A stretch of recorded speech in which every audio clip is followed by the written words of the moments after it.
you go after this guy? He's like, hey man, want a flower? Why would you go after this guy? There's a reason why. He's like a hippie. Why would you go after this guy? Little weekend, yep. Come on! Why don't you go after this guy? There's a reason why. Why would you go after this guy? He's like, hey man, want a flower? Why would you go after this guy? There's a reason why. He's like a hippie. Why would you go after this guy? Little weekend, yep. Come on! Why don't you go after this guy? There's a reason why.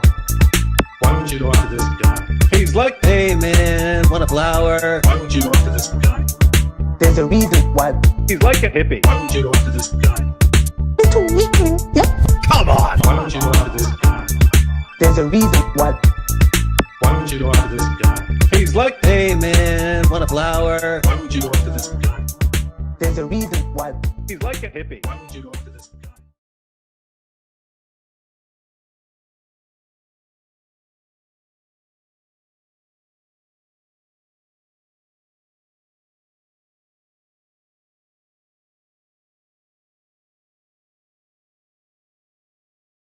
Crackhead clown individuals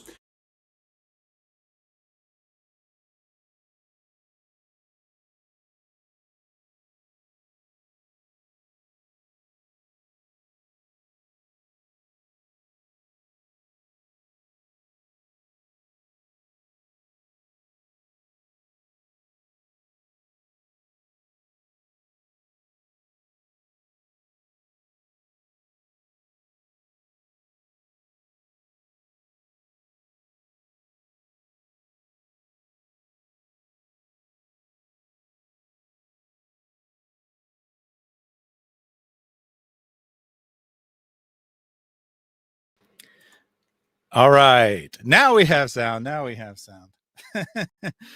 Great start to this show here. All right.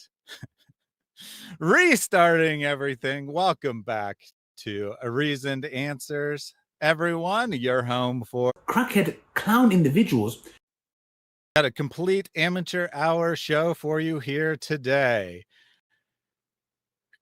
Just, a great start for this show that is all about what a screw up I am. As those tuning in today, no doubt realize I've been having a feud, if you could call a disagreement, perhaps, however you want to word it, between myself and Muhammad Mythists. Of course, Mary and others have been involved as well, but today it's going to be primarily be about me. Obviously, I don't propose to speak for other individuals, but I certainly can speak for myself. And we'll get into the timeline probably as we go through this, but short version. Mary had a debate with Robert Spencer, and this is when things kind of came to the public's attention, right? People who are not regulars to this channel. However, that is it actually like some new thing? Mary and I have been examining the historical argument against Islam, specifically the idea that Muhammad didn't exist, for probably around 2 years, maybe even over 2 years at this point. I actually interviewed Robert Spencer back in the last fall, a full year ago, more than a year ago now. And, no one really had a problem. There was no real animosity. I have no animosity with Robert. He has no animosity with me. But Mary had a debate with him, a formal debate agreed upon by both parties, not like some nefarious plan or something. Just something that both of them agreed to do, have a intellectual discussion of ideas.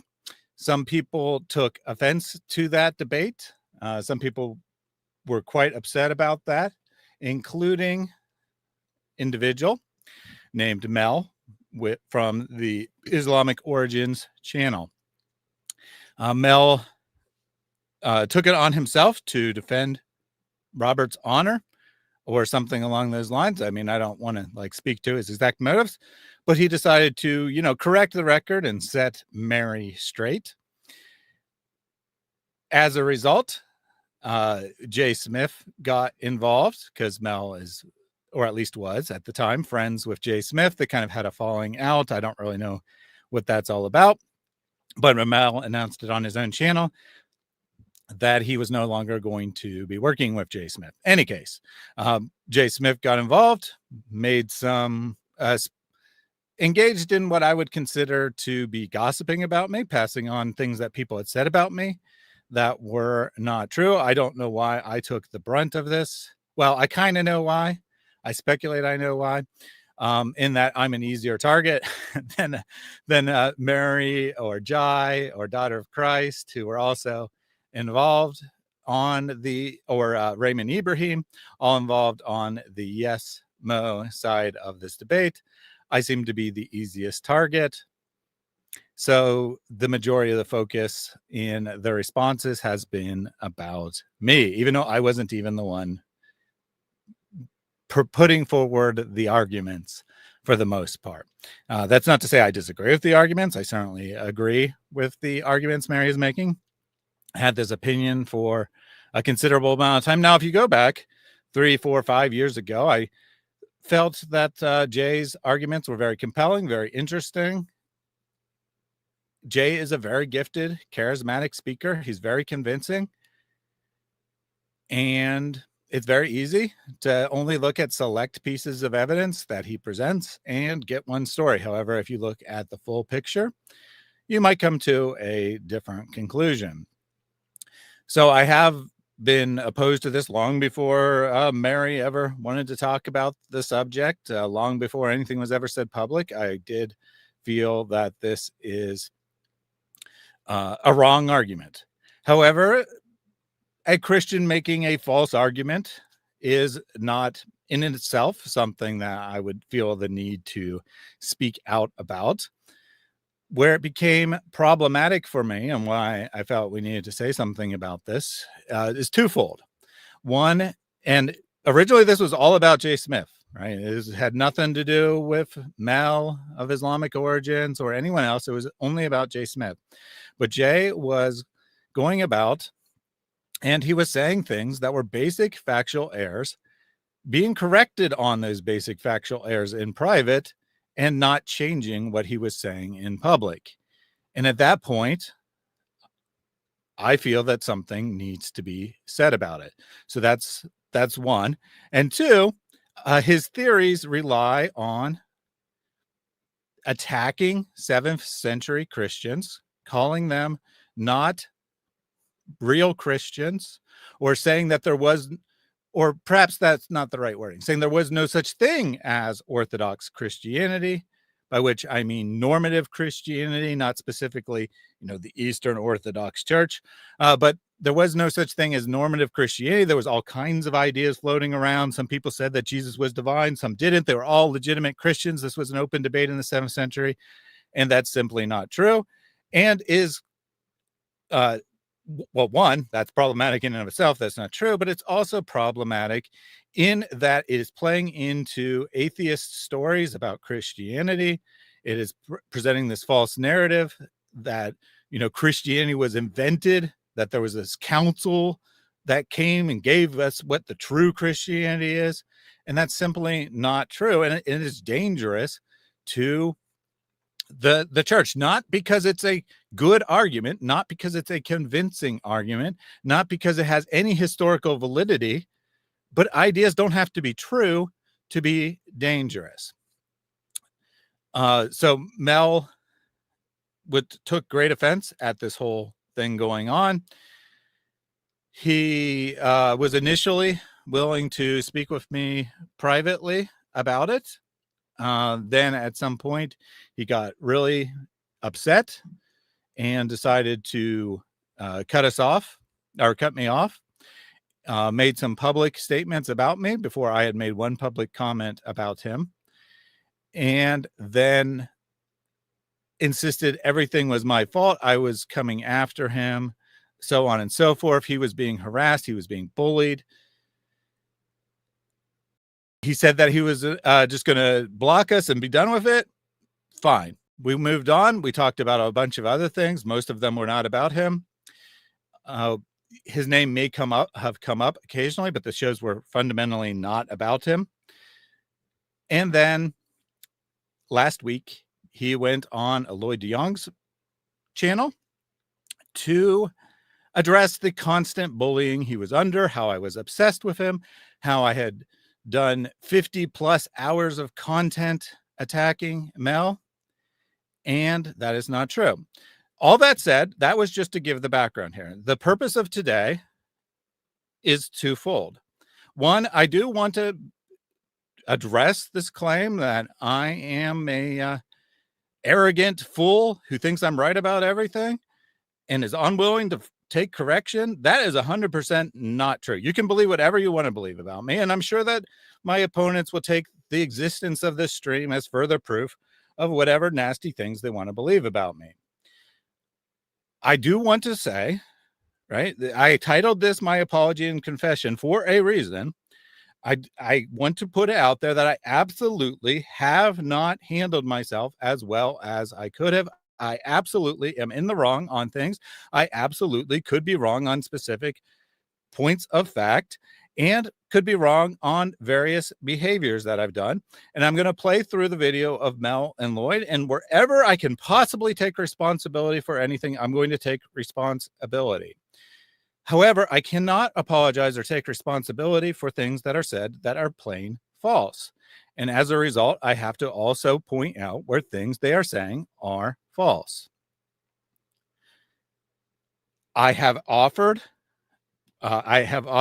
private conversations or public conversations with Mel long before his name was ever brought up publicly. I have had private conversations, at least via text, with Jay Smith. I've had a private conversation with Robert, and Robert and I are on completely good terms, as far as I know. We left that conversation with good terms, and nothing has been said since then. So I assume that Robert and I are on good terms, and there's no animosity between us. Adam Seeker called into this program. I contacted Adam privately. He tentatively agreed to have a discussion, and then it didn't go anywhere, but I'm still open to having that discussion with him. I offered to have a discussion with Lloyd privately or publicly. Lloyd declined that offer, which he's certainly willing. That's certainly well within his right to do. He's welcome to decline it. He doesn't have to talk with me. All I'm saying is that I've made every possible effort to resolve this, to admit that where I'm wrong, wherever I can.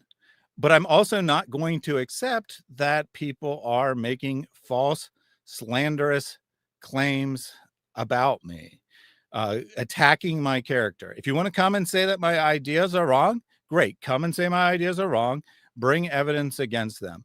But don't go and make up false, slanderous motives about me. Then I feel obligated to respond to those. And if you really want this to be dropped, then drop it, right? I will critique the argument, but I don't have to talk about persons, right? I don't have to talk about Jay Smith as his character. I don't have to talk about Mel and his character. I don't have to bring more people in this. I don't have to bring Lloyd into this. I don't have to bring Adam Seeker or Osama Dakdok, who is also on there. And I did have a nice private conversation with Osama Dakdok as well. I don't want to be making this about personalities. I don't want this to be about people's character. I want this to be about ideas. I want this to be about what is true and what is not true. And again, I am open to dialogue with anyone, including Mel, despite him repeatedly slandering me in public. If they don't want to have a conversation, that's fine. They don't have to have a conversation. I'm just saying that I am making every effort possible, and that's why I'm doing this stream. I'm doing this stream as a gesture of trying to make things right. Like I said, I am in the wrong on many points, and I will acknowledge that, and I will admit to where I've made mistakes. I will admit to where I have been engaged in behavior that could be considered sinful. And I just ask that it not be completely one-sided. I ask that people stop coming after me and attacking my character, ironically saying I'm the worst demonic monster imaginable because I attack, allegedly, fellow Christians while they're attacking me. The irony is just through the roof, the way people are engaging with this behavior. So,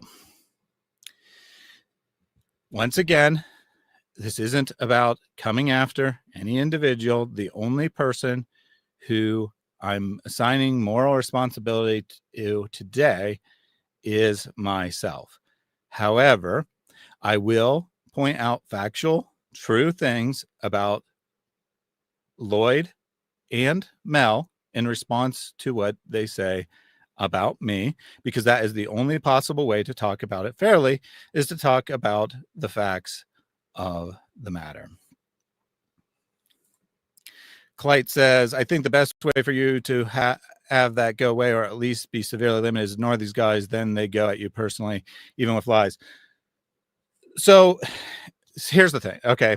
So obviously I could have just never talked about Muhammad Mythism again, right? When Jay decided to come after me, I could have just never talked about it again. That's the easy thing to do. That, unfortunately, is exactly what bullies want. And I'm not suggesting Jay was intentionally bullying me or anything, but this is exactly the kind of attitude that leads to abuse in the church. I'm not suggesting that there is abuse going on here. I'm suggesting that's the same pattern of behavior in blindly defending Jay, blindly defending Mel, expecting me and me only to shut up, right? No one expects them to shut up. I have not seen anyone tell them you need to drop it. Only people telling me I need to drop it.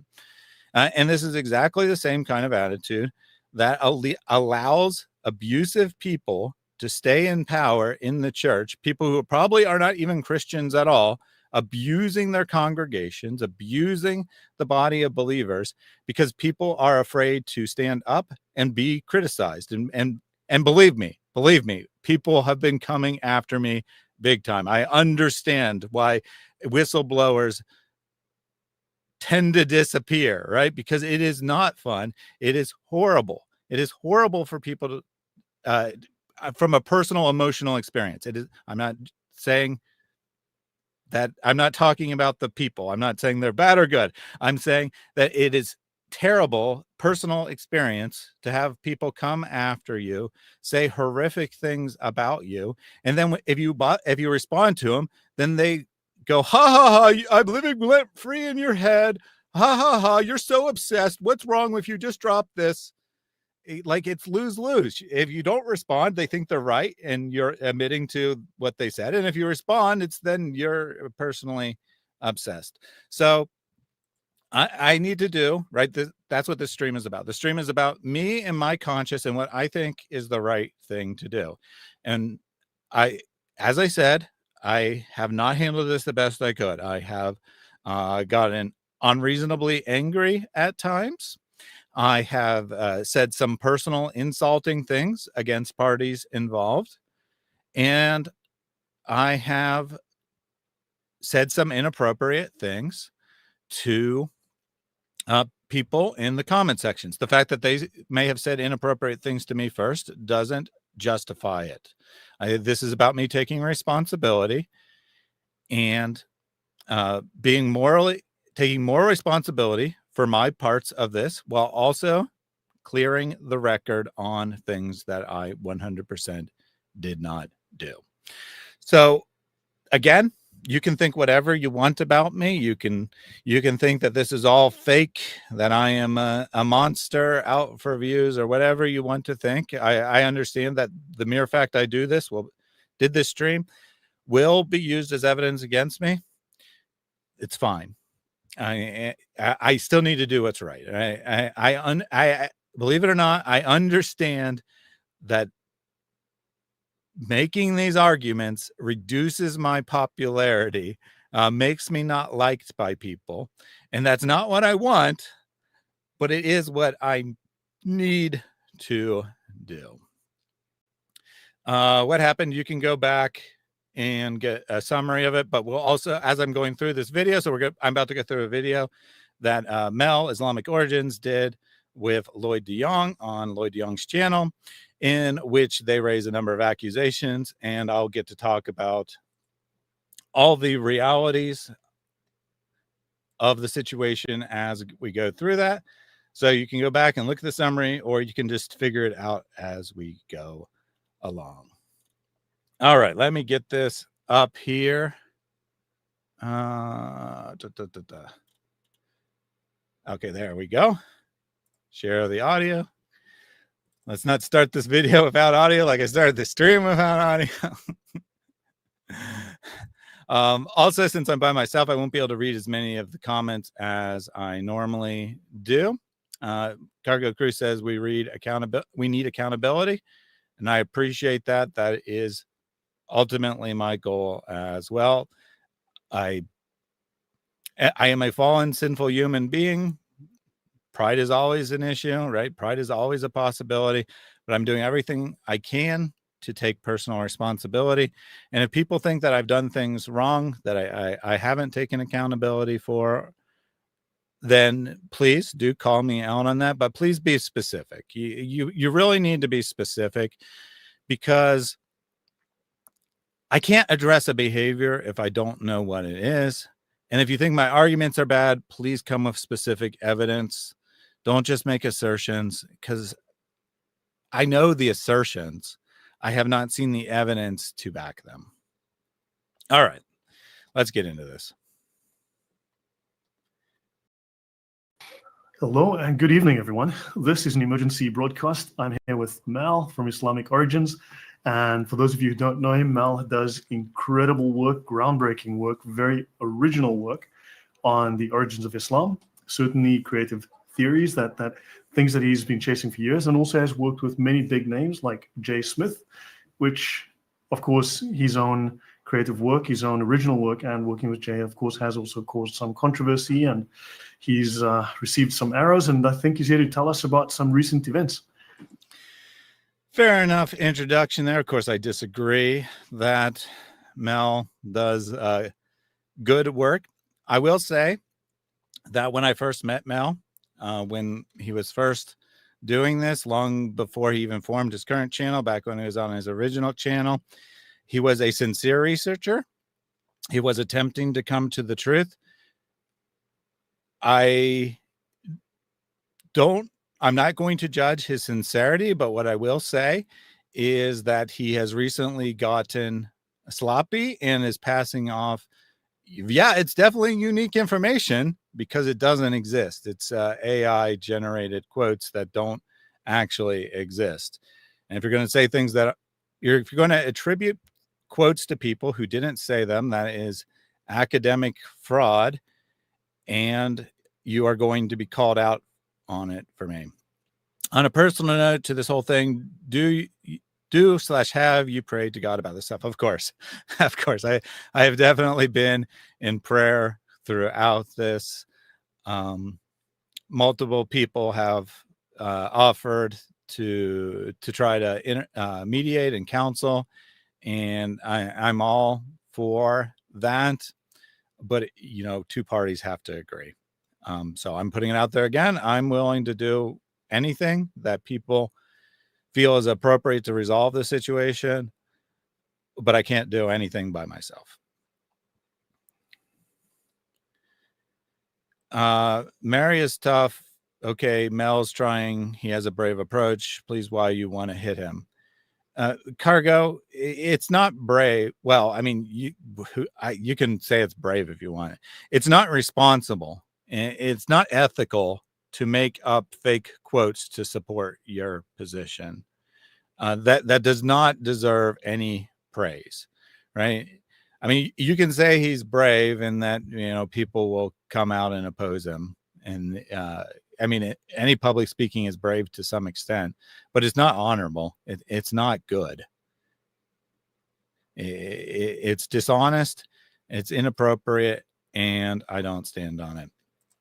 Trinity Matrix says, I don't care if Mo is a myth or not. Islam dies either way. And fundamentally, I don't care if Muhammad's a myth.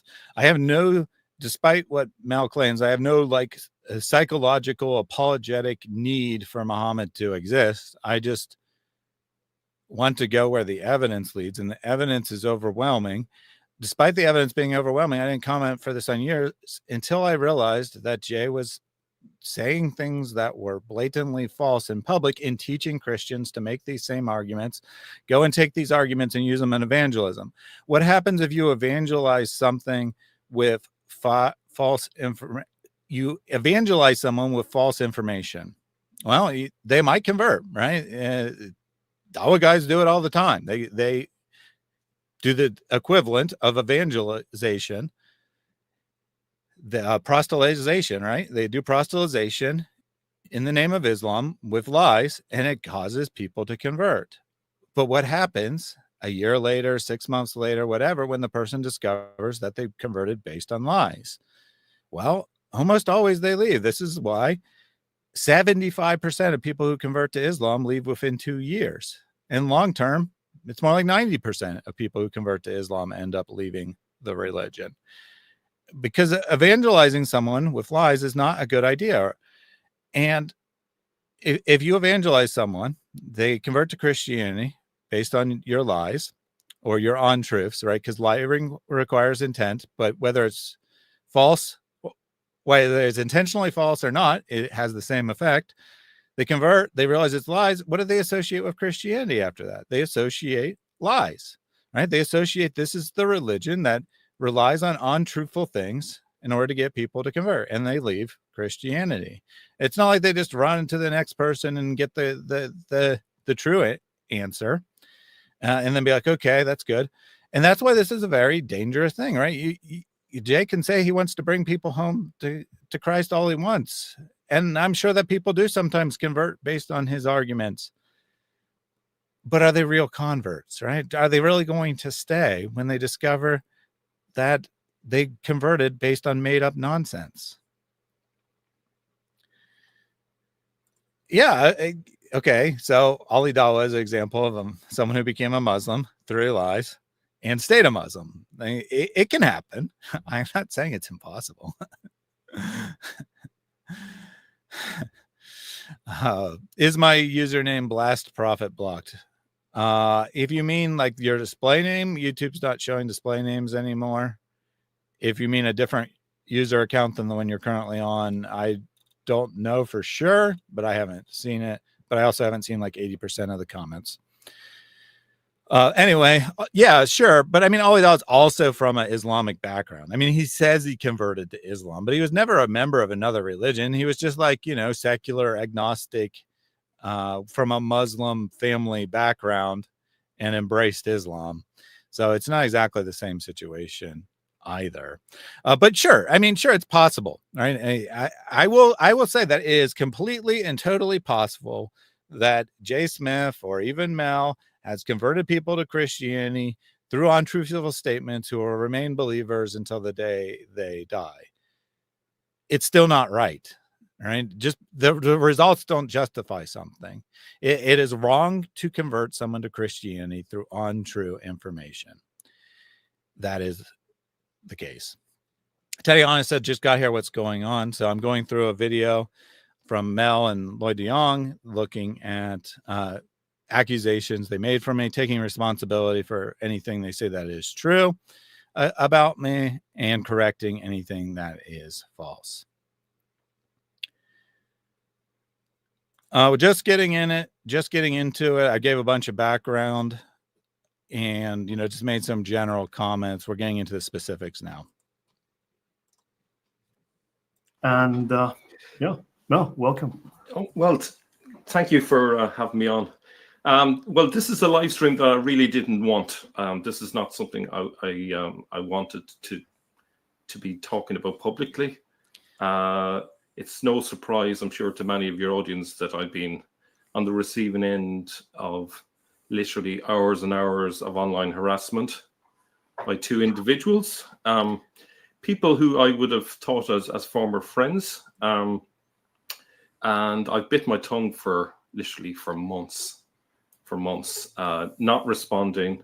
Initially responding to some points in a debate. So those two individuals are, of course, Mary and I. Mel did not bite his tongue for months and months. That is an untrue statement. He may not have gone on video and made statements, but he certainly was making community posts about this. He was certainly talking about it in public. But I will say that he is probably being 100% truthful, that he really didn't want to make this video and felt that he had to. And I'll just say that I'm in the same position, right? I really don't want to do this, but I feel that I have to. Now he's getting into the timeline here. He started to say that he made some comments about a debate. That would be the debate between Robert and Mary. And that's where this whole thing really got started as far as it being a conflict. Again, Mary and I were talking about these issues for literally years before this, but this is where it became an issue. And Mel is correct in that he made some comments about a debate between Robert and Mary. Notice a debate that had nothing to do with him. His name was not mentioned one time in that debate. It had nothing to do with Mel. And he took it very personally. He got quite upset about Mary. I'm going to see what else he says before I comment on that further. The initial, well, let me just name who we're talking about for those maybe you're not sure. So we're talking about Thaddeus from Reasoned Answers and his co-conspirator, let's call her, Too Many Marys. I think we have other names for her as well, but we're not going to go straight into that. Like you had dealings with Thaddeus a number of years ago when you dealt with the Reformation. Okay, so he didn't explain the rest of the timeline, so I'm going to explain the rest of the timeline. Then I'll let them play what they want to say about my getting into it with Lloyd. And Lloyd does not set the record straight here. He just kind of affirms Mel and leaves out massive quantities of information about my actual history with Lloyd. So I'll comment on that after, but first on the timeline. So Mary and Robert had the debate. Mel got quite upset both during in the live comments and in the comments, the YouTube comments on the video after the debate, was getting quite angry with Mary. I contacted him in private and said that I was happy to let him come on my program and air his grievances and respond however he would like. He initially accepted or said he would like to do it, but he was currently traveling or currently involved with work or something along those lines. I forget exactly what. And I said, no problem. Let me know when you're available. And then he continued his heated discussion with Mary, eventually started to send me private emails about Mary. It's going to come up later. He's going to say that I shared those emails, and that's why he got mad at me. That is not true. I did not share those emails with Mary, other than letting her know very broadly that I was in conversation with Mel. In fact, Mary has not seen those emails to this date. She has never seen them, and no one has ever seen them other than me. Now, if talking about those emails constitutes sharing them, then I have no choice but to share them again, apparently, because the only way I can possibly talk about what really happened is by talking about the contents of the email. Mel says I already shared them publicly. I'll talk more about that when it comes up, because I will say that is a possible interpretation of the events, and I will apologize to the extent that's appropriate when that comes up, but I'll wait till that actually comes up. But that's the timeline. Yeah, Mel started to send me a bunch of very mean things about Mary privately. I did not tell Mary what Mel was saying, but he was also saying very mean things to her publicly. So Mary was well aware that she was being attacked by Mel. And she responded by going through the sources. Mel's name was probably mentioned a couple times, but it was not about him, right? It was never about him attacking her. It was always about the facts of the matter. And then Mel ran to Jay Smith, and Jay Smith had him on to do their first response to us. That is the timeline. Now they're going to talk about Lloyd's previous interaction with me, apparently. Might be a good place to. Okay. And that was where it started in terms of the animosity towards me, because of my association, believe it or not, with you, suddenly I started getting with Mel, flack it's not from like- them. Do you remember? That is completely and totally untrue. I don't know why Lloyd doesn't correct him on that matter. Mel and I did a number of shows together before Lloyd came on and talked about the Reformation. We did probably 2 to 3 after that. As of this spring, Mel and I were exchanging emails on a very friendly basis. I mean, I invited him on numerous times, and it was usually, I'm busy, I'm traveling, I have work, whatever, which is not a lie. I don't think it was a lie. I think it was completely true. Mel is not a guy who usually does collabs. He's not a guy that usually goes on other programs. But the point being, we were on good terms. So I don't know why Mel is suddenly saying that this animosity between us began 2 years ago, because that's what when these events took place, is 2 years ago. And that's just completely and totally untrue. I'm not saying that he's intentionally making it up, because I don't know what's in his mind, but I do know it's not a true statement. But Mel, that is very unusual. First of all, my relationship with you was not exactly, we weren't exactly streaming every other day together. No, and no. you were far more associated with Reason Dancers with Thaddeus than with me. Yeah. So I find it very strange. Also, I mean, you find it very strange because it's totally not true. I challenge Mel to, Mel, you have my permission to share every private email I ever sent you. Show me one thing that I ever said anything about your Catholicism in a negative light ever. 2 years ago, 6 months ago, a week ago, 5 years ago. Show me one email where I said anything about Catholicism in negative light to you. It didn't happen. It doesn't exist. Even Lloyd says this doesn't make any sense. Now he's affirming it's true while saying it doesn't make any sense, but it doesn't make any sense because it's not true. It didn't happen. There was no animosity between Mel and I before July or August of this year. And that was because he started to send me nasty emails and declined my numerous offers to try to work things out. by personality, I tend to be aggressive. I tend to be very more confrontational. You are not. You are very calm, very relaxed, very easygoing. Everyone knows you as someone who's so chilled, so easy. And I just find that very strange. I think a lot of that has to do with Mary maybe taking a distinct, shall we say, uncharitable view towards maybe your success. The fact that some of the videos you've done. Okay, this doesn't make any sense. This is the accusation that keeps being thrown around against me and Mary, that we're jealous of people.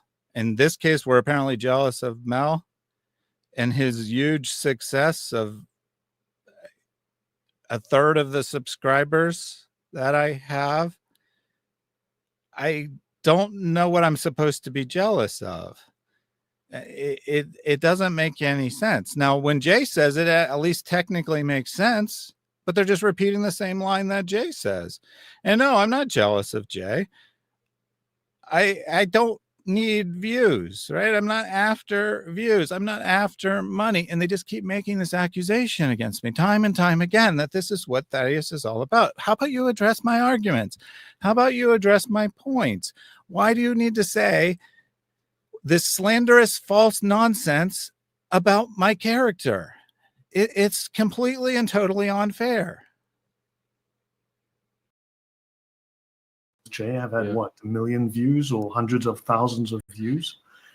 And Yeah, it's so it's go on. it's not a coincidence that actually all of this recent furore has happened.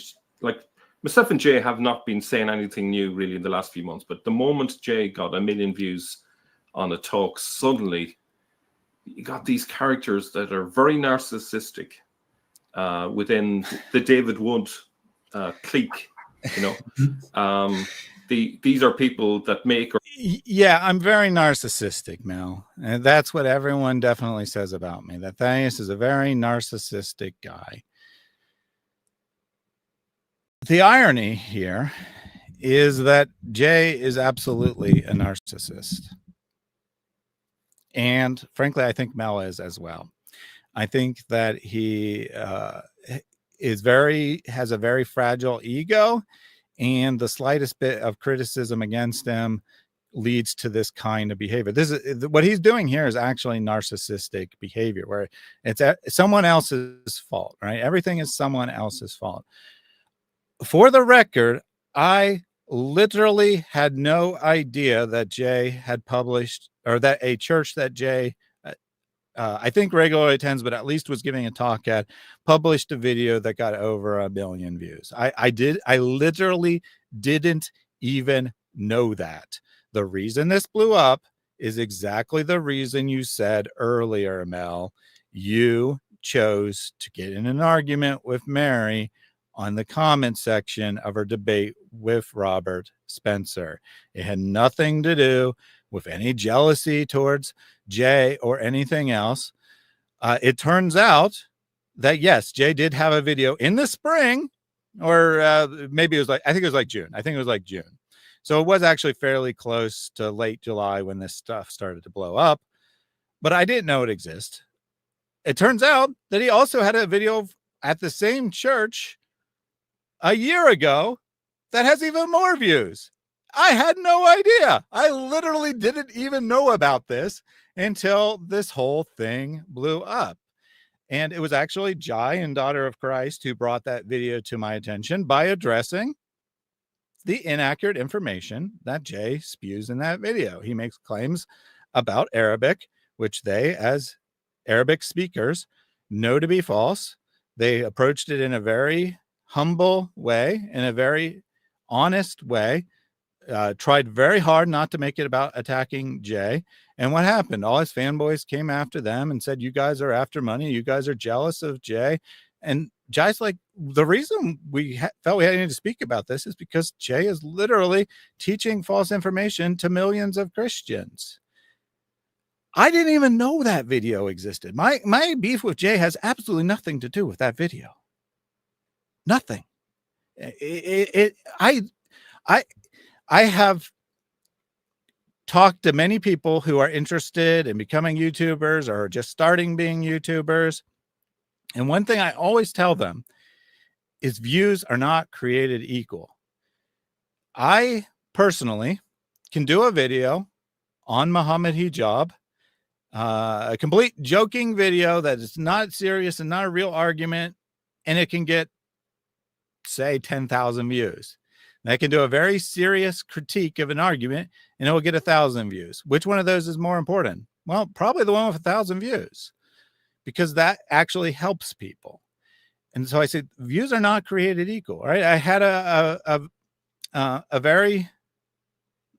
my first, what you could call viral video about Hatun being attacked at Speaker's Corner a few years ago. And I think it's a good video. I think I make some good points on it, and it got a lot of views, but most of the views that it got on it were from Muslims who just wanted to see the footage of Hatun being attacked. They came, they saw that footage, and they got nothing out of the video other than seeing the footage of Hatun being attacked. And thus I don't consider those views to be all that valuable. I did a video a couple weeks later, which got, 5% as many views or something like that. I don't know the exact numbers off the top of my head, which I was very proud of, which was about the Islamic doctrine of truth and how it doesn't match up with what we perceive to be truth. How we perceive truth to be, most people most Western people at least believe in correspondence theory of truth, where something's true if it corresponds to something in reality. Islam believes in a consensus theory of truth, that the majority opinion decides what is true. And I did a video on that. It didn't get a lot of views, but it was very well received, very helpful to the people who watched it. I consider that to be a better video with more impact. I'm not concerned with views. If I was concerned with views, I would not be making videos about Muhammad Mythism. These videos get far less views than my average video. Yet, time and time again, it's I'm jealous, I'm after views, etc., etc. Or break you. And if you're either in the club or you're not in the club, and if you dare cross them, if you dare don't follow the party line, you know, I don't know who's sending the word down the line, but basically it's like a conspiracy, essentially, a real conspiracy, not conspiracy theory, but basically they all aligned and made it their point that they were coming after us, video after video after video. So Mal, who made video after video after video other than Mary and I? Jai and Daughter Christ did one video. David had us on twice. There's no conspiracy. Jai and Daughter Christ did their video independently. We didn't ask them to do that. It had nothing to do with us. They independently were motivated by the debate, the combination of Mary versus Robert Spencer and Jay Smith versus Raymond Ibrahim bringing attention to this issue. They're motivated to look into it. They saw some things that they thought were false and they needed to call out, and they did. David, you can call it a conspiracy if you want. David is a friend of mine. He's a friend of Mary's. We have regular conversations with David, and we discussed what we were doing on YouTube, as we always do, and our concerns about Jay Smith specifically. Again, it wasn't even about Mel, but it was about Jay Smith. And David's like, if that's true, we need to do something about this. Can you bring the evidence and bring it on for my audience? You want to call that a conspiracy? Fine, that's a conspiracy. I am not conspiracy mindset. So when I see all kinds of people coming to attack me in the comments, I don't think, oh, Jay was secretly telling people behind closed doors to go attack me. I think all these people independently, because of their admiration for Jay Smith, decided to attack me. I don't think that some grand conspiracy is going on. I just think that different people can come to the same conclusion at the same time when motivated by the same external event. People were motivated by the external event of Jay Smith choosing to go after Raymond Ibrahim and that ending in a debate, and Mary having a debate that Robert Spencer agreed to way back last fall in principle. And then, you know, Mary needed time to get ready, and Robert was busy at that exact time. It took a while to actually, you know, coordinate it and get it scheduled, but we eventually did. It was not like some grand conspiracy. So David Wood will have a debate with a Muslim, right? And like 5 different channels or 10 different channels will react to it. Is it because there's like some conspiracy going out and David's saying, everyone support me? No, it's because it's interesting. It's newsworthy. It's what people are talking about, and people want to stream on it. So that's the reality of the situation. It might be worth actually just to show the audience like the quantity of videos. I don't know if you're able to go on to Reason Answers just to give people. Yeah, you can also share your own screen if you want. There's a share button on the bottom. Let me just see if I can spot it here. Yeah, let me just see. Yes. Because share your screen and show all the videos that are about you, Mel. Channel, and I realized 2 or 3 years ago that actually I was going in a different tangent to his line. And that is actually true. And that's fair, right? I have no problem with him saying that. Now, attributing it to some Catholic hatred is completely and total BS, but we were actually going a different way. He wasn't interested in doing moral critiques of Islam, for example. I was starting to have doubts about the validity of the historical critique. Mel was all in on the historical critique, no problem. We worked together less as we had less common interests, no problem. Let me just see if I can. How do I do this? On the So if I bottom, go there Oh, and by the way, Mel was interested in the moral critique of Islam historically. That's part of the reason why he ended his first channel and started a new one, because he wanted to make a clean break and make his new channel just about the historical argument rather than a variety of arguments.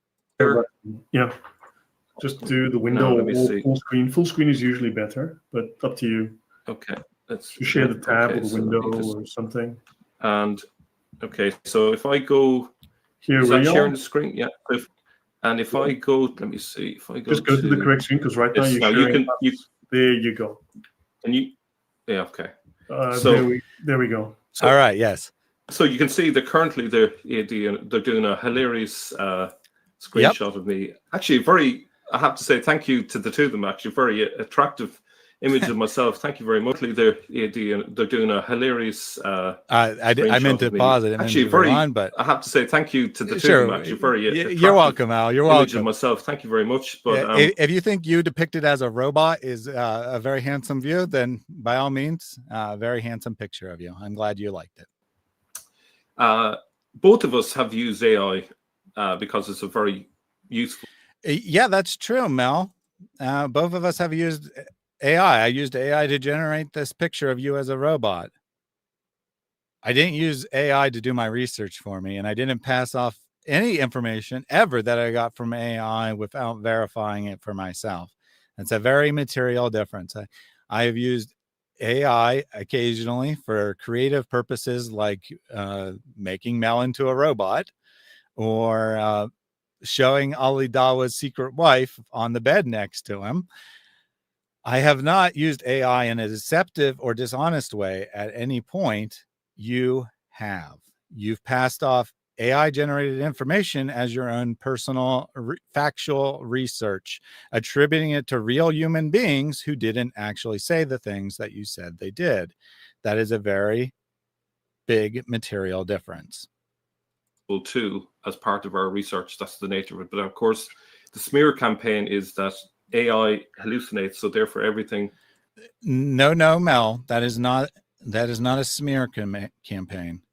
You're doing a hasty generalization. I didn't say because AI hallucinates sometimes, every single thing that AI says is false. What I said is the things that you got out of AI and didn't check your sources on are false.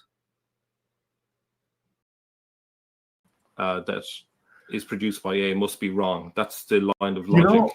No, that is not the line of logic. Sorry? Mel, that is not the line of logic. I did not say that every single thing produced by AI is false or that it is unethical. Now, you can make an ethical argument as to why you shouldn't use AI, but I didn't. I simply said that you have engaged in intellectual fraud, an academic fraud, by passing off fake quotes. The fact that they were generated by AI shows something about your methodology, but it doesn't matter. Ultimately, if they could have been fake quotes you got off a blog, it would have been exactly the same problem. It's not about AI. It's about you passing off fake information.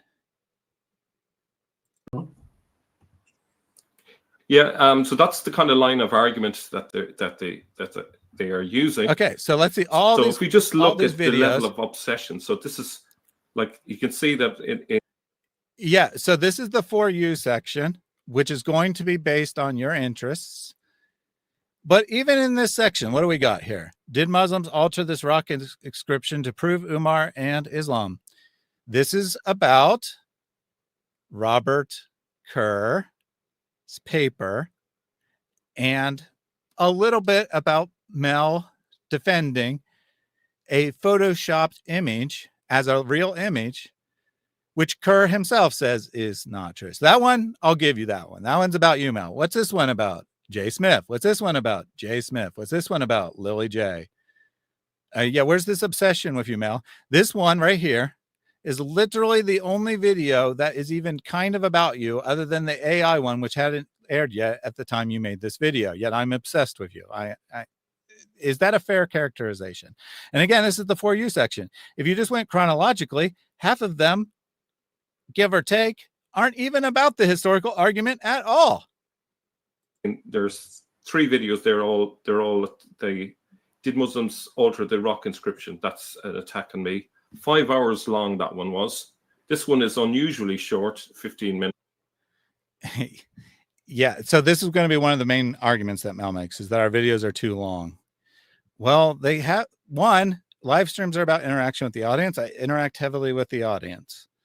2, there's a lot of information to cover.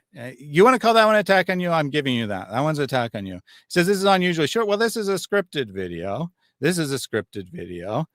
There's a difference between a live stream and a scripted video, Mel.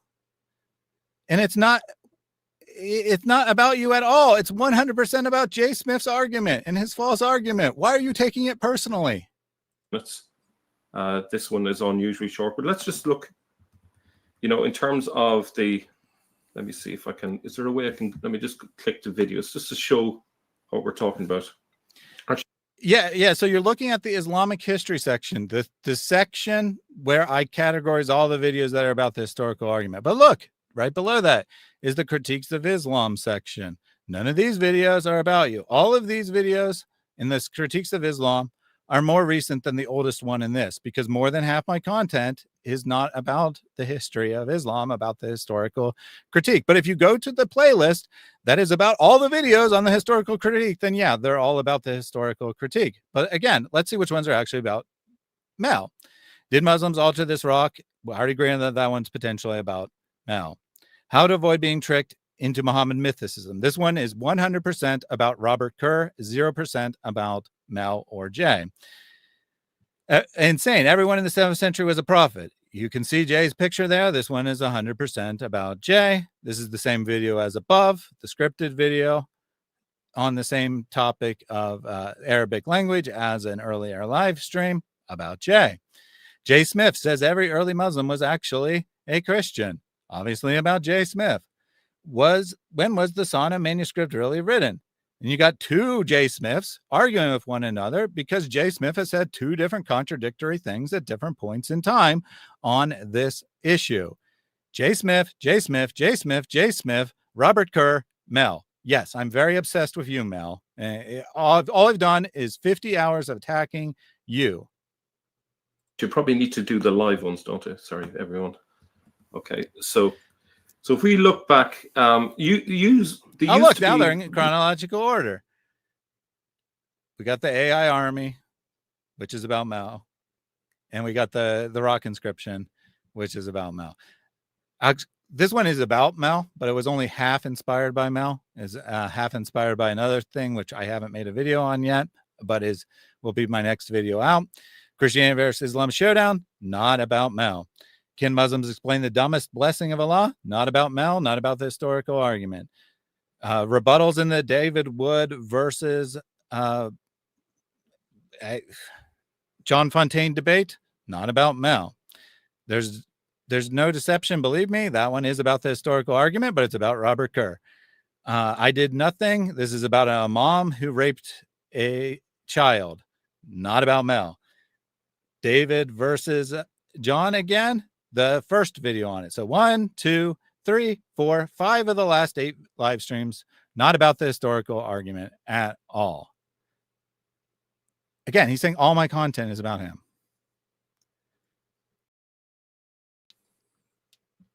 Mainly focused on Muslims, but like literally over the last few months, about 50% of their videos are literally attacking either myself and Jay. Oh, at least he said it's 50. Yeah, and we can great. see there, 50. so 5.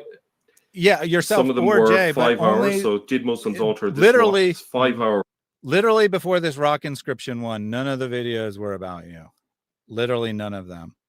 And this is the one that motivated you. This one hadn't even been posted yet at the time you scheduled this. So literally one video was made about you, and you said, I got to stop biting my tongue. They're making constant videos about me. One video was about you.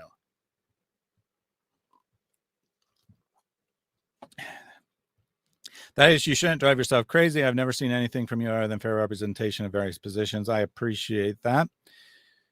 However, I still feel that Who I ate need the apple?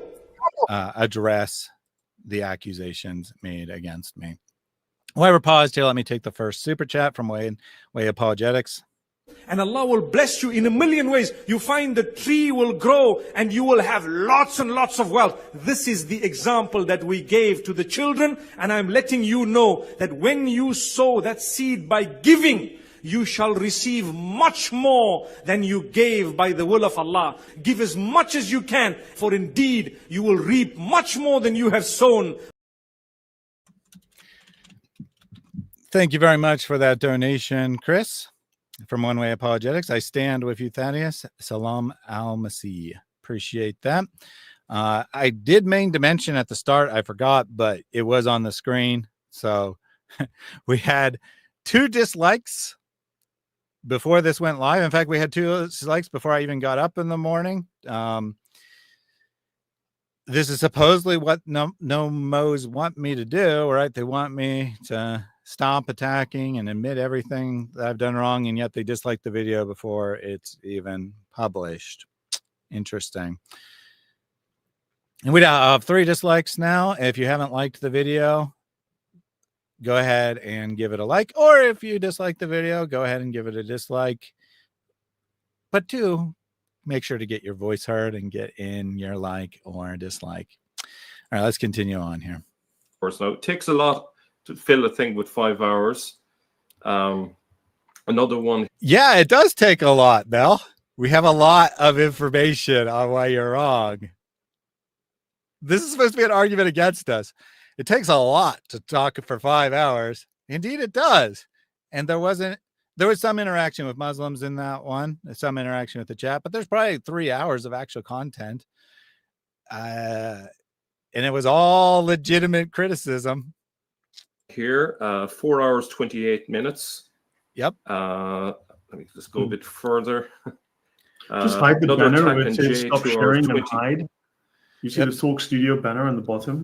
All right, let's do this again. So far we got 5 out of 8. One about Jay, my birthday, Orthodox Muslim, finds Muhammad in the Bible, Sharia City, USA. So we're now at 6, or we're at 3 out of 8. We're now at 4 out of 12 that are about the historical critique.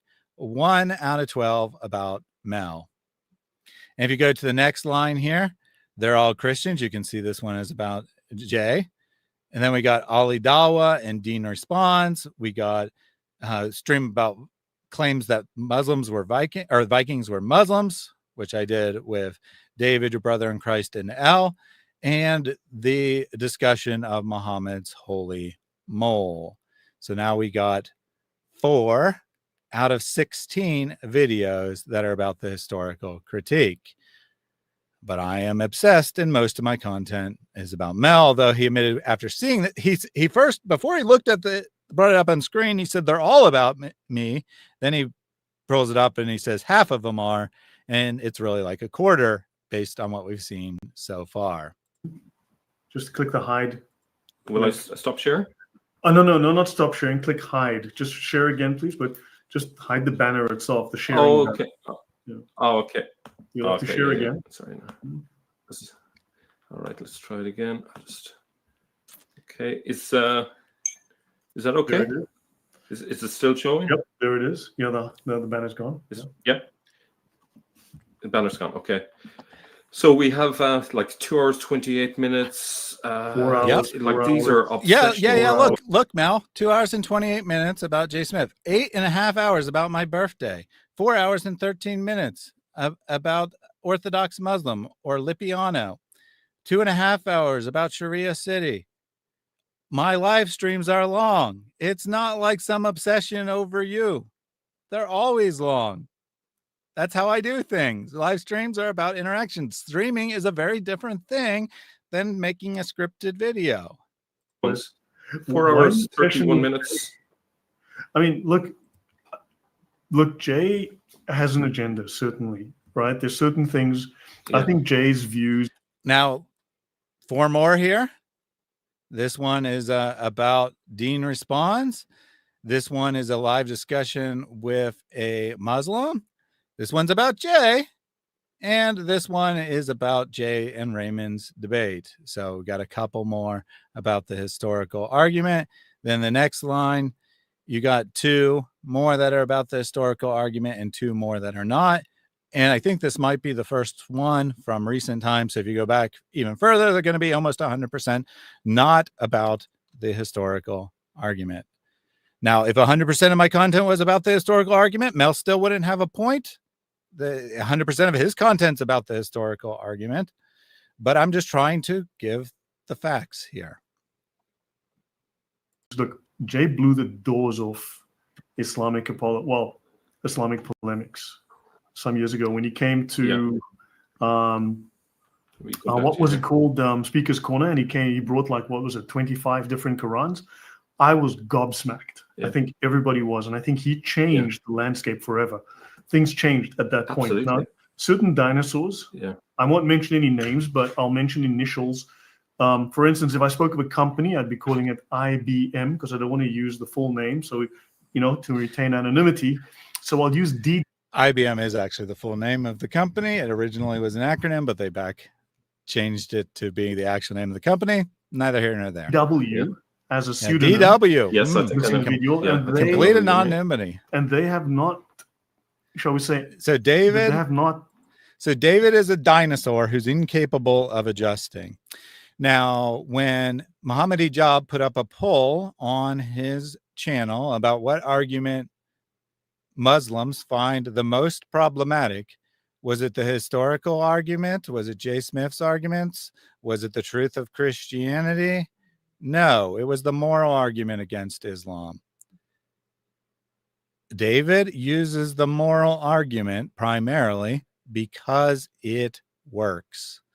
This is the way the vast majority of human beings make decisions. They make decisions based on emotion and feelings, and showing them that their prophet is a disgusting, perverted individual is a very effective way of taking people out of Islam. That does not make David a dinosaur. It makes him a good, effective polemicist. When I started doing this, let me just address this real quick. The original name of the company was International Business Machine. They changed it to officially be IBM some years ago. Just like BP is just the name of the oil company. They are no longer British Petroleum.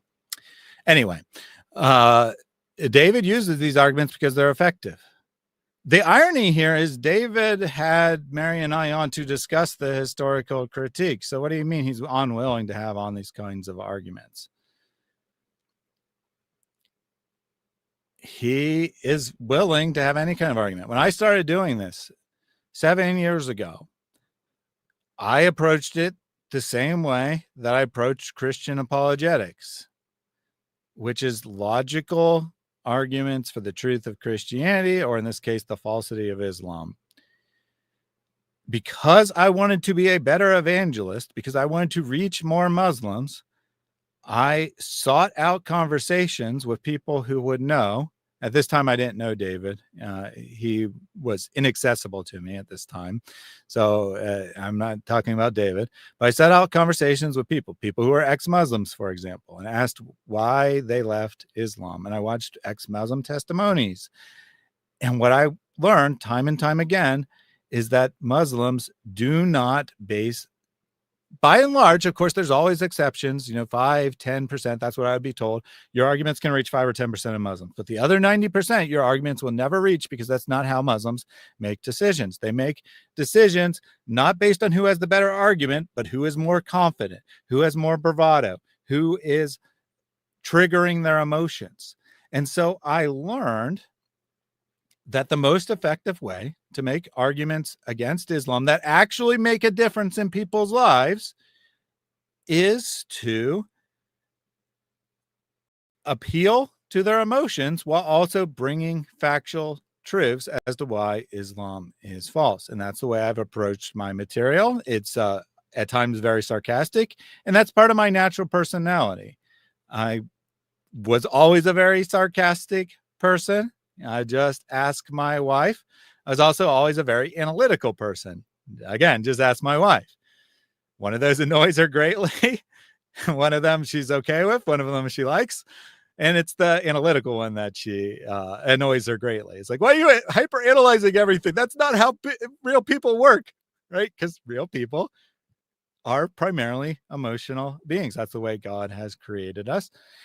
And so to argue that someone is outdated dinosaur because they use arguments that work is just pathetic. You could say it's jealousy, right? They're jealous of David Wood's success.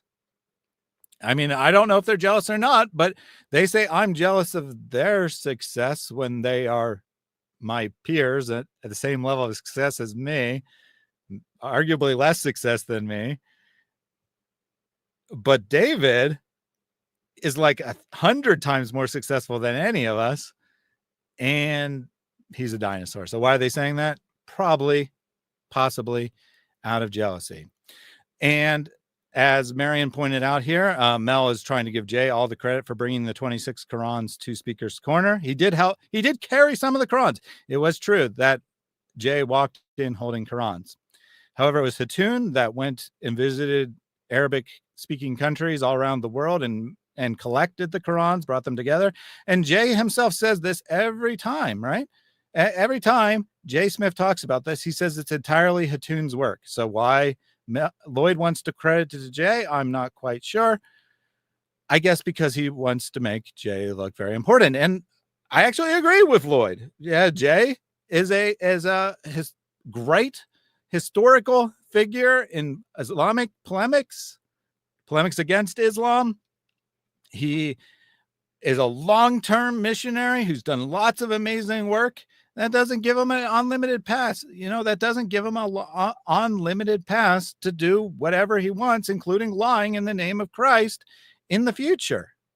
If you go back and you watch my videos from before this became publicly knowledge and after this became public knowledge, probably more than a dozen times I gave high compliments to Jay Smith as an evangelist. He absolutely deserves respect, but respect doesn't mean blindly believing everything he says and never talking about it. Clickbait title. Not really, right? I understood that people would interpret it as clickbait but what I'm trying to do is I'm taking responsibility for anything that I've actually done wrong while also correcting the record on any false accusations made against me. I'm trying to be as apologetic and as humble as I possibly can be while also being truthful. So I understood that people would probably call it clickbait. I thought about whether I should name it apology or not. It is what it is. And yeah, I did at the start of this, I did start off by apologizing for using my language, for getting upset, for insults. And as we go through, there are some valid points they make, and I will acknowledge those as they come up. But I also can't apologize for things that I didn't do. All right, let's get back to this. Yeah, it's kind of clickbaity. I get it. I didn't know what else to title it that people would actually watch. Changed to absorb new information, new discoveries, new learnings, new developments, which even academia is absorbing, even academia is working with, and they're sticking to a tried and trusted formula. Fine and well, you can do that. But I don't think you should dismiss. The thing is, so at the end of all that, he says that it's all fair that David's sticking to a tried and true formula that actually works. In other words, so why did you call him a dinosaur and unwilling to adapt? If he's doing something that works, then why are you criticizing him for it? It doesn't make any sense. As far as him saying that academia have absorbed Jay's arguments, that's complete nonsense. Jay wouldn't even make that claim. Jay claims that he is bringing academia's existing arguments to the public. He's not really doing that, but Jay certainly doesn't claim that they got influence from him. So Lloyd's just wrong on that. Undermine others for doing original and new work. We are moving the industry forward, I think. Yeah? Yeah, I haven't. I had a very amusing. Good point, Clay. How long is their video? Just under 2 hours. At some point, Mel, I don't remember if it was in the comment or in this video, but at some point he claimed that any valid argument should be able to be made in under an hour. So I guess this is not a valid argument. Use an interaction with Mary, and there was, believe it or not, I don't know everything. Okay, big confession. I don't know everything, and there was some detail that I wasn't aware of from Al Jalad, and Mary did this condescending comment about, "Oh, you don't know about Al Jalad. Al Jalad is the top expert." Grant. That's all she needs to say. Okay, I went away, did my reading to catch up on a part of it. But in another instance, when it doesn't suit her, Al Jalad gets. So this is just dishonesty by Mel. Well, okay, let me start off by giving him credit, right? So he admits that he was wrong. Now he says it was just some minor point. It wasn't just some minor point. It was the core of his argument. But I do give him credit for admitting he's wrong. And of course, Mary is capable of being wrong as well. But Mel interprets any criticism of him as condescending, right? That Mary was trying to make him look stupid or something along those lines. And I get that you felt stupid. I can't technically tell you what Mary's motive was because I'm not Mary, right? But I don't believe that she was trying to make you feel stupid. I don't believe she was condescending on purpose. You interpreted it that way. Fine. But now he's going to go and say, but when it doesn't suit Mary, she just throws him under the bus. Yeah, that's how it works, Mel. When you actually do legitimate academic research, you can agree with some people on some points and disagree on other points. That's a thing you can do. You don't have to just say every word this person says is true or every word this person says is false. What Mary actually said about Al Jalad, for the record, is that Jay made false claims about what Al Jalad said about Arabic, which is true. Nowhere in Al Jalad's work does he say anything resembling what Jay claimed that Al Jalad said. I don't know the exact nature of the interaction between Mel and Mary, but it was about Jay's misuse of Al Jalad. He makes it all about himself. It wasn't about him. It had nothing to do with him. And then he inserts himself and then cries when he's told that he's wrong. Thrown under the bus. So she's very selective. If it suits her case, she will talk about yeah, Mel, that's normal. That you don't agree with every single thing someone says blindly. That you agree with some things and you disagree with some things. This is not some character flaw. This is legitimate thinking and reasoning through things. If someone agrees with me 100% about everything, then I know they're not thinking. Scholars as being, the expert, but it's the moment those. Oh yeah, that is 100% true, Clay.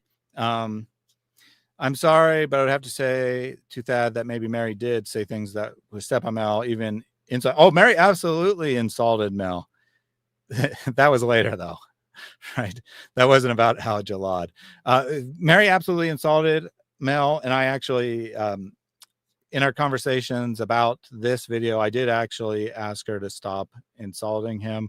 I said, there's no point in calling him stupid. It's not helpful. It doesn't do anyone any good. And where I have called Mel stupid or I've called other people stupid, I take full responsibility for that. It's not helpful. It's not appropriate.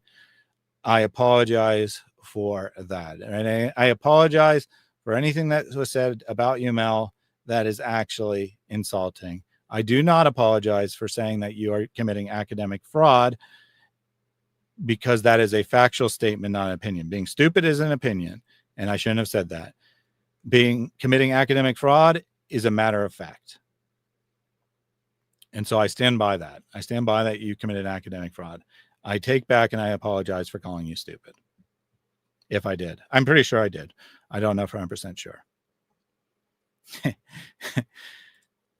Your brother in Christ is FYI, we do not agree on everything. I know. We have some, your brother in Christ and I are friends in real life.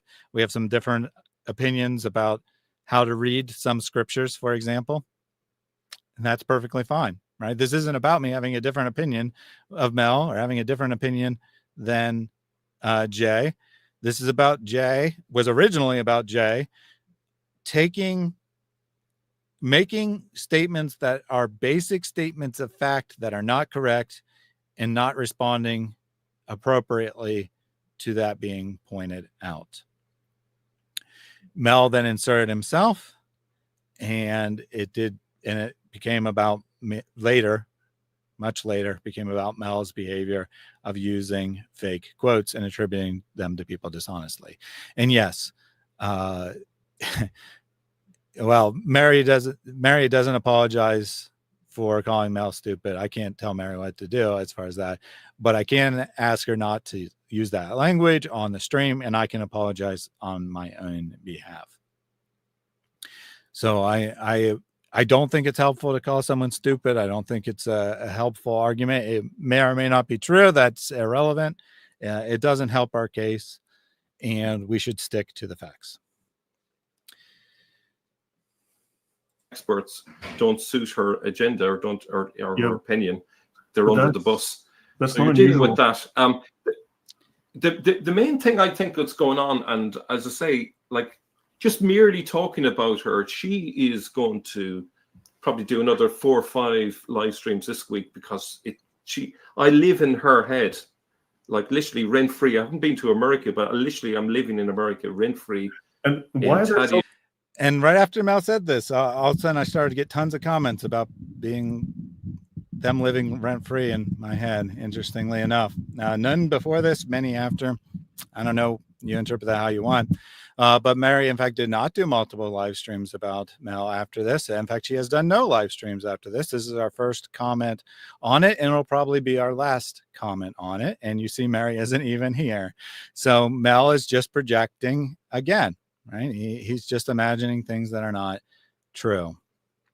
Yes, and Jay, because look, Jay may not have every detail right, and Jay does also, I think, he doesn't consider. He could broaden his scope historically in terms of time as well as region. Axe says, compared to Mary, I'm stupid. And Mick says, we are all stupid compared to Mary. I mean, Mary's smarter than me. I agree with that as well. But I'm sure it's a factually true statement that Mel is less intelligent than Mary, because 99.9999999% of people are less intelligent than Mary. It's still not a valid argument, though, right? It's not a logical argument that you're stupid, right? That is an ad hominem. It is pointless. It doesn't matter. An ad hominem doesn't have to be false to be an ad hominem, right? It is simply addressing a person rather than an argument. And Mary has extensively addressed your arguments, Mel. You have not attempted to address her arguments to the best of my knowledge. And yeah, Mary didn't actually throw Al-Jalad under the bus anyway. He just says that. I don't actually recall Mary saying anything negative about Al-Jalad at any point. Maybe she did. I mean, it's possible, but like I said, you're allowed to disagree with people. And that doesn't mean you're throwing them under the bus. Anyway, and as Mary pointed out, you can be spit and right. So see, it's not a good argument at all, right? Being unintelligent doesn't mean you're wrong. But in any case, I don't think that Mary threw Al-Jalad under the bus in any way whatsoever. Maybe she disagreed with him at some point. I mean, Mel also claims he doesn't watch our stream. So I don't even know, right, how he could know what Mary said about Al-Jalad if he doesn't watch her streams. I mean, I don't know. You tell me how he's finding all these things out while saying he doesn't have time to watch our streams and doesn't watch our streams. But that said, he changed the landscape forever. And two, he's got, I think, a substantively correct thesis that I think we all are converging on. Now, we can all use the Quran and Hadith, and it's been done to death, and it's still being done to death. But there are also original, historical, and other analyses to be done, and people are moving outside of that narrow scope. And And I don't know Yeah. why people want I think to there's undermine. I'll tell you why people want to undermine it, Lloyd, because it's false, harmful, and is logically inconsistent, because you won't apply the same methodology to the Bible. If you did, you would be an atheist Jesus myther, because your arguments are on the exact same level as atheist Jesus myther arguments. They are terrible when they're made by atheist Jesus mythers, and they're terrible when they're made by Christian Muhammad mythers. They are not good arguments. That is why we oppose them. It has nothing to do with, oh, we're just closed-minded and we don't want to see something new. Again, I enthusiastically looked into this material for several years, was leaning that direction, but I was also intellectually honest enough to question Jay's theories and realize that they were not very probable historically. Then later I discovered he's also making blatant factual errors, which his arguments rely on. So I already thought his arguments were not that plausible once I really considered it. It's like, is it really plausible? So like the idea, when it was just the idea, right, in my head, this isn't a description of Jay, but when it's just an idea in my head that maybe Muhammad is a conglomeration of a bunch of different historical figures, kind of amalgamated over time, legend grew to the point that the historical core is completely obscured and we have no idea who is responsible for what. That was plausible in my mind. But when I realized that Jay's argument is really, no, Muhammad didn't exist. None of the rightly guided caliphs existed. No Muslim existed for 150 years. And then Abdul Malik and a couple others got together in a grand conspiracy to create Islam and project it on the past. I said, no, this isn't plausible. And then after deciding it wasn't plausible, that it didn't really make any sense, there's all this history that has to be explained. It's not like just a couple facts. Jay always acts like it's just a couple facts. There's only a couple things. There's only a couple things that we know about Muhammad before the hadith are written, and that's just not true. And when I discovered that that's not true, his argument went out the door. And then when I discovered that he's just saying false things about stuff like the Sana manuscript, I, like many Christians, believed for a very long time that the Sana manuscript was just a very tiny chunk of the Quran, that it was entirely composed of stories that are copied from Christianity, and thus it could actually not be a Quran at all. I believed that. It's not true. It's the vast majority of the Quran is found in the Sana manuscript. Jay claims it's only 94 verses that are all repetitive to Christian ideas. It's not true. It's simply not true. But his argument depends on that being true. As soon as there's a 7th century Quran, he can't say that an 8th or 9th century person wrote the Quran and projected it back onto the past. His argument falls apart entirely. And you know what else I discovered? It's not just the Sana manuscript. There's dozens of 7th and early 8th century Quranic manuscripts. Yes, none of them is 100% complete. You know what? There's no complete biblical manuscript from the 1st century, 2nd, 3rd century, or 3rd century either. That's not how you do history. There's no complete manuscript of Plato, who I don't remember off the top of my head, but let's say 8th century BC. If I'm way off, I'm way off. That's the correct millennia. Anyway, I moved in 1,000 years. There's no complete manuscript of Plato until like the 14th century AD, more than 2,000 years after Plato lived. Does that mean that Plato's a myth? Of course not. That's not how history's done. So I realized the argument was false. And I moved on. Ironically enough, as they're saying that, we're dinosaurs and incapable of moving on, I moved on from the bad argument when I got more evidence. But yes, you're doing very unique and innovative things, because there's a reason no one has ever done them before, because they don't work. They don't make any sense. They're nonsense. 4th century BC. Okay, thank you for Plato. That was my initial thought. I'm like, no, that's too recent. It's got to be older. I should just go on my first thought, 4th century BC. Whatever. Point being, right? There's no complete manuscripts for 1,000 plus years. And I don't know exactly when the first manuscript is either, right? I'm not an expert on Plato, but I do know that the general gist of what I'm saying is true. In that. Yeah, yeah. I think it's very hard to escape to the impression that what drives this is egoism and an extreme form of narcissism and envy. And when people are envious of others, particularly of Jay, it leads them to just like hate them because they want that glory. It's the glory that like look at Mary's channel. And I like, this is no disrespect to someone who has just a few videos in her channel. So he's gonna, like, I mean, why do you bring up Mary's channel? Mary hasn't put anything on her channel in like 5 years. How is that remotely relevant? The irony here is that Mel's correct. It's really hard to see how this is driven by anything but an enormous ego of Mel and Jay. I don't see any way around that based on their interactions with me. If you've watched my channel, right, if you're actually one of my core supporters and actually have regularly watched my channel long before any of this came up, what is the number one criticism that I get?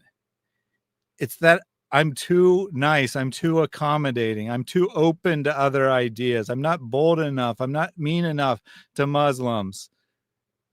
And then they're saying it's all about Thaddeus's ego. He can't take any criticism whatsoever. I mean, seriously. Thaddeus, please calm down a bit. You're getting back into that rant mode that you make unkind decisions in. Your sarcasm might be natural and normal for you, but most people find it kind of repulsive. I can tell you my emotions. I can't tell you how it's perceived. I am not angry at all. I'm completely calm right now. I have been quite angry in recent streams about Mel. I'm not angry right now. So I'm not sure. Like, can someone else in the chat tell me if this is the way I'm coming across?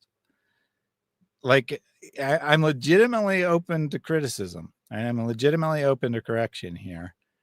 I just don't know if this is a true comment or this is just something that someone came in here and made without actually seeing anything.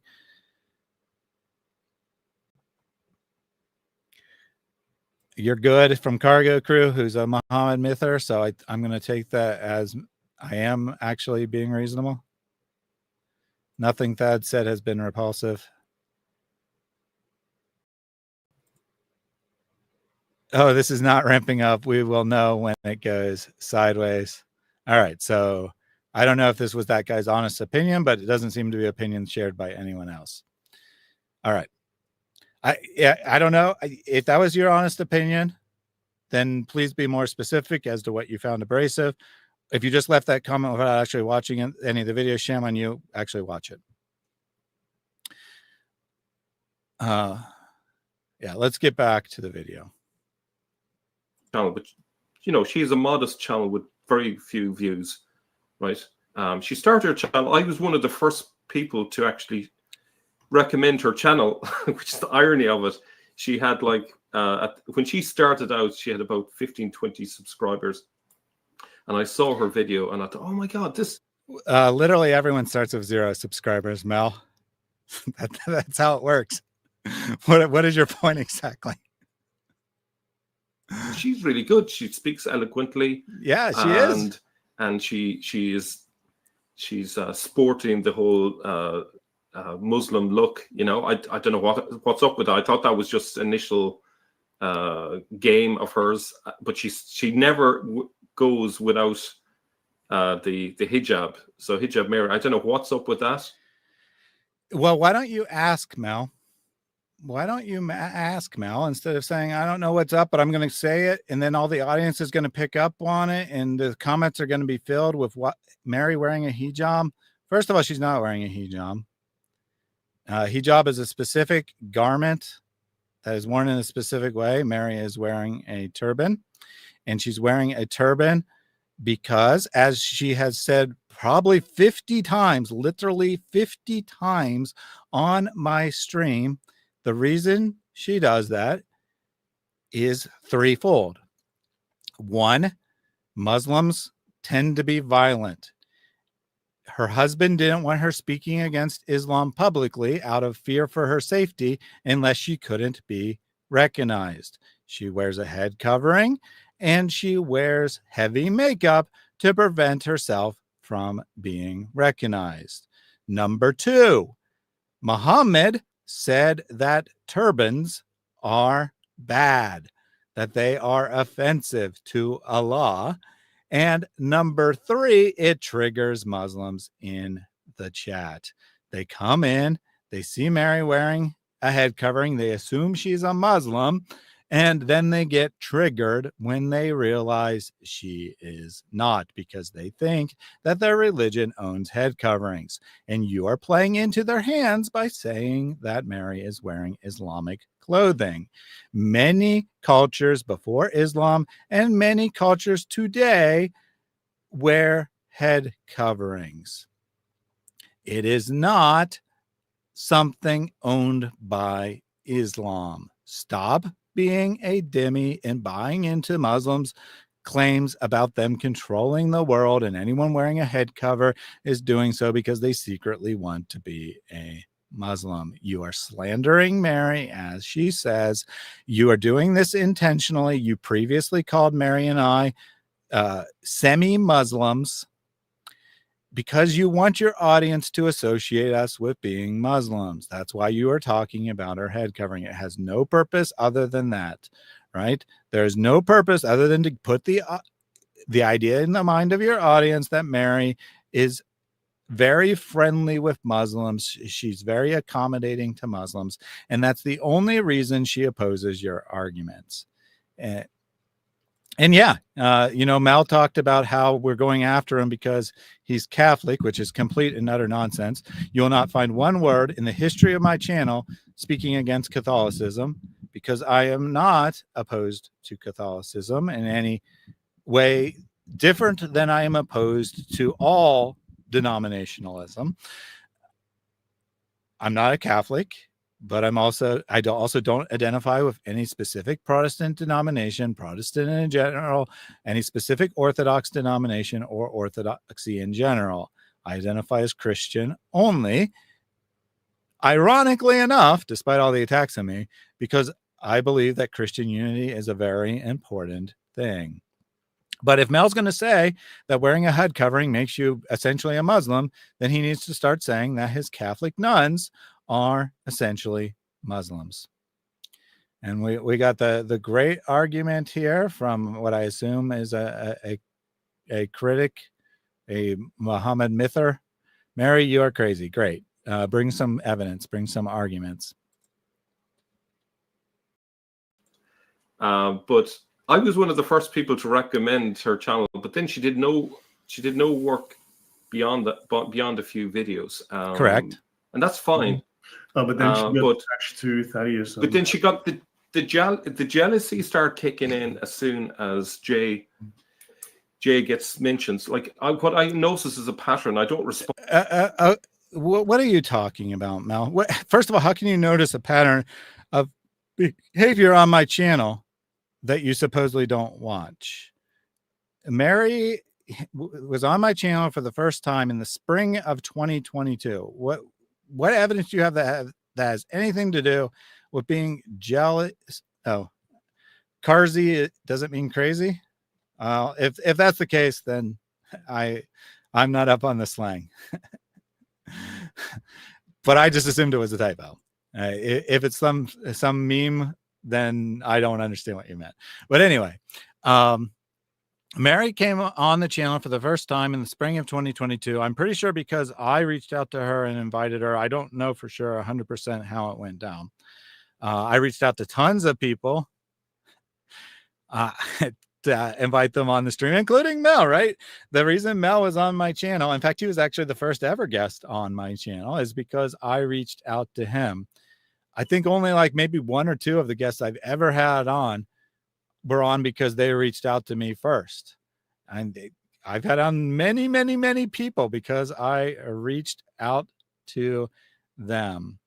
But apparently Mary was jealous of Mel because her channel performed quite well, I might say. I mean, I think that Mel would actually understand this as a YouTuber. I wouldn't expect the average person to know, but Mary got several hundred subscribers from 2 videos before ever appearing on my channel or anywhere else. And that's actually quite extraordinary. That's amazingly hard to do. That's much better than I did, even with appearing on Islam Critiques channel, right? I appeared on Islam's Critiques channel, and after 2 videos, I had like 80 subscribers. So to get several hundred subscribers from 2 videos is quite impressive, actually. But he's trying to diminish Mary and say that she was jealous of Jay for some reason. Why Jay of all people, I have no idea. I mean, literally every known YouTuber had more subscribers of her, so she should be jealous of everyone. But apparently it was specifically Jay for some reason. She came on my channel in the spring of 2022. Didn't talk about the historical argument one time for the next year, all part of their grand plan to get back at Jay Smith out of jealousy, I think, according to Mel. Very interesting. I'm glad that we have the all-knowing Mel to tell us about Mary's secret motives that I had no idea about for all this time. On to everything, but like I went on Al Fadi last week, and I was saying to myself, I bet you Mary's going to do an attack on me. And lo and behold, 48 hours later, she's going full guns ablazes. So that's what. Yeah, you went on Al Fadi, and 48 hours later, Mary had a stream on the inscription. Was your show on Al Fadi about the inscription, Mel? No? Did you think that maybe Mary and I had already scheduled that show before you even went on Al Fadi? No, of course not. It's all about you. It's all about how everyone's out to get you. Mary literally hasn't commented publicly on your stream with Al Fadi to date. Yes, she is very obsessed and immediately attacked you on a completely unrelated subject for the reason of you being on Al Fadi. We're dealing with. I'm fortunate in the online world. You have a lot of real people like Mary probably has had a hard upbringing. Just and I think maybe Mel, she deserves. you're breaking up there for a sec. Just go back.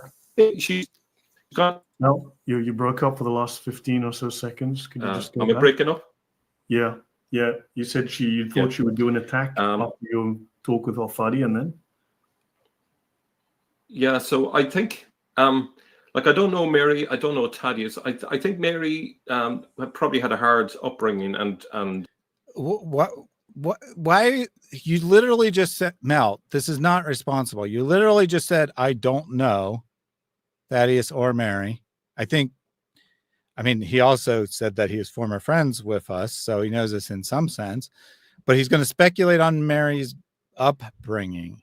Mel, that is not responsible. That is not Christian. That is gossip. That is slander. That is completely and totally inappropriate to speculate on something you admit to you don't know about. Let's see what he says, even though he admits that he's just making this up. Her way of surviving in a world that isn't very empathetic to her is to attack people. So that's me being very charitable and trying to be understanding from her background. But that's not my world. I come from a very gentle. So get this. He makes up nonsense about Mary's background, saying she grew up and she wasn't loved and everyone mistreated her. And that's why she's constantly attacking everyone. But I'm doing that out of empathy. I'm trying to understand her. I'm being generous here. What the heck? What the heck, Mel? This is pathetic. This is pathetic. This is literally pathetic. I mean, you're saying I don't understand why you're attacking, so I'm going to make something up.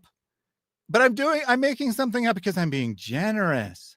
Mel, show me where Mary made anything up about your background. Show me where I made up anything about your background. Mary says, no, I didn't. I had a good family. Mel is spreading rumors. This is like claiming I was raped as a kid that Muslims do. It's grotesque. Yeah, you know what happens when Mary and I are on a stream and a Muslim comes in? Well, they go through their Dawa script for a while, typically, and then they eventually realize that the Dawa script has failed and Mary has embarrassed them.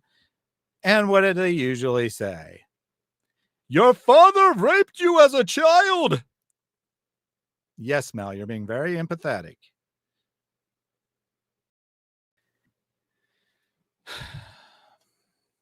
Sort of culture where we don't go out attacking people and we try and stick to the arguments. And I've tried to turn the other cheek. Mel, either you watched our streams and you know we stick to the arguments, or you haven't watched our streams and you're making stuff up. At most, 5% of the content is not about the argument. And let me say again, I do acknowledge that I've acted inappropriately, you could say sinfully, and I have occasionally made it about person, right? I've occasionally gone on the attack, but 95% of the material is based on the argument. You couldn't handle the argument, and so you started calling Mary a liar. You started calling Mary names, both publicly and privately. I stood up for you and defended you on the early streams. And then you make a public post calling me a semi-Muslim. And then I email you privately and say, this post was highly offensive. You may not have realized what you said, but I do not appreciate you calling me Muslim. This is the most offensive thing you could possibly call me. I request that you take that down. And he proceeded to block me because I was stalking him and obsessed. That is how the timeline of events went. After that, yes, we did go after you a little harder. And I do, again, admit that I'm in the wrong. Just because you were in the wrong doesn't mean I'm not in the wrong for responding the way I did. I take full responsibility and ask forgiveness for anything I did that was personal, or anytime I lost my temper and said things that I regret. I ask forgiveness for that.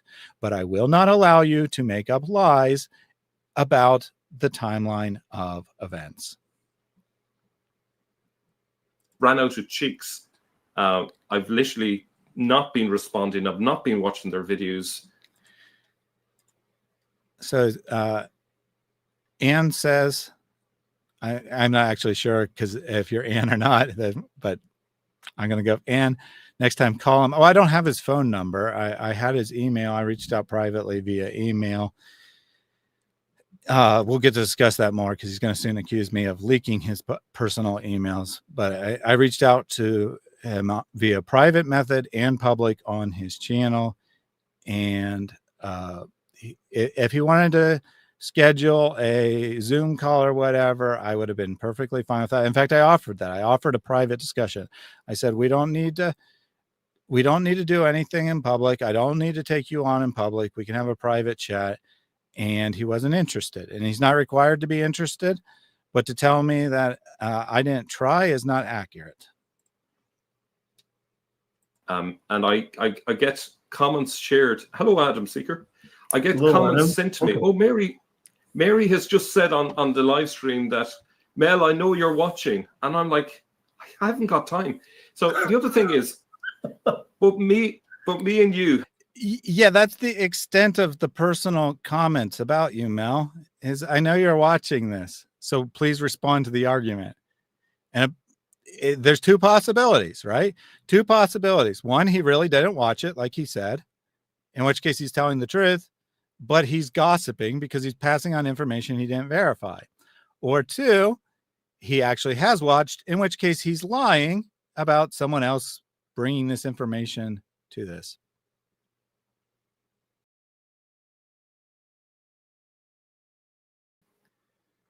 But me and you are busy people. I have a day job. You have a day job. I haven't got time. If I had time, I would not be watching Mary's videos if I had time. You'd be first on the line of. So he claims he doesn't have time to watch it, but if he did, he still wouldn't watch it. Then why are you talking about what's in the contents of those videos, Mel? I mean, there's two possibilities. Either you're repeating gossip without verifying the information for yourself, which is exactly what Jay did, and that is explicitly a sin according to the Bible, or you're lying about not watching it. It's one or the other. You can't respond to something you haven't watched. You can't honestly, of course you can say words, but you can't honestly respond to something you haven't watched. I have watched everything that was said about you or in response to you was in direct response to something you actually said or actually did that I personally witnessed, whether that was a comment or something said on camera or whatever. That is a substantial difference between us. And that's a good question, Clay. Why did Mel even have to go on Lloyd's channel to do this rather than just do it on his own channel? I'm not sure. I think it was because he wants it to look, well, first of all, he went on Jay's channel already, right? He already expressed his frustration with us once. I think that he wanted a different audience than his own audience for this because he wanted to spread gossip about me. I mean, I don't see how you can say, I mean, it's either gossip or it's lies. It's one or the other. Videos that I would want to be spending time in my spare time, because I would love to have more time to watch all the other material that everyone's doing. Like that's nature. That's fine, Mal. You don't have to watch our material, but don't act like you're responding to it if you haven't watched it. So I have a full-time day job. And especially don't make comments about what we do in those videos that is supposedly immoral and unjustified if you don't know what we do in those videos because you didn't watch them. Spare little time I have in the evening. I'm a very busy person. I try my best to do a bit of research and flaws and all. People know me. You know, it is what it is. If I make mistakes, I correct them. There's no malice. There's no attempt to deceive. And I'm actually going to give Mel credit here. I think he's being honest. He has admitted to his mistakes in the past. He has admitted to things that he said is untrue. In fact, he changes his argument every other week. But every time he says, if you don't agree with my new argument, you are a secret Muslim. That sounds pretty narcissistic to me. And he was previously called out for using fake AI quotes.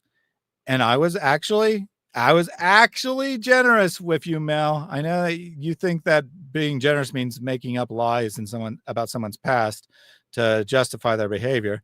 I was actually generous with you, Mel, and said maybe he doesn't know, right? Maybe he doesn't know that AI is capable of hallucinating and saying things that are untrue.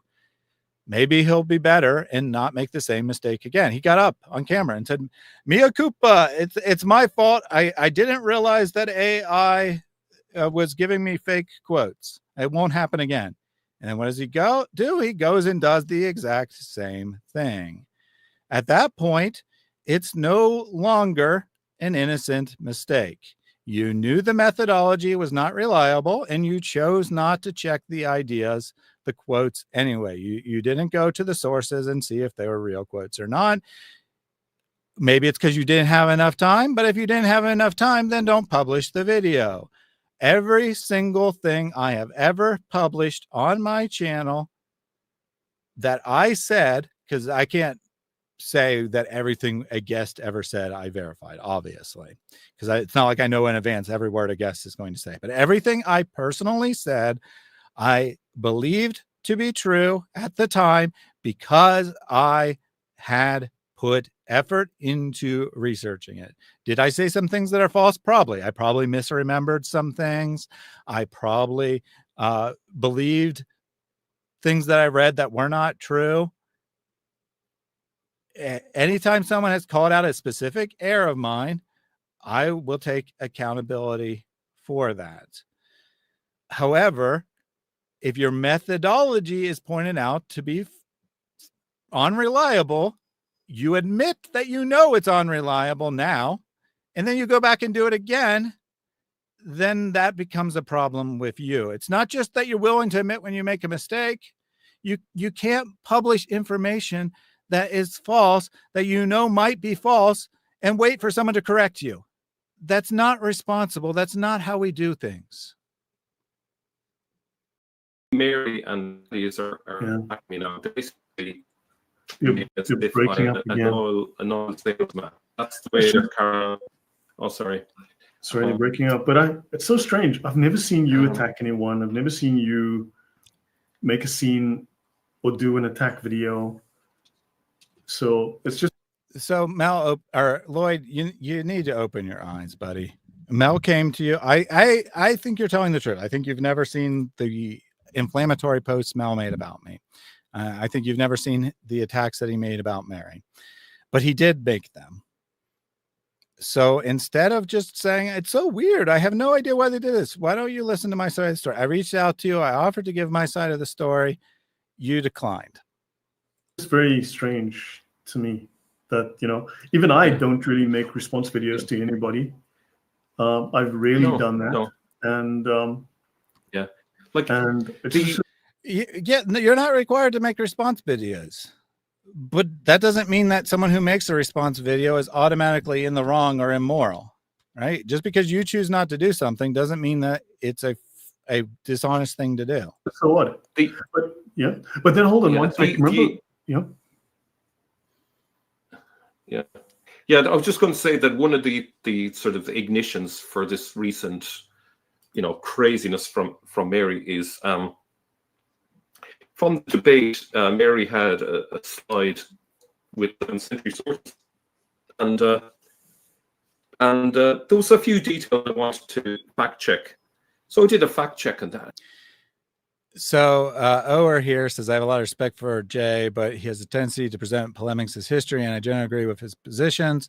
So I understand some criticism in that respect. So here's someone who actually agrees with Jay, right? They agree with the broad ideas, but they can see that Jay has the tendency to present his arguments as absolute fact when they are, at best, his own personal speculation. Yet I am a monster. Now, I don't think Ower thinks I'm a monster, but Mel and Lloyd apparently do, and that just drove her demented. So I very interesting description. So Mary presented a slide on her debate with Robert. Notice this is about her and Robert. Mel, by his own description, did a fact check of the slide. All right, and then in what could be deemed not very polite terms, said that Mary was mistaken.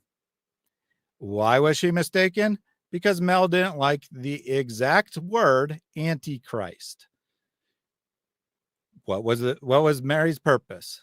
Was she saying that the source used the exact phrase, he is an antichrist? No, she was saying that the source presents Muhammad as presenting anti-Christian theology, which it does. Mel's fact checked was it doesn't use the exact phrase antichrist, which was never Mary's point. Camley was responding to that she misrepresented certain things, and that can be done. There's no malice in it.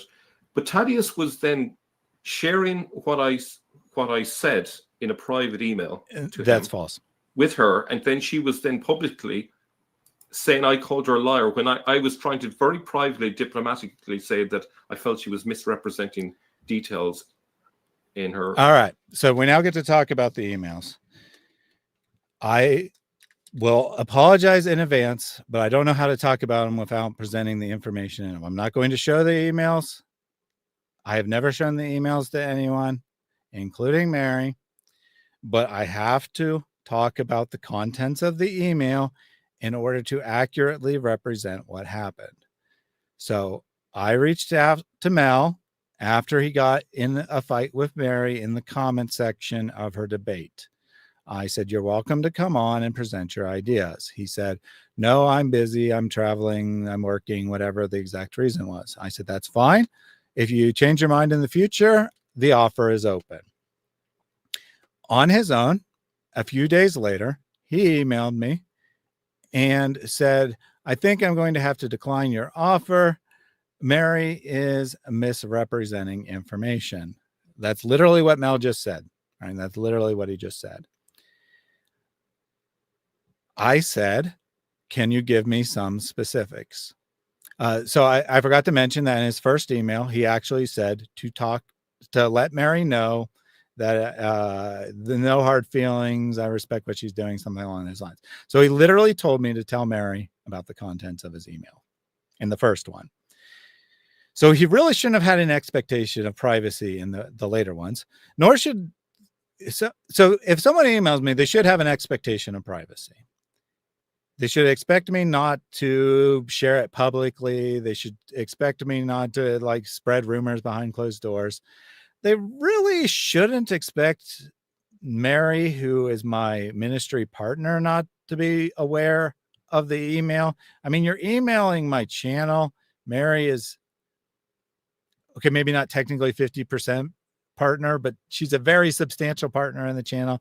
She's very involved with me on the channel. You really shouldn't have an expectation of me not sharing things with Mary. You also shouldn't have an expectation of me not sharing things with my wife. With anyone other than Mary or my wife, yes, you have an expectation of privacy. You shouldn't really have an expectation of privacy between Mary and I.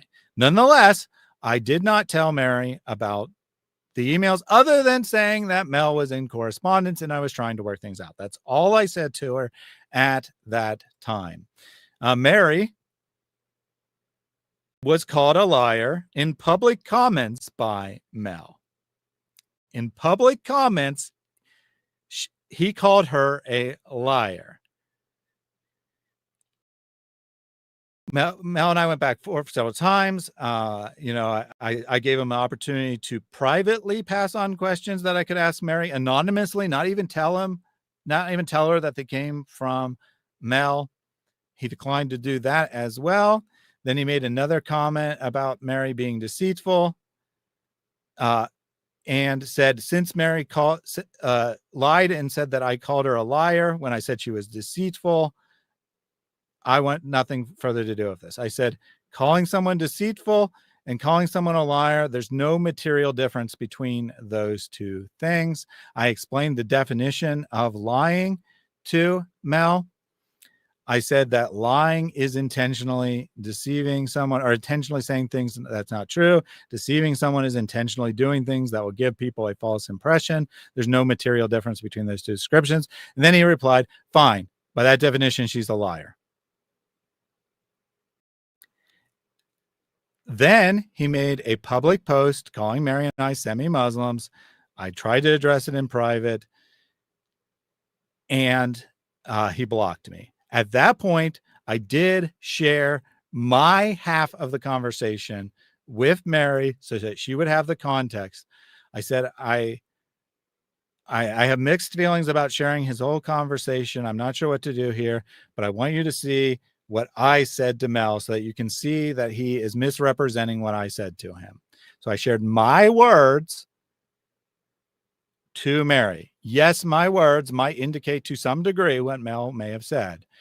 If that constitutes sharing his emails, then I take full responsibility for that. And if he had a legitimate expectation of privacy, then I violated that privacy and I take full responsibility for it.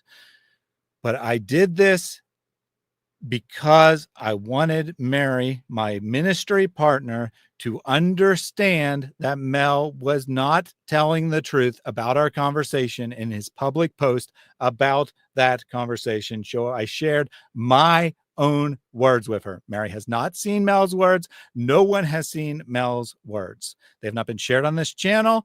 They have not been shared privately. The general idea of his emails was shared with Mary and now has been shared with you publicly here because Mel is making public claims about what's in those emails. I feel that at that point, I am no longer violating any sense of trust by also talking about the emails.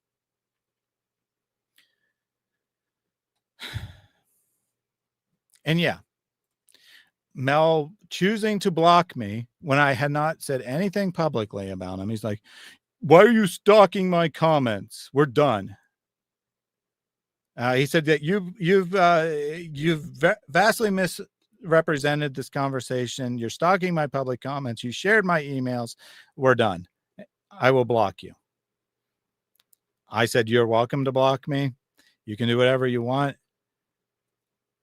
It won't stop me from responding to you. And it means I won't have any means to defend myself, but you're welcome to block me.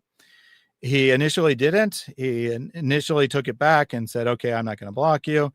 And then something was said a few days later. I don't even remember the exact thing. I think I responded to another one of his public. I'm pretty sure it was me responding to one of his public posts in his own comment section, not even on my channel. And he said, since you're stalking me, I'm going to block you, or something along those lines. That is my best recollection of the events. It might not be 100% precise. There might be some slight mismatch on the dates. I don't have the dates in front of me, but that is my honest recollection of the situation. And I feel it's the only thing I could possibly do. I don't see how I could have handled that portion of the interaction any better than I did. Like I said, I withheld from Mary the information that Mel was in private telling me that she was a liar. By the way, I also questioned his research. I said, lying requires intentional deceit. Mary could be mistaken in not lying. That said, I looked up the passage you refer to, and I looked at the original language, which I don't remember if it was Syriac or Greek or what, but I looked at the original language. No, it was Latin. I remember now. It was Latin. I looked at it. Here's the exact passage in translation. You're disputing over the translation of this one particular word. I don't remember what it is off the top of my head. And I don't think that Mary is mistaken, let alone lying. And then the conversation devolved from there. In there, and I was giving constructive feedback, and I was going to leave it at that. And then Mary's You're breaking up again, Mel. Sorry, I'm getting underwater sounds. is Mary.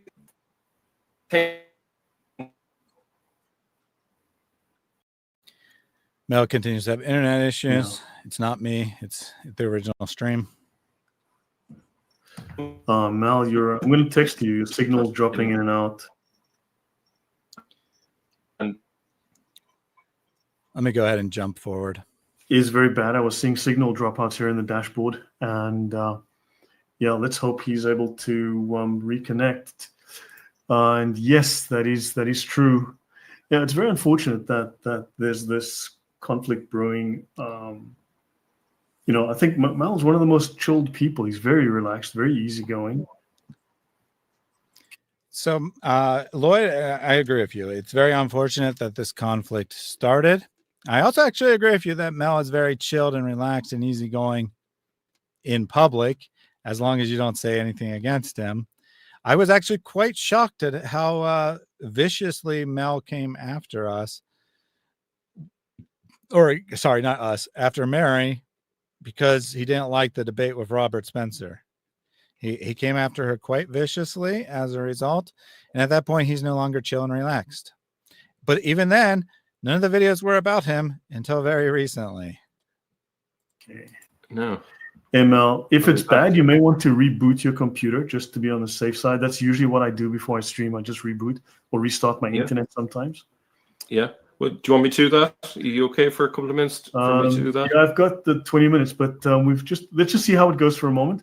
But Thaddeus is going out of his way publicly to attack colleagues. It's uncalled for, unnecessary, and a waste of time. There's no need for it. And So that reads a comment from the audience here. Thaddeus going out of his way to public attack colleagues is uncalled for, unnecessary, and a waste of everyone's time. There is no need for it. I respectfully disagree. You can say I'm going out of my way. I'm not quite sure. I'm not quite sure how you differentiate between going out of my way and not going out of my way to say stuff about Jay, but I absolutely said stuff about Jay. I absolutely didn't have to, right? So if you want to say that's going out of my way, fine, I'm going out of my way. But I respectfully disagree that it's uncalled for, unnecessary, and a waste of everyone's time. Having a 2-hour stream about my behavior perhaps is a waste of people's time. Me responding today is perhaps a waste of people's time. But I don't think me critiquing Jay's argument is a waste of anyone's time. And at least in his public comments, Jay doesn't feel it was a waste of time either. He says, I'm glad, I'm thankful that people are critiquing my ideas so we can see if they stand up to scrutiny. We just need to go about this in the correct way. And then passes on a bunch of rumors about me doing this in the incorrect way, which literally I didn't do. Now we got the same pattern here from these guys saying that I'm doing it inappropriately, although some people like Yeshua is Yahweh here probably feel that it should never be done. But I say absolutely that is not correct. Christians are not called to blindly support other Christians no matter what. We're not called to not to speak out against error. We're not called to keep our differences of theological opinion to ourselves. That is not something Christians are called to do. Paul, of course, famously writes about how he rightly confronted Peter to Peter's face in front of other people when he felt that Peter was acting inappropriately. I don't have a problem with them calling me out publicly. I don't have a problem with Lloyd and Mel saying that I did it wrong because X, Y, and Z. What I have a problem with is them saying I did something wrong by talking about people's factual errors. We don't hide our errors in Christianity. We don't blindly support someone because they're on our side. If I'm not accusing Jay of doing something abusive, but this is the exact same attitude that allows so-called pastors to abuse their congregations, to mentally abuse people, emotionally abuse people, sometimes physically abuse people, to commit immoral sexual acts, to cover up all their misdeeds, and remain in the clergy, remain as pastors of their congregations because people will cover it up because this is embarrassing to the church. We don't want anyone to use this against us. He's a good guy. He just had a momentary lapse. So let's move on, everyone. No, that is not how we behave in Christianity. That is not correct. The correct behavior on matters of teaching, you are welcome to confront someone privately. You are not required to confront someone privately. On matters of teaching, public teaching can be confronted publicly. On matters of sin, it should be confronted privately.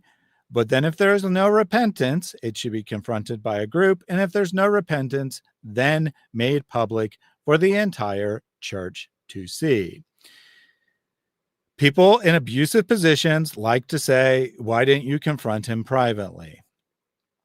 That is always done in these sinful situations. Well, I can't say always, but is typically done in these sinful situations.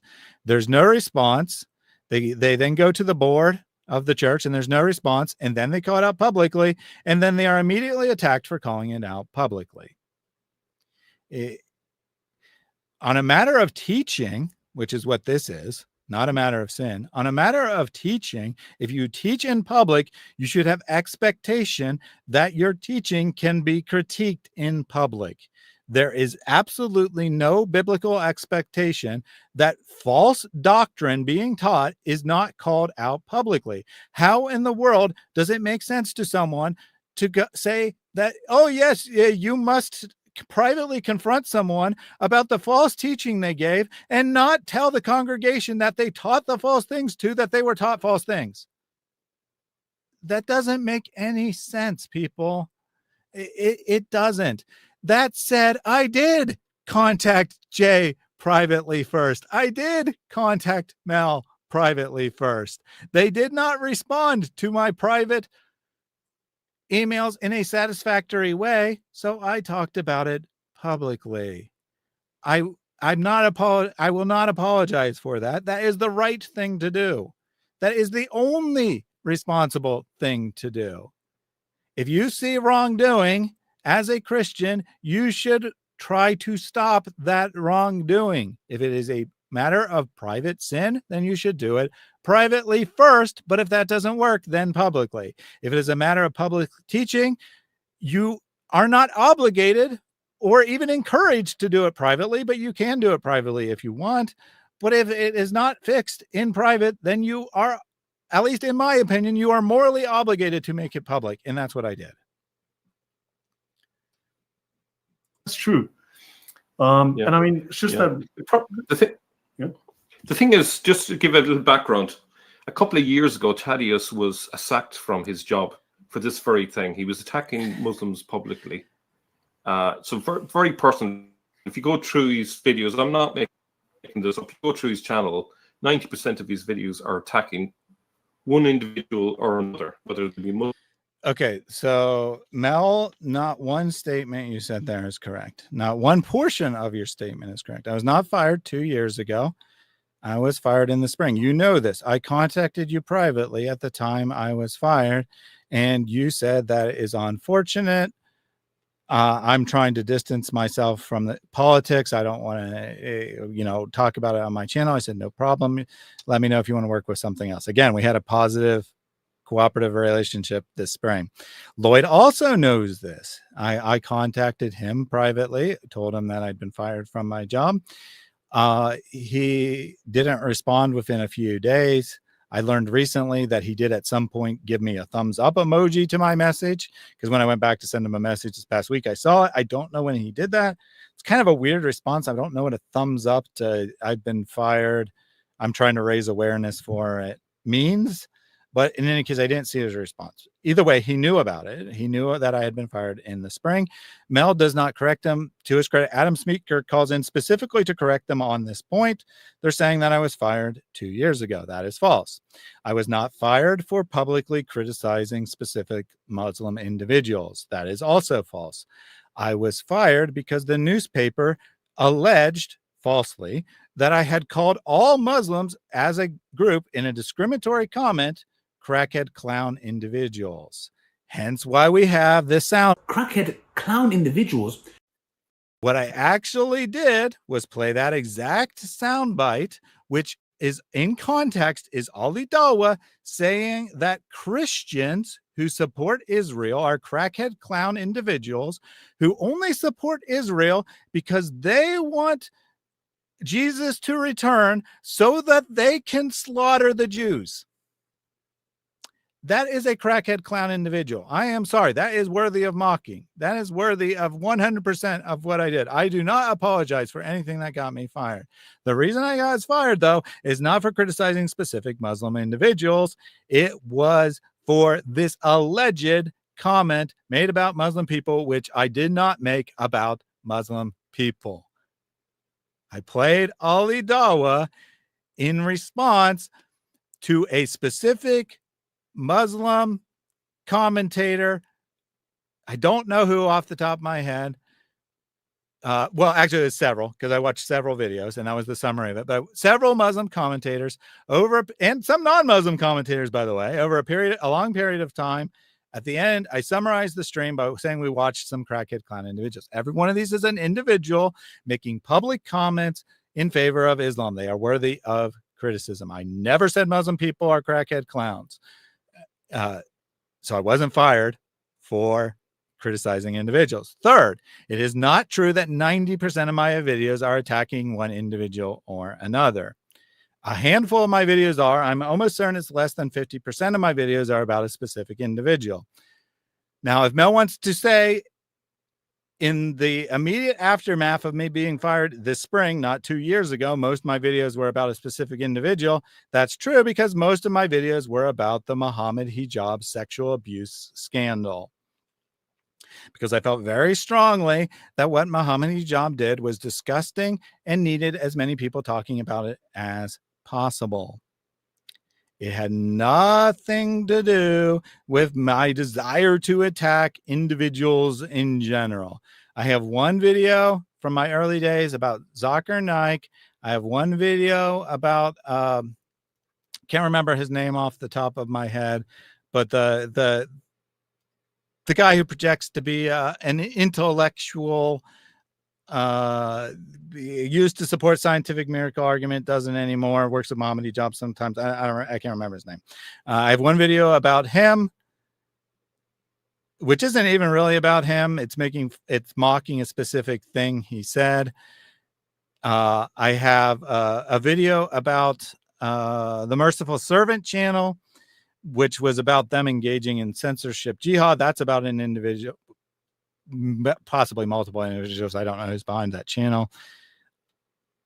And I have a couple of videos about Uthman ibn Farouk when he was accused of sexual abuse. I have a couple of videos on that. And I have one video making fun of Uthman for saying that there are dietary marks or there weren't dietary marks in the original Quran. There might be one or two others that I'm not thinking of at the top of my head, but that's pretty much all of them before the Muhammad Hijab scandal. And that's what, like 5, maybe 10, if I'm forgetting some videos out of the literal 300 or so videos I've done. To say that 90% of my videos are about attacking some individual is just flat out false. That said, there's nothing morally wrong with attacking a Muslim dawagandist. What is his point here? I think what he's trying to do is suggest that I'm just this like evil person who gets joy out of attacking people. And that's simply not true. Colleagues, this is his pattern. I don't know where the hatred has come from. It's totally unnecessary. But I don't think that's going to bring anyone to Christ, attacking people. You know, we look at arguments fine. Maybe Mel, you should actually, if you want to bring people to Christ, maybe you should actually talk to ex-Muslims, because attacking their Dawa guys is very important to getting people out of Islam. You don't think this way. You don't get it. I didn't think this way. I didn't get it when I started doing this, but I did research and I talked with ex-Muslims, and their confidence is based on individuals. Their confidence is based on Muhammad Hijab or whoever being a big, strong individual that no one can criticize. And what are you saying? Don't criticize Muhammad Hijab. That's wrong. You're playing into their hands. You're keeping people in Islam. So not one statement about that was correct. The time wasn't right. The reason wasn't right. And the nature of my channel is not right. Fine, and leave it at that. Like, the other thing is, I said to Thaddeus, listen, I apologize if I've offended you. And I drew the line under it, and he agreed to take down any collaborations that we did together. And then and that part is 100% true. When I complained about Mel's inflammatory post calling me a Muslim, he said I apologize. I accepted his apology. He asked me to remove our past collaborations, and I did so. That part is 100% true.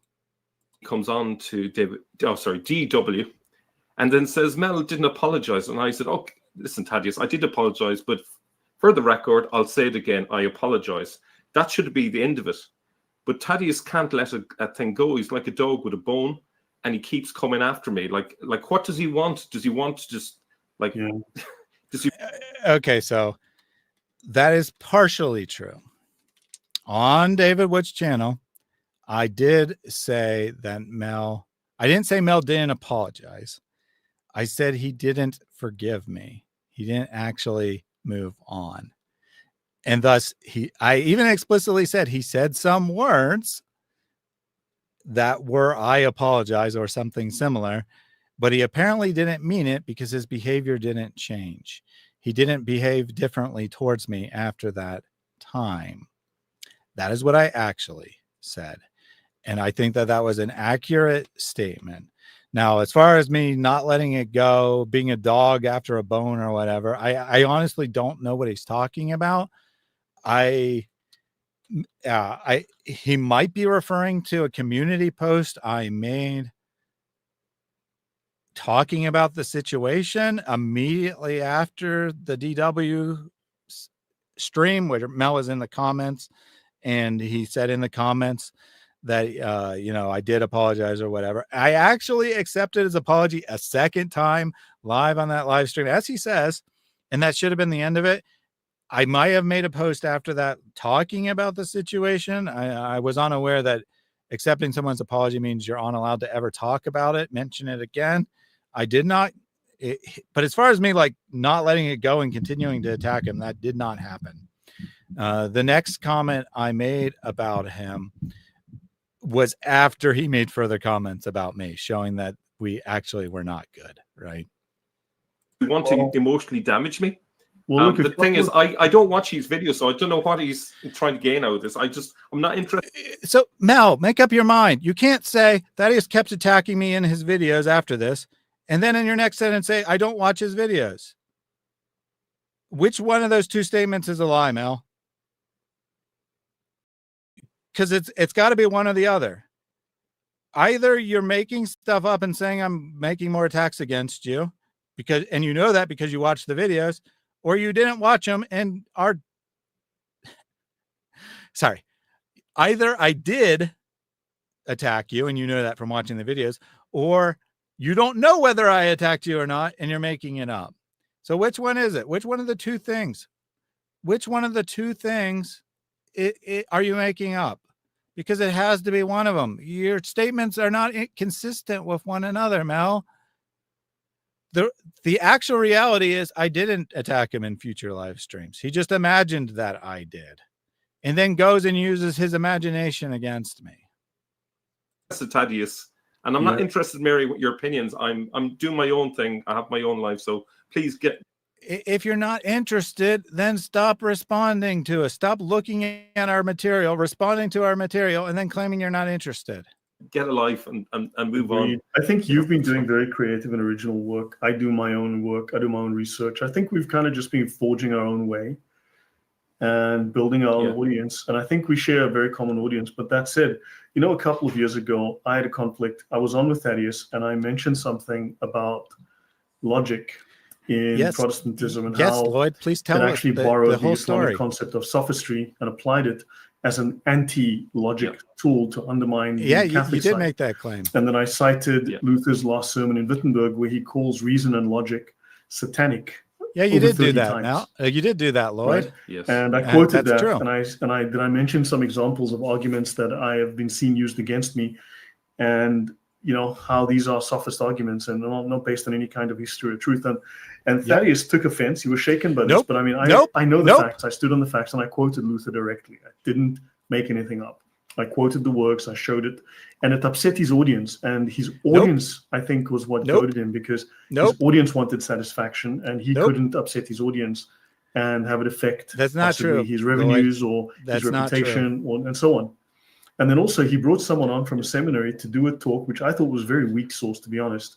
All right. And before he talks about David S., someone from seminary, which is David Suarez, who was on the channel a couple of days ago, and how it was weak sauce or whatever. Let me first get the accurate picture of what happened. So Lloyd and I worked together for multiple years, right? We worked together for multiple years. He presented material that was primarily about Islamic Sharia. Lloyd has a very strong personality, and I'm not going to say that we never argued about anything, or it was always completely smooth sailing, but we had a good working relationship for a long period of time. Lloyd, on his own channel, started to raise material that questioned Luther, Martin Luther, the founder of, one of the founders, at least, of the Protestant Reformation, and also material critical of John Calvin. I told him that is fine. You can do that on your channel. It's okay.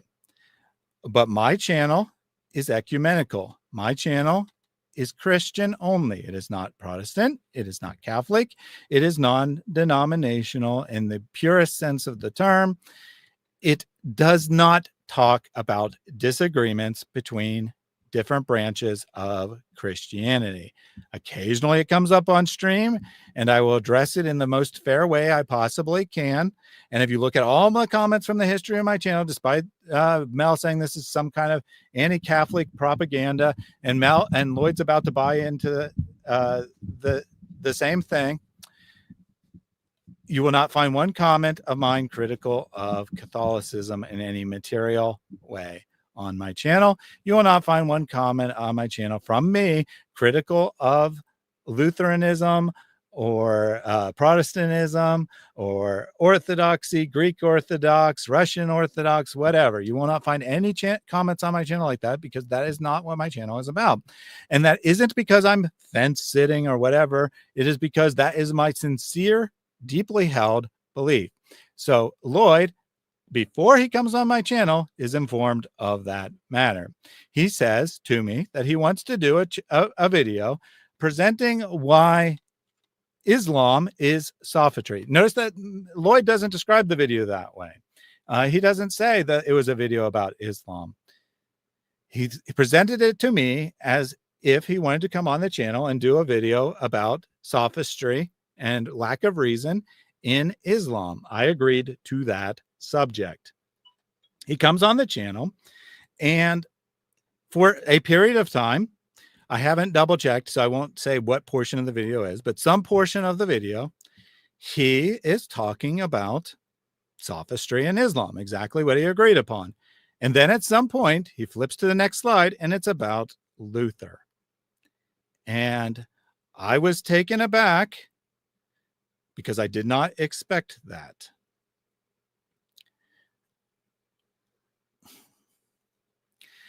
Yeah, I get it, Nicodemus. You don't like my use of the word Orthodox. Yeah, I don't.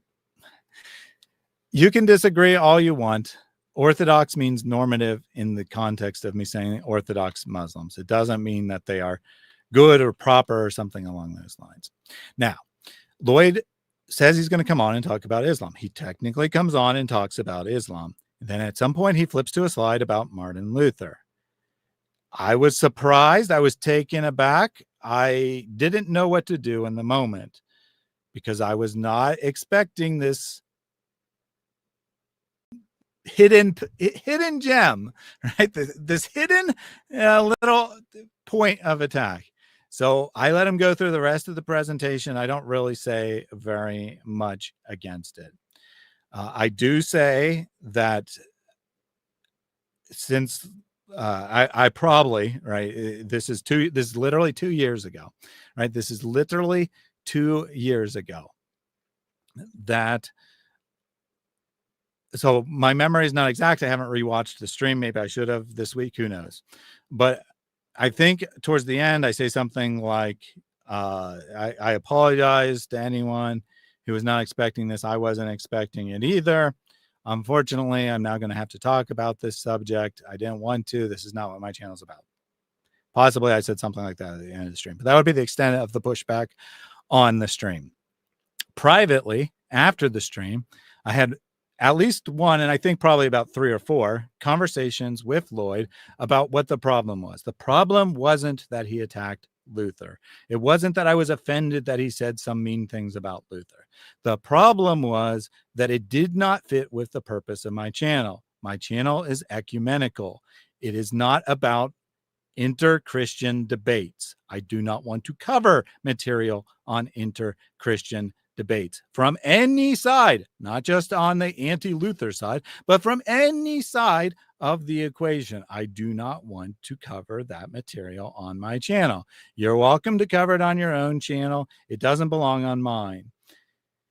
Lloyd, it took some convincing, but Lloyd eventually came to at least acknowledge what my position was. And we actually moved on, and we had multiple streams after that time, both on his channel and on my channel. That was not the end of our relationship. I'll go ahead and let him play what he wants to say about David S., and then I'll explain the rest of what went down after Lloyd's little surprise presentation on Luther. He refused to let me on. He refused to talk with me privately about it. He didn't engage with me Yes, privately. I remember that. Separately. And And I was happy, would have been very happy to share the evidence and work with him and show him, look, this is, and then also this guy came on and they kept me in the chat. They wouldn't let me come up and defend myself. And I didn't make any response videos. I was annoyed, of course. I made a few comments about it, but I didn't spend my life on it. I just moved on. And I haven't made any response videos, but I think if I were to do so today, I could prove my case far better because I've studied the issue. It wasn't deeper. about your case. And that wasn't the best treatment of the situation, I think, that he could have made. It was. But in your case, It obviously, doesn't show. All right. So I don't apologize for the way I handled that situation. I handled that situation exceptionally well, in my opinion. I do not apologize how I handled anything. Despite Lloyd's memory, I'm not saying he's lying. I was mistaken about the memory of order of events as well. I went back and I looked. Lloyd and I hadn't talked about this in a long time. I did send a message after this live stream in which I said that you're mistaken on the order of events. Let's have a chat if you want, or not if you don't want, whatever. I said I was mistaken as well. I went back and I looked up the exact order of the events. Lloyd seems to believe that Mary replaced him because of his rant about Luther. The reality is Mary was a regular guest on the channel for 1.5 years before this happened. And I continued to work with Lloyd after this happened. We did grow apart, right? We did eventually stop working together, but it wasn't one particular thing. It was a gradual growing apart. And yes, this was a factor. This was definitely a factor. If you come on my channel, knowing that I don't want you to present particular material and then spring it on me anyway, that does affect our relationship. But it is not accurate that I didn't talk with him or anything. Now, I did have a stream with David S. later on. And it is true, I wouldn't let Lloyd join the live chat. You know why I wouldn't let him join the live chat? Exactly what I explained to him at the time. You made your presentation. Because you chose to make that presentation on this channel, I have to give the opportunity for the other side to make a presentation as well. So I had on a guest who presented. Not that Martin Luther was a great individual. Lloyd says that he's done further research. And if you look at his channel, ironically enough, as him doing this video about how it's so wrong for Christians to attack one another, you look at his channel, the majority of his content over the last year is his attack on Protestantism. Whatever, that's his choice. He can make his channel whatever he wants. I've never spoken against it being wrong for him to attack Protestantism. I think there is a place in Christianity for these kinds of discussions and debates. It isn't my channel. That was the point. The point wasn't that the debate was inappropriate or what he said was offensive to me or anything like that. It was that I told him this doesn't belong on my channel. It's not the purpose of my channel. He brought it on my channel anyway. I do think that he misrepresents Luther. I do think that he has an unfair interpretation of Luther. That said, I do think that Luther wasn't a saint. Luther did some really reprehensible things. And you know what? Every Lutheran church in the world disavows some of the writings of Martin Luther because he said some and did some outrageous things. That's not some grand discovery of Lloyd. This is well-known part of Christian history. Luther was a sinful individual. My faith is not based on Luther. My faith is not based on the Pope. My faith is not based on the patriarch of a Orthodox church. My faith is based on the person of Jesus. I do not have interest in these kinds of interdenominational debates. When they come up, because of people in the chat, being people in the chat, I try to address it in the fairest way possible, accurately representing the positions of both sides of the argument and not taking a firm position. So Lloyd, as far as I know, has not officially said he's Catholic. He likes to go around saying he's Anglican, which, I mean, historically, he certainly was Anglican. He certainly doesn't seem very Anglican at this time. That's not an insult, just an observation.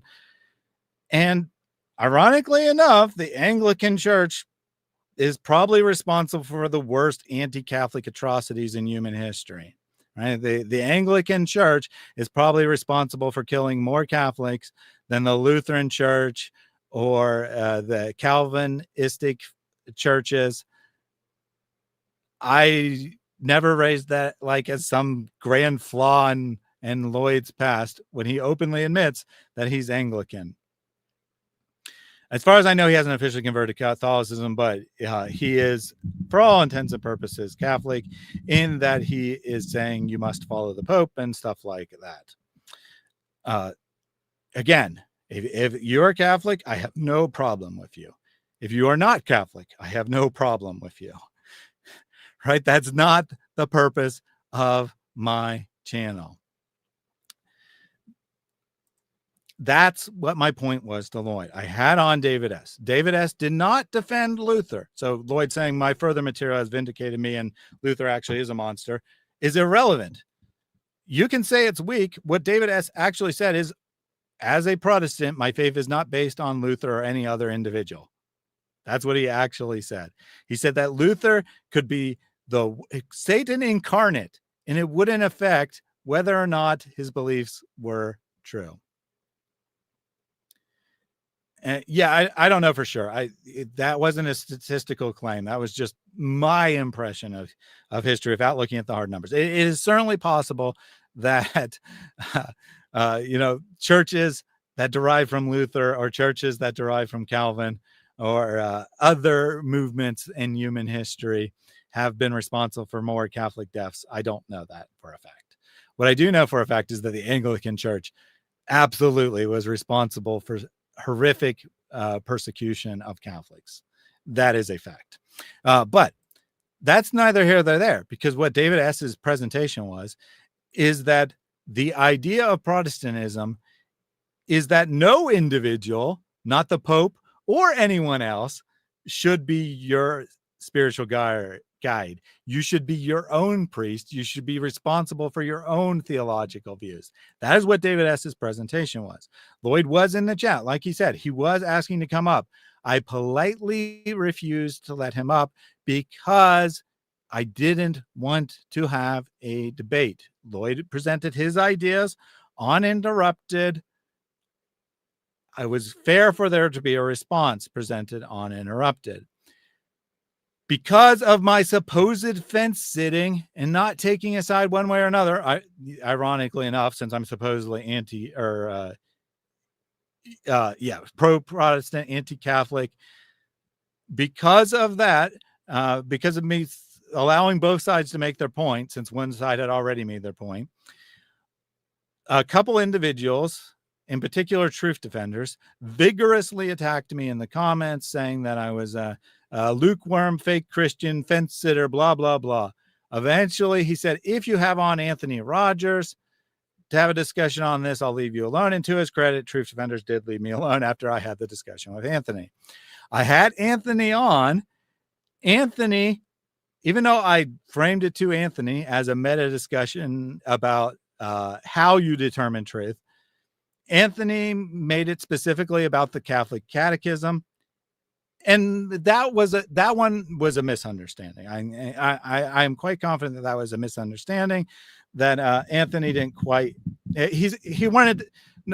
Okay, what Anthony wanted to do is make it, provide specific examples. We did have some meta discussion, but he also wanted to provide specific examples. So I ended up defending the Catholic Catechism against Anthony Rogers, of all people.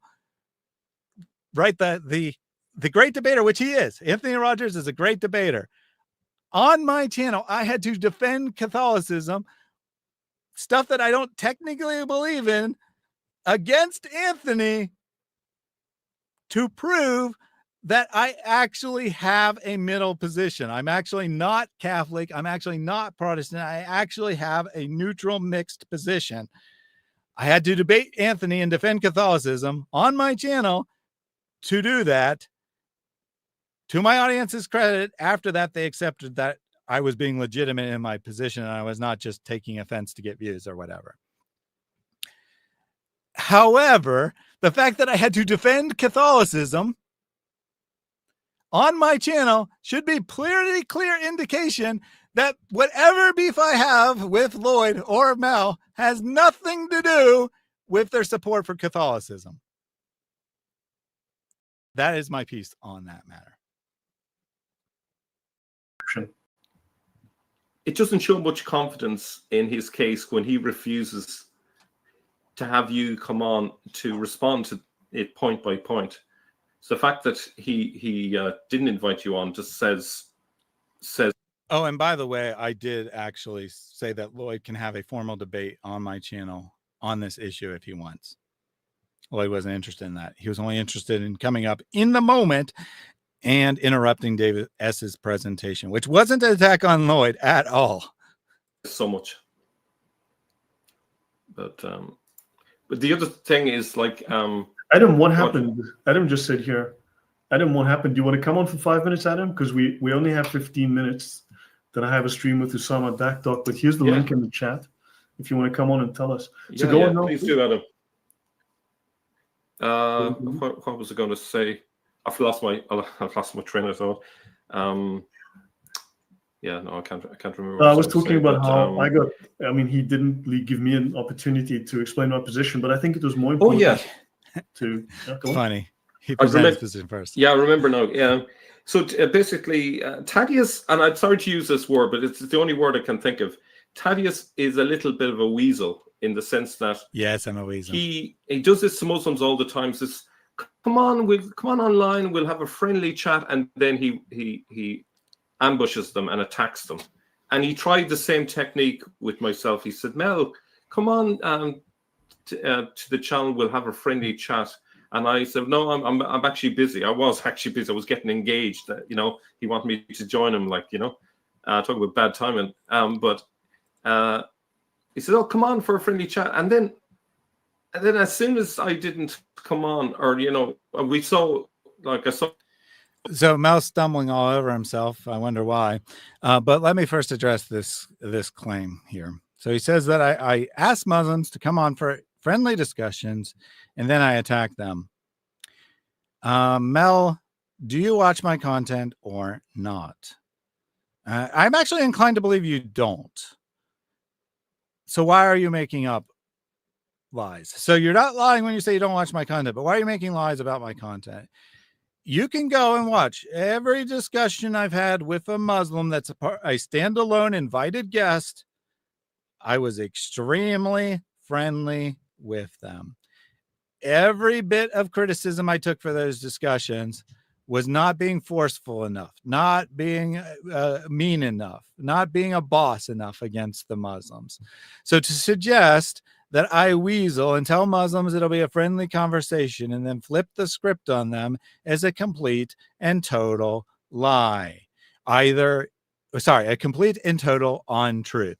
Either you don't know and you're making it up, in which case it's gossip and slander. Maybe you heard it from someone else, then it'd be gossip. Or you're just making it up, then it would be slander. Or you lied about not watching me. But if you actually look at those discussions, I don't think you're going to find any that I was underhanded, or for that matter, that the Muslim guest left the conversation feeling like they had been wronged. Right? I don't think that any Muslim guest I had on as an actual guest, not a caller at the end of a program, an actual guest left the program feeling like I had mistreated them. I don't think that has ever happened. And if someone can point me to a stream where that happened, then let me know. Otherwise, stop lying about me, Mel. Now, as far as you, I did, in fact, offer to have a friendly discussion with you. I offered to have a private discussion with you. I offered to allow you to pose questions anonymously. That happened. But what do you mean I tried the same trick with you? There's no trick, Mel. When I say I'm going to have a friendly conversation with someone, I have a friendly conversation with someone. Now, when a Muslim calls in at the end of the stream, I have made no promise to be friendly with them. And sometimes they call in and they're very lying and deceiving, and it doesn't go very well for them. That is true. But there was no promise of a friendly conversation in those cases. Do not mistake the two things. When Muslims do come up, that is cordial, while Muslims devolve in defending child marriage and spousal abuse. I mean, yeah, even usually at the end of streams when people call in, it is a cordial conversation, at least from one end of it. There are streams that if you go back, especially like multi-time repeat callers trying their same deception for a fifth time, where I say some mean things to them, but they 100% deserved those mean things. And none of those Muslims had a problem, as far as I know, with me responding in that way, because I responded in that way because I knew what kind of person they were, and that's what they expect from a conversation. If you look at all my conversations, you will see there is not one conversation where I get mean and nasty first. I am not like some people who I will remain anonymous, but not Mel or Lloyd, just some other people in the Christian sphere who will relentlessly, abusively attack Muslims in the chat. That is not me. I don't do that. Do I have a problem with people who do? Maybe yes, maybe no, right? I don't know the circumstances. I'm not, I don't watch enough of anyone to say that 100% of the time as someone is doing something inappropriate.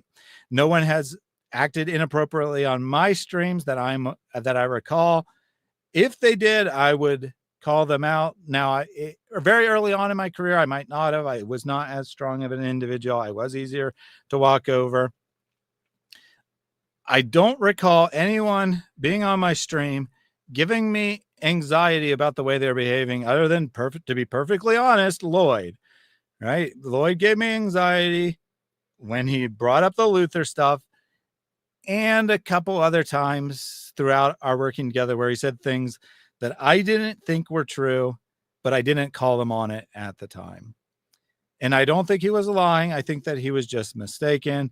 And I was a weak individual at that time. I didn't know how to stand up for what I believed in. I do know how to stand up for it now.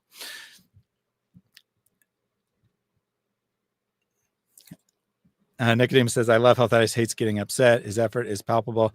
Him and Avery. Yeah, again, I'm a sinner. I'm a fallen creature. I lose my temper. I get upset, but that's not who I am. That's not my normative, right? You won't find me yelling at people on a daily basis. You won't find me spewing all kinds of personal insults against people. Have I insulted people? Have I insulted Muslims? Of course I have. But it's not my normative behavior. It's not the way I act. So for Mel to act like I'm a weasel, I think is what he said, who says one thing and then does another, is simply not true. Either he is passing on gossip that he heard from someone else without verifying it for himself, is just making it up off his own head, or he actually believes that because he actually watched my streams and then was lying about not watching my streams. Oh, like then what the friendly chat was, himself and Mary just spent several hours just attacking me relentlessly. So that was obviously his plan, was bring me on and then just browbeat me with Mary's nonsense. So that was the plan. That was never the plan, Mel. I'm sure you're honestly representing what you thought or imagined the plan was. That was never the plan. I'll say it again. I know that Mel probably won't watch this stream and probably won't see this comment. But if anyone wants to bring it to Mel, feel free to do so. I will allow you to come on my channel, present whatever ideas you want, and I will do nothing to oppose your ideas other than ask you some thoughtful questions in a perfectly calm tone of voice. And if I do something different than what I'm promising to do here on this channel, clip this out and be sure to include the part where I promise that I will delete my channel if I betray you in that way. Feel free for anyone to pass this on to Mel, since he doesn't watch our videos and has no interest in watching them. Feel free to pass this challenge on to Mel. I will have him on my program. He can present whatever information he wants. It can be attacking me. It can be attacking Mary. It can be defending his ideas, whatever he wants to do. And I will do nothing in response except calmly ask him questions. And if I violate that, if I trick him, he can hang up and I will delete my channel.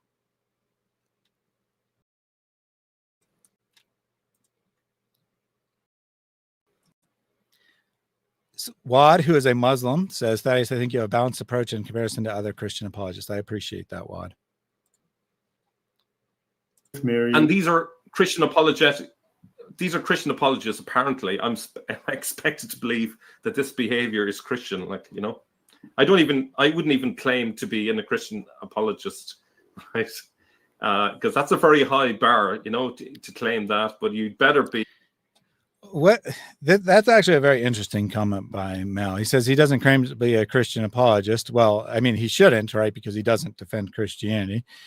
He is a polemicist against Islam. That's accurate.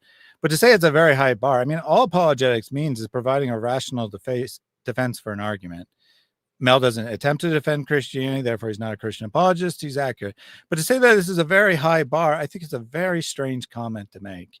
Every Christian should be prepared to make rational arguments in defense of their beliefs. And in fact, every human being should be prepared to make rational arguments in defense of their beliefs. I don't view this as like some high and mighty thing. I view it as the most basic thing possible. So I guess this is said because I'm arrogant and that's why I claim to be a Christian apologist. I'm not quite sure. Let me take a super chat from Songs of Relief. O son of Adam, spend. I will spend on you.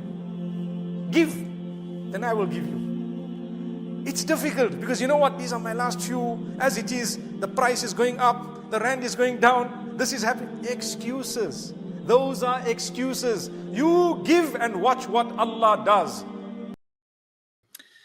Songs of Relief says, son, in the faith, I appreciate you and pray that he will bless you.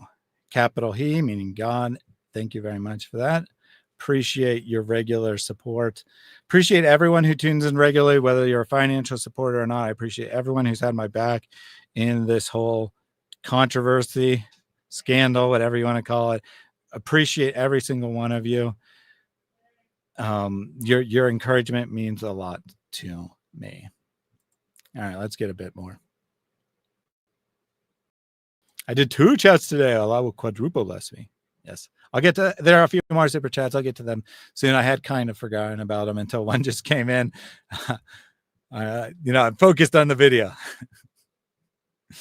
Living living like an admirable way, if you want to claim that. Like, I research history. I put facts up, and yeah, I don't think that claiming to be a Christian apologist is claiming to be have a moral high ground to stand upon, Mel. I don't know what you think a Christian apologist is, but I think it means you provide rational defense of your arguments. If that makes me have morally high ground, I'm not sure what you're trying to say. I think you just have a different understanding of apologists. But if standing on truth means that you're like projecting great morality, is that an admission that you don't stand on truth? I do polemics, but I do historical research, really. And but it just shows there's an ego component, and there's also, for some, I do believe there's a financial component. They want to protect their rice bowl. Mm-hmm. And this is more important than actual facts or truth. And he says with some, I think that's probably oriented towards David and not me. But let me just address this anyway, because Jay absolutely said that I was financially motivated. Once again, I get less views, less ad revenue, less donations, and I often lose subscribers when I talk about the historical argument. To suggest that the only reason I'm doing this is for self-interest is completely ridiculous. I said the same thing to someone in the YouTube comments on this video, because of course you hear it from Lloyd, you're going to repeat it in the YouTube comments. I said the same thing to someone in the YouTube comments, and they said, well, just because it didn't work out doesn't mean that wasn't your intent.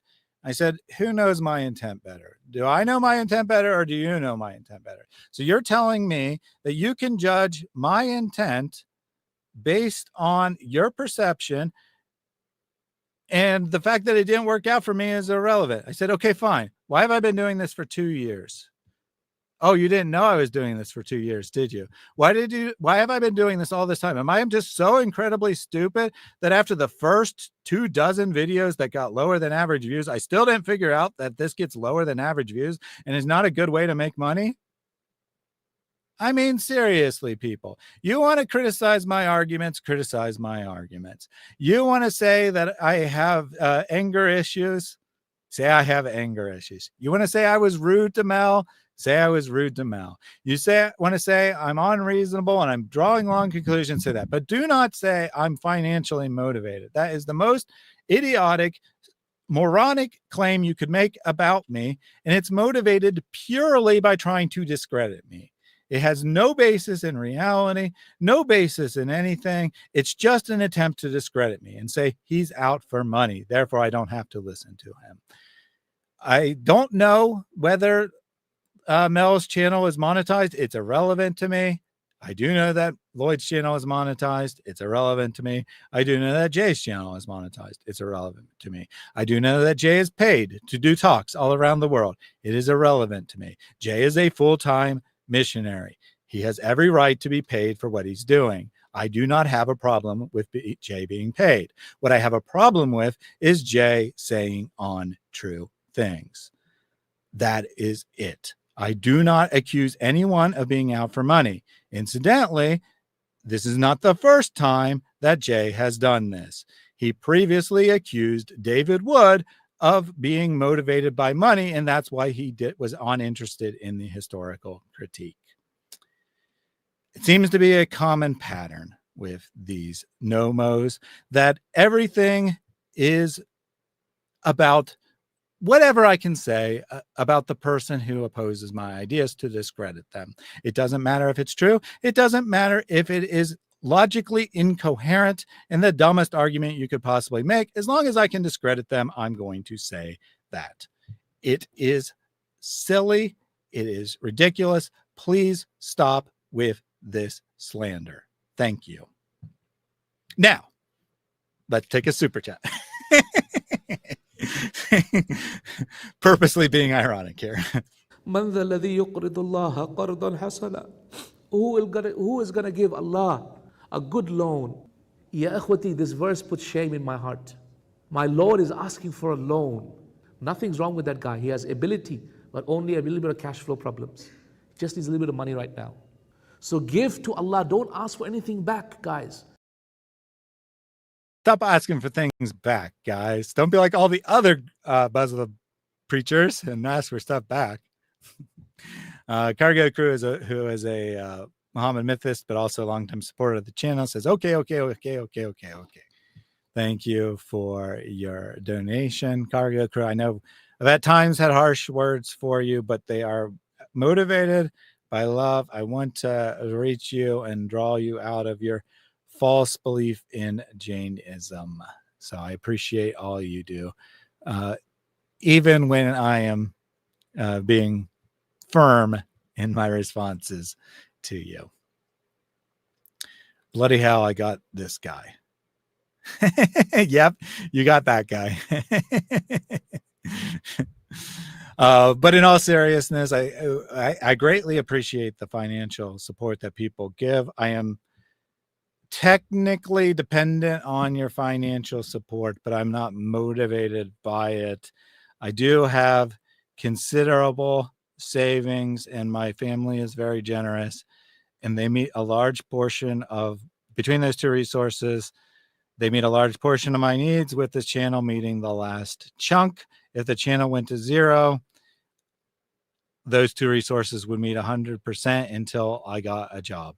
Like, I'm not starving on the street, and I will continue to do what I think is the right thing to do, act out of my integrity, even if people think it's wrong thing to do, even if people refuse to support me as a result. Ultimately, I'm okay.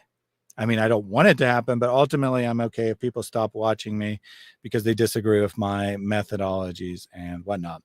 But I do want to point out that you have multiple options to highlight a comment that do not cost any money. You can use Who Ate the Apple, like little Christian friends did here. Wonder if animations are up. who ate the apple to up the mood. You can do that, which will also play the audio.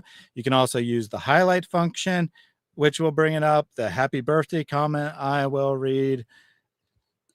And of course, I interact with lots of comments that don't use one of those as well. But if you want to guarantee your comments read without using any monetary resources, exclamation point, highlight, and then whatever you want to say, or hashtag who ate the apple and whatever you want to say, and I will read it on stream. I mean, if you like put a string of curse words or something, I might not read that, but you know, within reason, I will read it on screen. Yeah, I think I'm just better off generally on my own, doing my own thing. So, I mean, so how would you like to see this resolved? I would. Sorry. How would you like to see this resolved? I mean, well, yeah, I don't. Good question. The thing is, the best we can do is basically agree to disagree. I just go on and do my own thing. They do their thing and just stop obsessing about me, you know? Like, I remember there was a friend of mine who was going out with this crazy woman, and he broke up with her, and she kept showing up outside his door late in the evening time, you know, and just would not leave him alone. It feels like that. It's not what adults do. Like we're dealing with adults here online. You wouldn't do this in real life. If someone said, listen, I don't want to hang around with you in real life, you just go off and do your own thing. You wouldn't just keep showing up at their door. But once it's online, it's okay, so let me address that. So that is a semi-valid point by Mel, but he also misunderstands the situation. So it is a semi-valid point that if Mel and I had an argument in the real world and he said, I never want to see you again, like say we were friends in real life, which we never were, but say for the sake of argument, we live in different parts of the world. It's not because I dislike Mel or he dislikes me, but we live in different parts of the world. There's no opportunity for us to hang out in the real world, right? Let's say for the sake of argument, we were friends in the real world and we had a fight and he said he never wanted to see me again.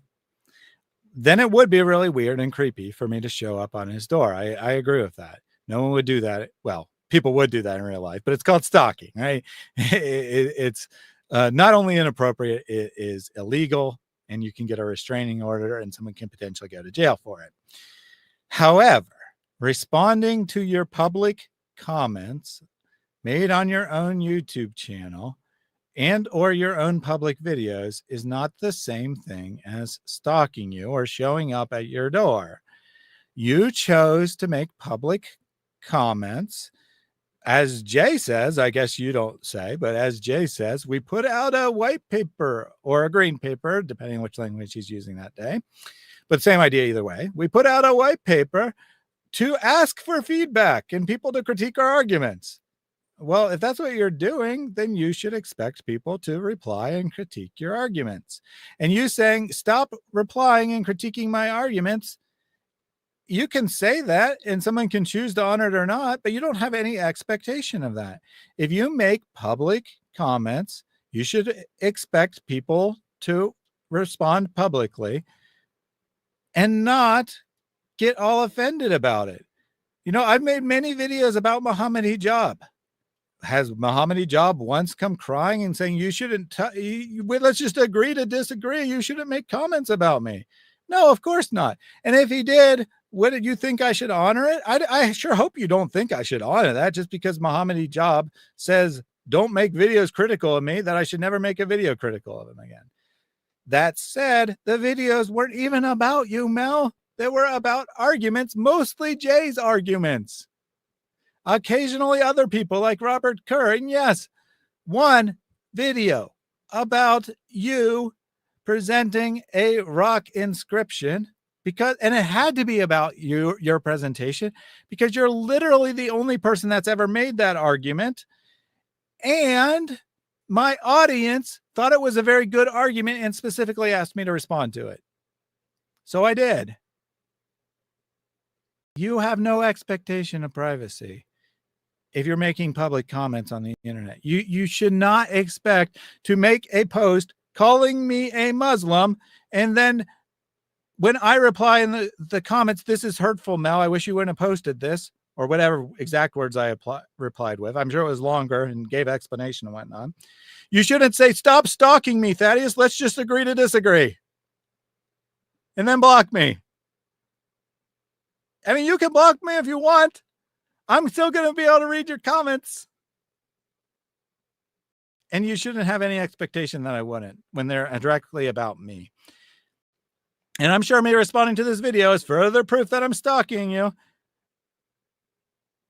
But it's about me. I think I was tagged on it. Certainly other people told me it existed.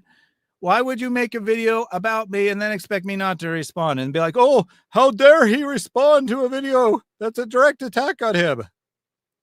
I don't blame you for responding, Mel. You're welcome to respond all you want. If you want to drop it and never have your name mentioned again, okay, fine. Drop it. Do what you promised. Do what you said you wanted to do and retire. You said you're getting married and you don't want to do this anymore anyway. You claimed it wasn't about me at all. So go ahead and retire. If you don't want to face public scrutiny, don't make public arguments. And I do absolutely 100% apologize for any personal insults thrown your way. And I apologize for any fan of mine who did that.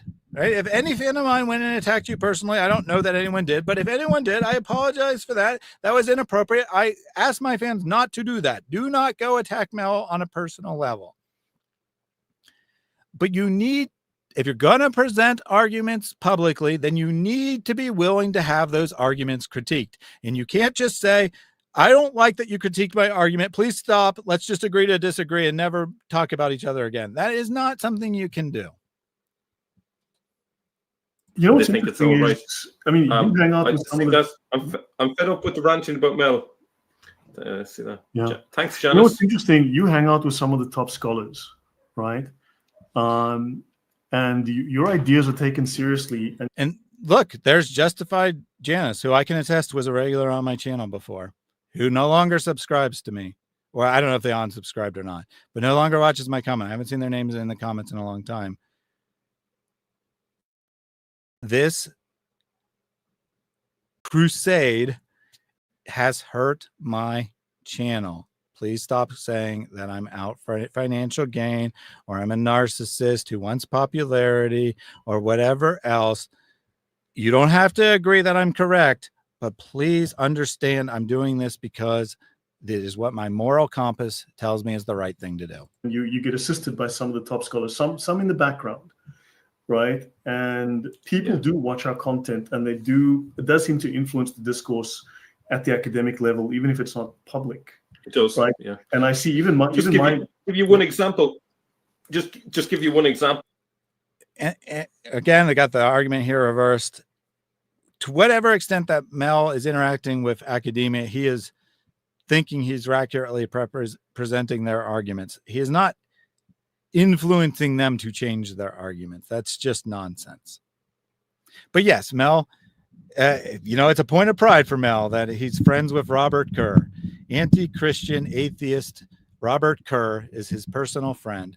And I don't have a problem with him being friends with an atheist. But then to say, because I made a video attacking Robert Kerr's paper, that I'm coming after Mel personally is ridiculous. I coined an acronym SEN, Standard Islamic Narrative. Now, Standard Islamic Narrative was used for years, but I coined that. That's been used among academics, believe it or not, as a shorthand now. So they do pay attention. And I when I went to the... So that's Mel's great influence, is that he didn't coin SIN, the acronym SIN, but he popularized it among academics. I don't know if that's true or not, but okay, if you say it's true, great. You popularized the use of an acronym among academics, or at least pseudo academics in your circle. Great. In our conference, I got a lot of very complimentary comments. I'm not saying that for ego's sake or anything like that, because it doesn't matter. I could easily be sharing photos of myself with Stephen Shoemaker and all the greats, but I'm not doing that because I'm not in it for the ego. And they do respect me. What is the point, Mel? Do you realize how shallow this sounds, right? I'm going to bring up a bunch of names of academics and say they're my friends, but it's not because I'm out for ego or attention or whatever. Then you're bringing it up for absolutely no reason, because it has absolutely nothing to do with anything. I couldn't care less whether you're friends with the Pope himself. It has no bearing on anything, right? You can be friends with whoever you want to be. You can be friends with Donald Trump and the Pope, right? Arguably the two most powerful men in the world. And I still wouldn't care. So why are you name dropping that you went to a conference and took photos with some people? To the extent that they follow me, and they know I'm an amateur, and I don't make any bones about it. I've never claimed to be a scholar. Part of the straw man attacks on me is, oh, Mel claims to be a scholar and blah blah blah blah, and I'm just an ordinary guy with a. I don't recall ever claiming that Mel claims to be a scholar. If I did, I apologize for erroneously attributing scholarship to you, Mel. I agree. You are definitely not a scholar. I had Michael, Lofton. I've had Michael Lofton refuse to have me on because I don't have a PhD. But he had a PhD on who was lying through his teeth to him and Mel. Michael Lofton was lapping it up like a Great. kitty drinking what does milk. That do I'm me? like, so it's okay to have a lying PhD, but not me. Welcome. Yeah. So what does that have to do with anything? You're actually affirming my position, Lloyd, whether you realize it or not. My position is that you shouldn't be doing this appeal to authority and saying, well, he's got a PhD, he should be listened to. Believe it or not, Mel, or at least Mel's fans, are saying, no, definitely Mel. Definitely Mel is saying that Robert Kerr, he has a PhD in philology, which I'm sure is not true, because you don't get a PhD in philology, you get a PhD in linguistics, but that's neither here nor there. I think he does have a PhD in linguistics. So Mel is materially correct. Robert Kerr has a PhD in linguistics, so you should listen to him. How dare Thaddeus critique Robert Kerr or Mary critique Robert Kerr? They don't have any expertise. That's his argument, not mine. I don't say you shouldn't listen to Mel because he doesn't have a degree. I say you shouldn't listen to Mel because he relies on fake AI quotes and is dishonest. That's why I say you shouldn't listen to Mel. Jay's fans do the same thing. How dare you criticize Jay? He has a PhD. Yeah, he has a PhD. I believe in theology. I'm not 100% sure on what he has a PhD in. I believe it's theology. So what? That doesn't mean he's an expert on history. And even if he did mean he was an expert on history, like even if he did have a PhD in history, that doesn't mean he's incapable of making errors. Lloyd just pointed out that, in Lloyd's opinion, at least, I have no idea of the facts, but a guy with a PhD went on a program and made up all kinds of lies. I don't say he has a PhD, you should believe him. I don't say I have a PhD, you should believe me. I don't say I have X degree, you should believe me. The chat, I bet you no one in this chat other than Mary knows what degrees I actually hold, because I don't talk about them. I don't mention them. I bet no one in this chat other than Mary knows what kind of formal training I have in relevant fields. You know why? Because it's important to me that people not say Thaddeus is right because he has X, Y, and Z. I want people to use the arguments, not appeal to the person. So I don't talk about my credentials intentionally, not because I'm disqualified, not because I'm an idiot, because the qualifications don't determine the truth of an argument. Lloyd is ironically agreeing with me while thinking he's disagreeing. Hey, Adam, Adam Seeker, the great man himself. Yeah. Hey everyone, how are you guys? Good, thanks. This is a new studio style. Good. I have no idea about this one. It's StreamYard. Give me 1 second, Mal. So what's his name? Deluxe Sofa said, if Mary offers to debate you, would you accept? Perfectly reasonable question. Mary has offered to debate him, incidentally. I've offered to debate him. I've offered to have him on for a conversation. I've offered to let him host me for a conversation. I've offered to discuss things privately. Let's see what Mel's response is.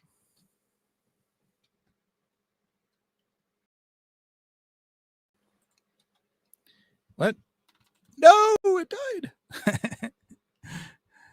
Yeah. Hey. Debate me. There we go. No, she's just a horrible. There's too much bad blood. Like, there's no debating someone who is behaving like this. She has. If she ever wants to debate me, she has lost any. You don't see the honest debate opportunity either. It's to very debate. rare that you see very just no straight up. She just spends like, you look at the way she treated Robert Spencer, and he's such a nice guy and a knowledgeable guy, someone that everyone respects, and the way she treated him in the debate was utterly disgusting. Utterly disgusting. She's not. I would not go to meet him. So. So Mel breaking up again there, but notice he right, he's going on this program saying that we're not doing things properly, we're not we're talking behind people's backs, whatever. Why can't we just agree to disagree? He was very hesitant to answer that question because the question reveals his hypocrisy, right? Would you debate Mary? Now, he says that he won't debate Mary because she was rude to Robert in a debate. I'm not even sure how you're rude to someone in a debate. Or what? Sorry, disgusting to Robert in the debate. I'm not exactly sure how you're disgusting to someone in a debate. It is timed. There's a moderator. You have equal speaking time.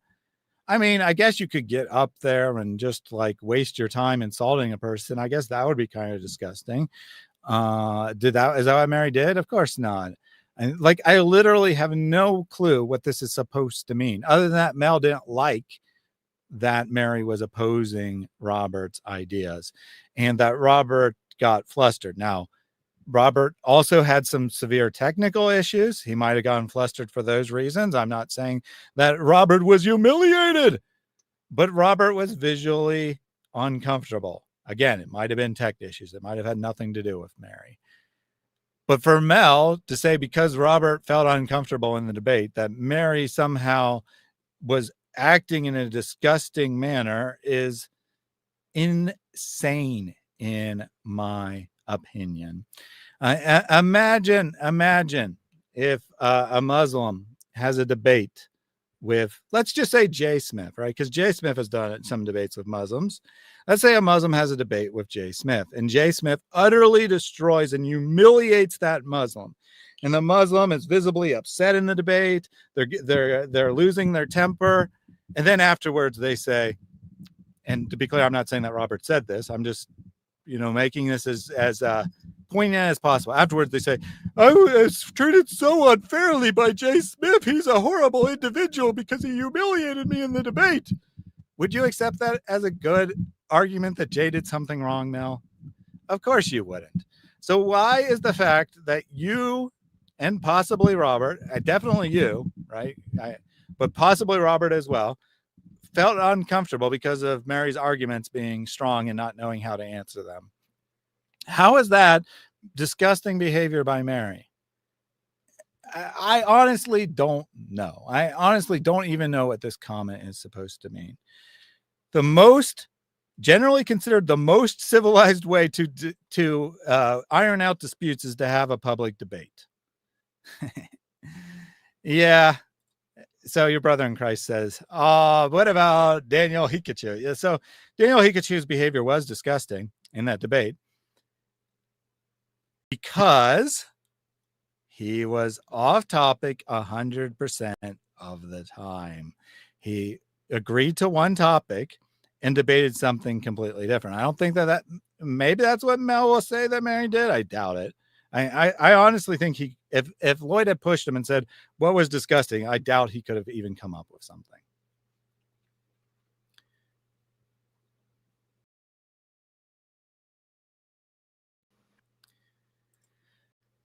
Nicodemus says, I like Lloyd too after meeting him here, but after a few months of watching his content, uve. Yeah, so Lloyd is an interesting individual, right? I don't really want to make this about Lloyd. because it's primarily about Mel. But Lloyd he has a very strong personality. Him and I actually worked very well together.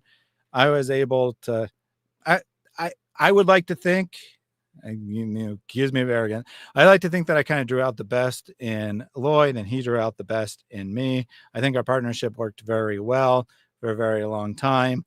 But by himself, yes, Lloyd can be quite abrasive. He can be quite hard-hearted or stubborn. I think he even might have said that at the start of this. He said something. I don't remember if he said stubborn or abrasive, but I mean, he acknowledges that's part of his personality. And not everyone's going to like that. And I'm not telling people to like it or not like it, right? Some people don't like me at all. They think that I'm a weak, spineless little clown. And they're welcome to think that. I just ask they not make up slanderous claims about my motives or say I did things I didn't do or otherwise lie about me. That's all I ask. You can not like my content. You cannot watch me. That's fine, right? You can think I'm stupid. You can think I make bad arguments. You can think I'm irrational and emotional and whatever else insult you want to throw my way. Fine. You think all those things, but don't use that as an excuse to make up lies about me. That's all I'm asking. That's all I'm asking. And unfortunately, Mel, I have to say, he's saying things that are untrue. And he knows are untrue, which means by definition, he's lying. And I don't know which of his two statements are lies, but I know one of them has to be a lie because they're mutually exclusive, right? When he says, Thaddeus did this and I didn't do it, Thaddeus did this on video and I didn't do it. And he says, I don't watch his videos. Either he doesn't know what's in the video or he's lying about what's in, or he's lying about not watching. One of the two is a lie. It just is. I refrained for a very, very long time from saying that Jay Smith was a liar. I refrained from saying that Mel was a liar for a very, very long time. But when you repeat the same behavior after being called out on it and admitting that you made a mistake, I don't see any alternative other than that you are deceptive and a liar. And I might be in the wrong as well, right? I fully admit that I'm in the wrong. And no matter how much wrong Mel has done against me or Jay has done against me, it doesn't make an excuse for my inappropriate behavior. I take responsibility for anything I've done inappropriately. If people want to call me out on specific examples that I haven't previously apologized for, feel free to do so now or in the comments. I am a sinner. I am a bad person. I try to be better. I try to use the saving grace of God and his indwelling Holy Spirit to make me a better Christian day by day. And I don't think it's arrogant for me to say, I look at my life and I think that is true, right? I look at my past and I look at my present and I think I'm a better person today than I was in the past. And I think every Christian should be able to say that, frankly. I think every Christian should be able to look at their past and see that they are a better person today while also acknowledging they are not perfect today. They are still a sinner in need of God's grace. Break it up again. Listen to her great voice. Sorry. So Adam, so welcome. So what happened 6 months ago? Oh, I was talking about the 6 months ago thing that Mel said that Thaddeus lost his job 2 years ago. I said it's 6 months ago, not 2 years ago, because of his videos. Oh, Yes, it happened this year. Yeah, it happened this year. So yeah, 2 years ago. Was it really? It might, Okay. but it happened this year. Yep. So Adam is correct. It was about 6 months ago that I lost my job. I think 7+ at this point. But Adam is essentially correct. Mel is essentially wrong. Mel does seem to genuinely be surprised by this, but that should be a clue, Mel, that your memory is not accurate. You are misrepresenting events, not just me being fired. You're misrepresenting all kinds of events because you said that me being fired was a major reason why I went on this anti-Catholic tirade or something. And it wasn't, because it wasn't 2 years ago like you thought, whereas Lloyd's presentation on my channel was actually 2 years ago. So you've misremembered events and you've attributed motives to me based on a timeline that doesn't exist. Maybe in this world, it feels like years ago. Oh, okay. Yeah, what happened this, I would like to say that this is going very, very south, and this should not happen. When all of these people who were fighting the common enemy, and that is the common enemy, they shouldn't be fighting among each other. Everyone has the right to do apologetics or polemics in their own ways. If you have an issue with Jay, that's where it started, if I'm not mistaken. I might be mistaken, because that is from where I started looking into this. So I know it started with Jay. If you have an argument with Jay, have a debate. What's the problem with that? Yeah, I agree 100%, Adam. If I have an argument with Jay, I should have a debate with him. I challenged, I asked, so let me try to get the complete timeline here. I asked Jay to have a discussion with me, not a formal debate, but a discussion with me a few years ago. I don't want to be accused of revealing emails, so I'll just say he declined in a way that I took offense at. 2 years ago, or maybe more like a year and a half ago, he was formally challenged to a debate. He tentatively agreed to that, and then the timing didn't work out for one reason or another. He was challenged to a debate this past spring, and he was challenged to a debate after all this happened. At no point did he accept. So, Adam, you're correct. That would be a reasonable outcome. That is how it went between Jay and Raymond Ibrahim, which is humorously enough, supposedly evidence against Raymond. It's how things went between Mary and Robert Spencer.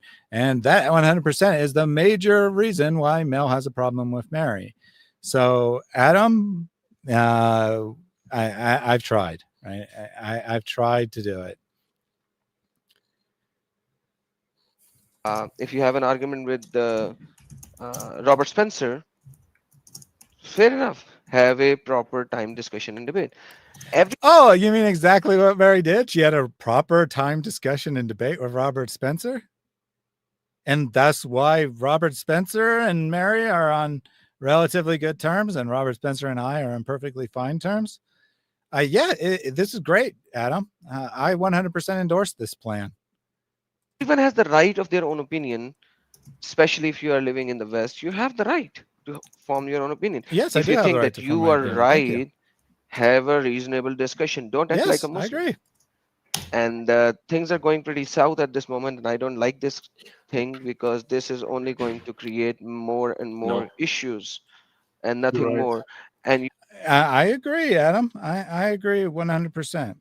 I don't like the way things have gone. I don't like where they are, and that's why I'm doing this stream as a, once again, effort to put it out there that I'm willing to have an open discussion, honest discussion with absolutely anyone on absolutely any platform. You don't have to trust me, right? You can find a third party that you trust. I'll even go on your platform where you are in complete and total control.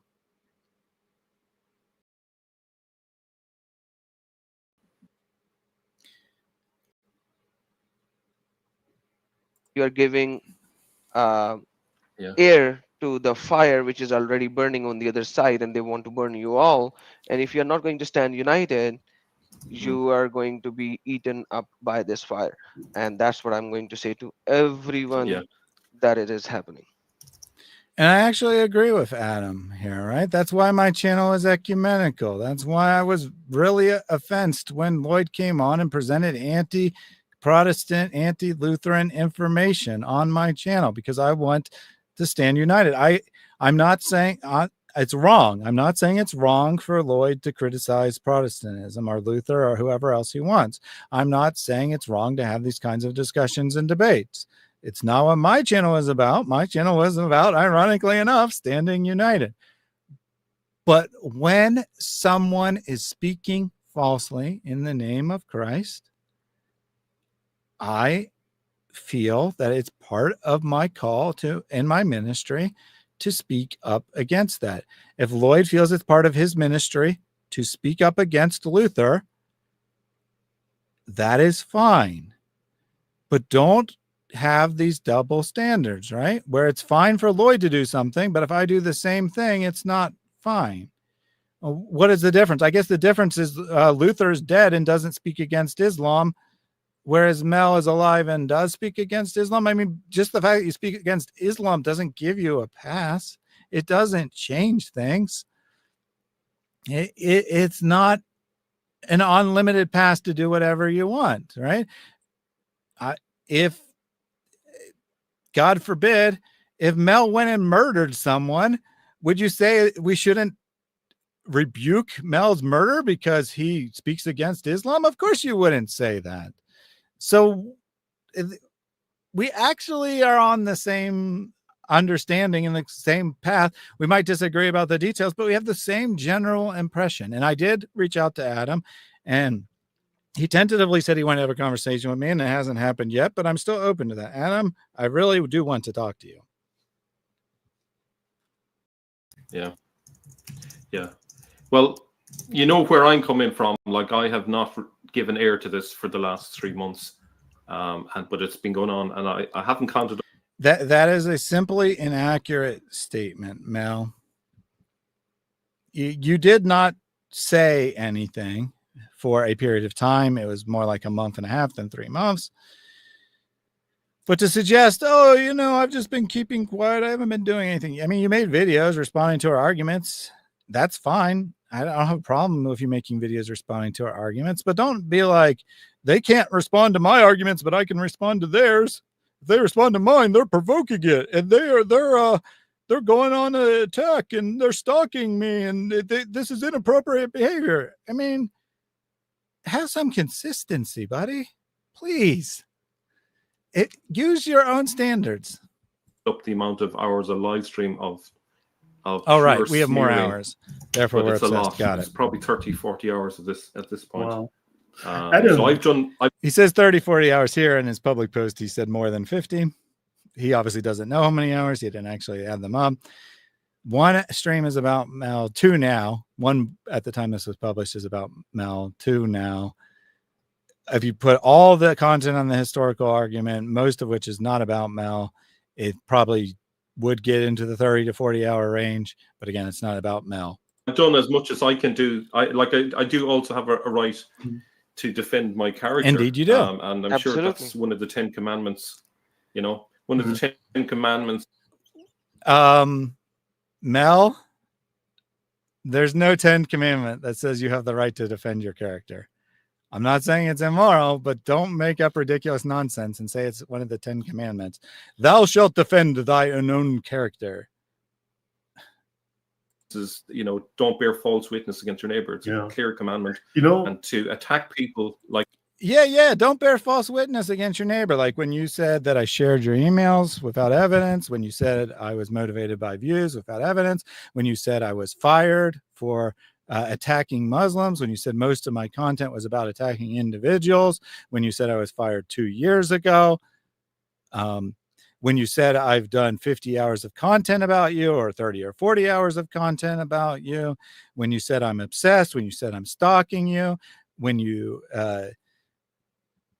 mischaracterized numerous conversations. Yeah, that's all bearing false witness against your neighbor, Mel. That is breaking that commandment. No, look, you know, I mean, we all disagree with somebody, and I'm sure people disagree with me, right? And I know, in fact, I know that. But that said, I mean, I have guys who contact me all the time and say, hey, I need some help on the Sharia. Can you get me this reference? I'm not going to go, well, you have a different set of beliefs than me, or I disagree with you on X, therefore I won't help you. I have provided people, I mean, constantly. You know, when have I ever done that? I have a mixture of people that I disagree with on the channel all the time. you know. When And, have I so ever granted, I refused mean, like, anything to yeah, it's anyone just who childish asked? to do Why are you this bringing kind this of up? polemics against people. Look, I mean, there's people maybe I don't like, but I don't talk about them. I don't make. And you don't have to talk about them, right? But to say that you can't talk, that no one can talk about anyone. Oh, wait, you do talk about people you don't like, in particular, Martin Luther, right? You really don't like Martin Luther, and you spend a lot of time talking about Martin Luther. So can we talk about people we don't like or not? Only living people that are exempt. So if I don't like that my so-called pastor is abusing children, I can't talk about him because he's alive. I mean, seriously. And yeah, Lloyd is constantly attacking Protestants. I really don't understand what ground he thinks he has to stand on. If he wants to attack Protestants, he can attack Protestants. That's his right. But to get up there and say, I never attack anyone, I never speak against anyone, because I haven't said someone who is a current YouTuber apologist by name, maybe, is just silly. Get my life mission. It's really sad. Yeah. Adam, I mean, I'm sure there are people that disagree with you, and I'm sure you disagree with others, but you've never been nasty to people. I've never seen you behave in anything other than a gentlemanly fashion, same as Mel. I mean, what are your thoughts on it? Exactly. Like, I just stop going to their channels, full stop. Like, if the opinions are not in line with my opinion, and if we have discussed and the discussion has not gone to a particular ending, I would just stop doing that. And But that's at fine. the end of the day, he has the right of his own opinion. Yes, I do. And I have Thank you, seen in Adam. the past history, my own history, I've seen that everyone is different. So everyone thinks different. So for everyone, it's not always your side who can I bring never the said it other was. person to come to see the truth. Sometimes something else might. So, and we have Osama Dagdok here as well. Hey, So there's only going to be another minute or two here that's relevant. They end up talking a lot about like the historical argument in an abstract. Most of the rest of the discussion isn't really about me, because Lloyd was actually supposed to have an unrelated stream with Osama Dakduk. That's why Osama's coming in, because he thinks it's about time to start his own presentation. They end up talking about an abstract. I actually talked to Osama after this. He actually didn't even know it was about, the conversation was about me or Mary, which he knows both me and Mary personally. He actually didn't even know it was about us, because they don't really talk about us much more here. But I do want to get the last couple points from Adam before we wrap up. But Adam is correct, right? I have zero problem with what Adam said. The only problem I have is that Adam doesn't really know the whole background, but everything he said is correct, right? People have a right to express their opinion. People have a right not to pay attention to anyone they don't want to pay attention to. Adam didn't say it, but I'll even say that people have a right not to be harassed. I do not think anything I've done comes remotely close to harassing Mel. He said to leave me alone. I could have easily created 10 new accounts and posted on his channel every day. I didn't, right? I've made no attempt to contact him until I was on David's channel with Mary, going over Mary's argument about coins against Jay Smith, not against Mel. So once again, not about Mel. His name never came up, or it might have come up once or twice in terms of like, him being Jay's messenger. I don't want to say for sure that Mel's name wasn't mentioned. I don't recall it being mentioned. It could have been mentioned, but the stream was not about him in any way. He comes into that stream and he starts arguing and saying Mary's deceiving him. Because I'm a moderator on David's channel, I could see his comments, even though he had blocked me. I actually thought that he had unblocked me. I was mistaken. I just didn't realize I could see them because I was a moderator. But, I interacted with him a little bit in the chat. He made his point about how he had previously apologized. I don't remember if that was on that stream or the one the next day, but the next day, Jai and Daughter of Christ were on, and they were talking about Muhammad in the Bible, which is Mel's argument. They were still talking about Jay, but that argument definitely comes from Mel. And so they were talking, they didn't know all the facts necessarily. I called in to it. I said that, you know, some of these things are AI hallucinations. Like they knew everything was false, but they didn't know every detail. So I called in to supply some details about AI hallucinations or such. So I don't know if it was there that Mel went off and about the apology, or it was the first stream. It was one of those two, though. And we said, you know, I said, I accept your apology, whichever day it was. And then Mel made a public post the next day, something about how he never imagined David Wood calling him a liar, because on the second day, David repeatedly called him a liar. Right? He's like, I don't know who this Mel guy is, but if what you're saying is true, then Mel is a liar. Right? David did repeatedly call Mel a liar. And at some point in the stream, it's probably like later on, or maybe I missed it, Mel says that he would actually sue David Wood for libel if he lived in the United States. You would lose, Mel.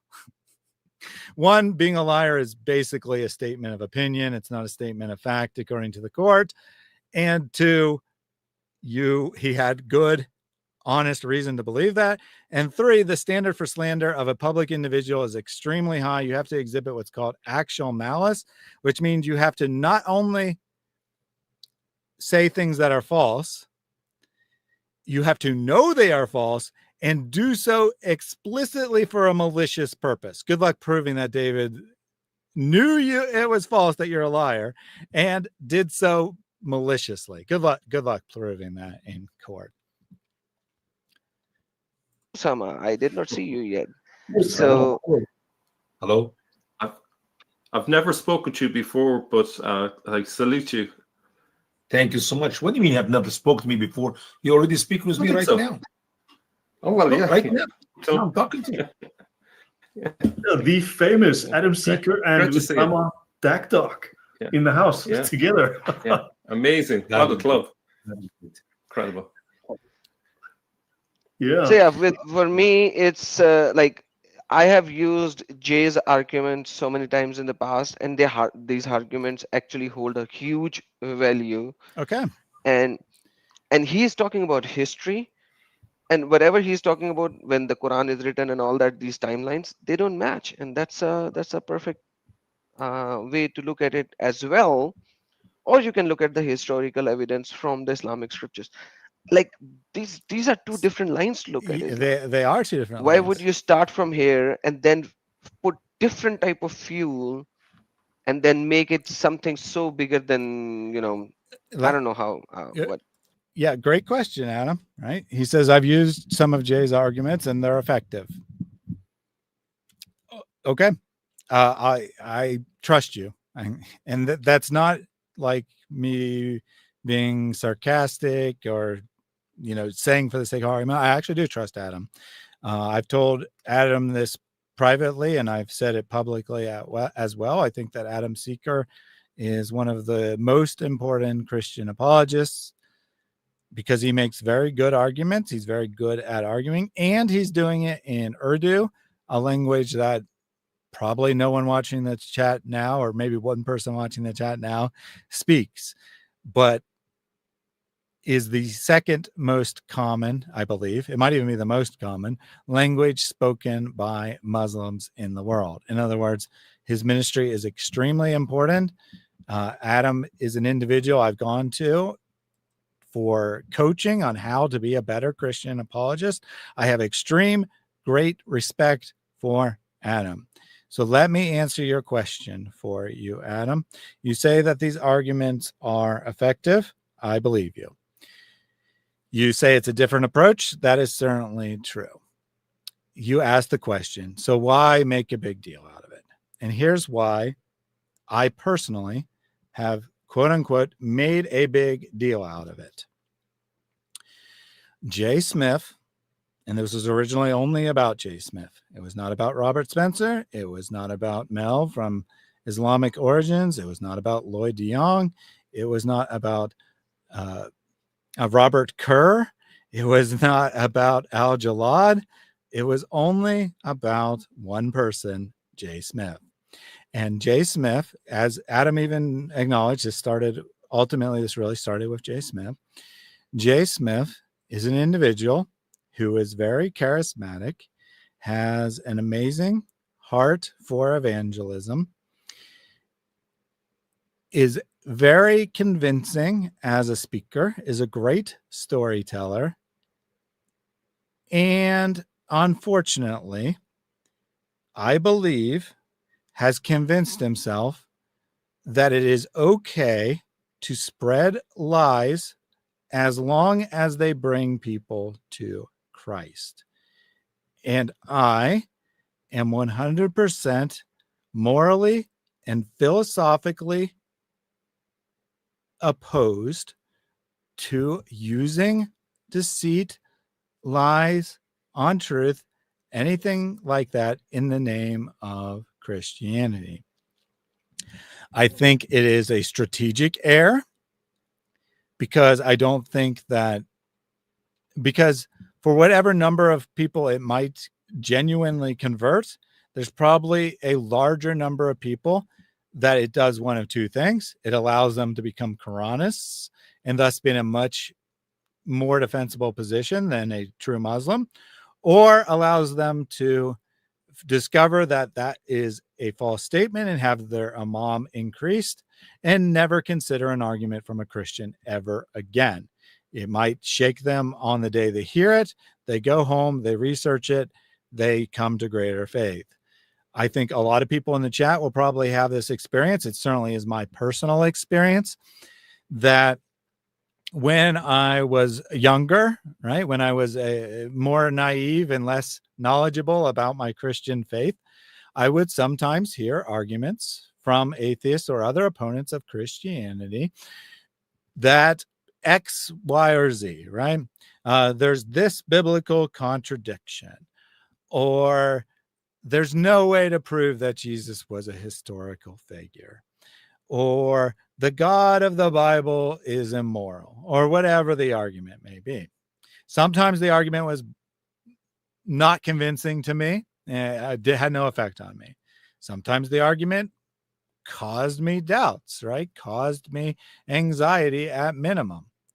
And what did I do? Did I leave Christianity, right? So the person, assuming it was a conversation, generally it was things I read, but assuming it was a conversation, the atheist in that conversation would leave the conversation thinking that their argument was very effective and that they had brought me closer to leaving Christianity. What would happen, though, is I wouldn't just sit on that now and let it build and find another, and then have another conversation, and then have another doubt, and then have another conversation, have another doubt, and eventually be too much and overwhelm me and leave Christianity. I'd say, well, that's a good argument. Let me see if it's true, right? Let me go and do some research, see if I can find an answer to this. Because if this argument is true, depending on what the argument is, it might mean that I have to redefine the way I understand scripture. It might mean that I have to come to grips with my sense of morality being incorrect, or it might mean that Christianity is just clearly and totally logically false. But I want to know the truth. So I go and I investigate it. And then I investigate it. And what do I find? The argument wasn't nearly as good as it sounded, right? That there is a good, solid, logical answer to the opposition raised against the Christian faith. And over time, doing this time and time again, I come to a position where I might hear some argument I've never heard before. All right. Sometimes this has literally happened on stream. That Muslims, especially, because I have like a couple decades of hearing atheist arguments and only 7 years or so of hearing Muslim arguments. Plus, atheists are very boring and don't make barely any arguments, but that's neither here nor there. A Muslim will come on stream and they'll raise some argument against some biblical passage that I've literally never heard in my life. What happens? Do I panic? Do I tell them I don't know how to answer? No, I say, let's go read the passage. Because I have complete and total confidence that an answer will present itself. You got the audience. If you watch those streams, you probably cannot even figure out which things I didn't know the answers to. when I said, let's go to the Bible, because that's what I always say, whether I know the answer or I don't know the answer. I say, let's go to the Bible. All right, let's go to the text. Let's see what you are talking about. Thanks for being here, Weird Stuff. Have a good night. God bless. And I go to the passage, and then I look at it, and I say, what is the Bible actually saying here, right?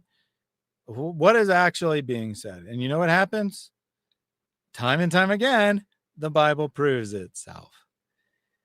And so I know that assuming the Muslim goes and they don't just reject the argument and they go and they look it up, and that argument is that the Sana manuscript is 94 verses and none of them match the Quran whatsoever. It's a completely unrelated text. And they go and research it and they say, no, the Sana manuscript encompasses 80% or so of the Quran, and there's minor textual variants, but they are definitely the same verses. What do they say to themselves? This Christian doesn't know anything. Maybe they even know they're lying about it. And that's my first problem with the argument, right? That's my first reason why, a strategic reason. I think that this doesn't actually do as much good. It might legitimately lead some people out of Christianity, but I think it strengthens the faith of more Muslims than not. And for those that it does weaken their faith, they become Quranists. And then that is a much more defensible position because it allows them to discard what this argument does is it allows them to discard all the disgusting things they want to deny about Muhammad. Say, yep, I deny all those things, but I still believe in the Quran. And you can make arguments against the Quran, but it is not the lowest hanging fruit. Muhammad's character is the lowest hanging fruit. So you have actually made it harder to get that person out of something resembling Islam. So that's my first problem. It's strategic. My second problem is it doesn't matter if it works or not. It could be the best argument in the world. It could lead 100% of people out of Islam, and I would still oppose it because it is morally wrong to say things that are false for the greater good, for the moral benefit of it, or whatever. And this is something that maybe some Christians could disagree with, but in my opinion, all right, and my moral compass, using lies, using deceit, using untrue statements to take people out of Christianity, to speak for the gospel, is morally reprehensible. A good outcome does not justify the sin of speaking falsity in the name of the gospel. And unfortunately, I believe that Jay, based on ample evidence, not wild speculation, but this is only my belief, right? This is not something I can prove absolutely, but I believe, based on my observations, that Jay saw how effective historical criticism against Christianity was, even though that historical criticism ended up proving to be false, and Christianity now has very good answers against said historical criticism.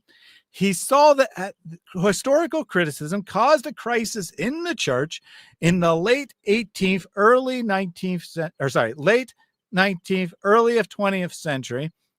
And he said, why not do the same, right? Why not do the same about Islam?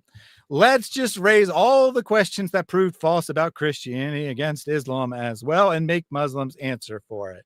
I don't care whether they're good arguments or not, logically speaking, as long as they work, they're good arguments in my book. And I believe that is Jay's position based on ample evidence. And I am morally opposed to that position. So one, I think it doesn't work. Two, I think it's morally reprehensible. And that's why I speak against it. So I hope that answers your question, Adam. I also did send similar explanation to him privately. I have a great respect for you, Adam. I think you do amazing ministry. I hope that you can come to understanding my position, even if it's different than your position. But if you can't and you want to disassociate, I'm okay with that, right? That's your choice to make. I agree with you completely. Everyone has the right to associate with who they want. They have the right to disassociate with who you want. And I agree with you that everyone has the right to make arguments that they think are good. I actually agree with you that Christians should be united when possible, but unity should not come ahead of what is morally right.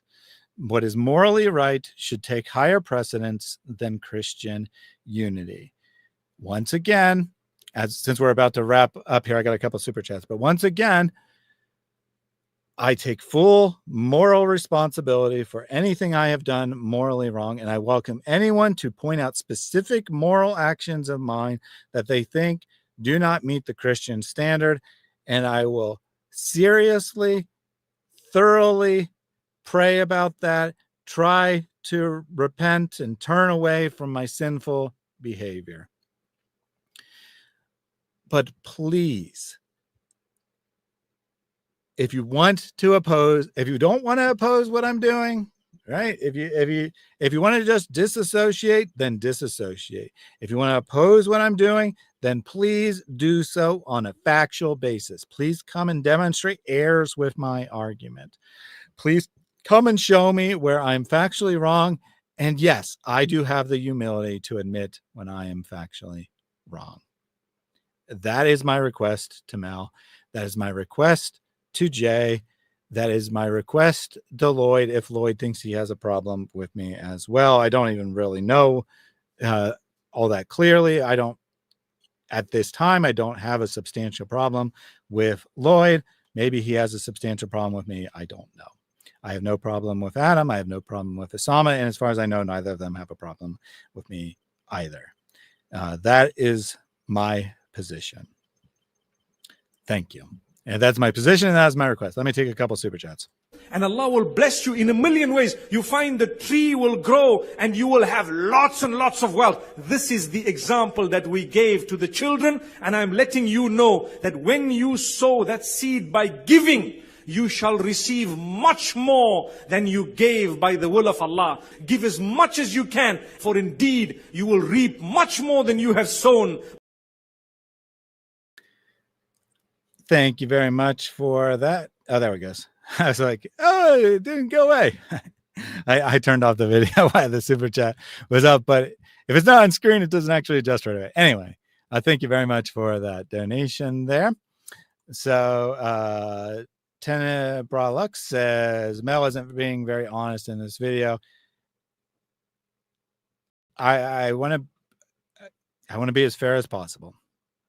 I don't know how much Mel is being dishonest in that he's saying things that he knows to be untrue, and how much he is deluded that he actually believes the things that he's saying in his mind. Like, it actually became pretty apparent in the video that he definitely honestly believed I was fired 2 years ago.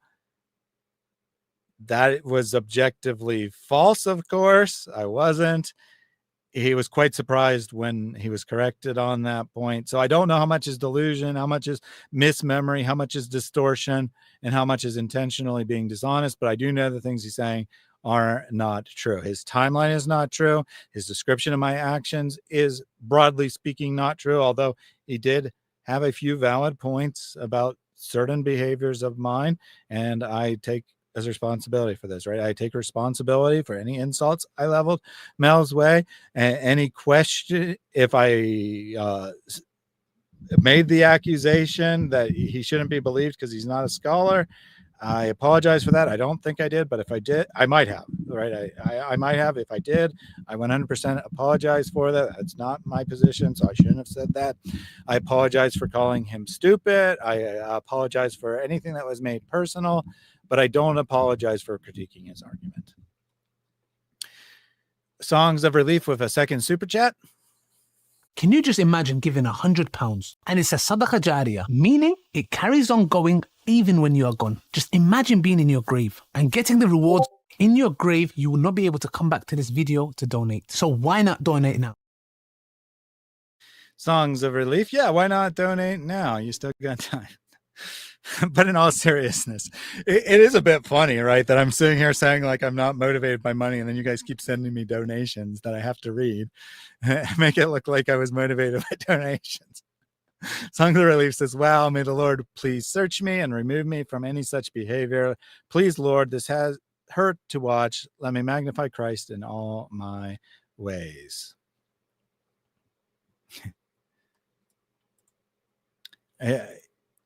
Thank you very much for all your support every day. Well, every time you give support, but actually all your support every time I stream, because you at least come and watch every single time. So thank you very much for all your support. Songs of Relief. Little Christian Friend says, hey, Mel, said you weren't a scholar and then you then used him as an example. That's definitely a possibility. That definitely sounds like something I would have done, right?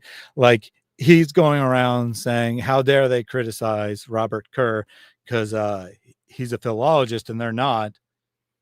And then I say in response, Mel, use your own logic. You're not a philologist, right? Why should we take your argument seriously? Or if you have to have a philology degree to be taken seriously, have some consistency, brother. That definitely sounds like something I would say. So thank you for the clarification there. I don't apologize for that, right? That's a logic. That's showing him the error of his logic. That's not saying don't believe him because he isn't a scholar. That's saying his argument that you have to be a scholar is incorrect based on him as an example. That's actually kind of saying believe him, right? Or at least take into consideration his words. Yeah. Thank you for the clarification. Nicodemus says, highlight, how about a better t-shirt? Right? When I said put your critiques of me in the chat, he said, how about a better t-shirt? Well, this is the Tree of Life. All right. You probably can't tell on stream, but it says rooted and built up in Christ. Colossians, I think that's 2:17. It's the letters are a little worn. I'm not certain about the verse. And then it's the Tree of Life. So I don't know. I like this t-shirt. It's not my number one t-shirt. It's definitely not my favorite, but I think it's a good t-shirt. Criticism taken though. Normal is overrated with a super chat. If you frequently say it, Allah would pay off your debts. So you can refer to it back again, inshallah.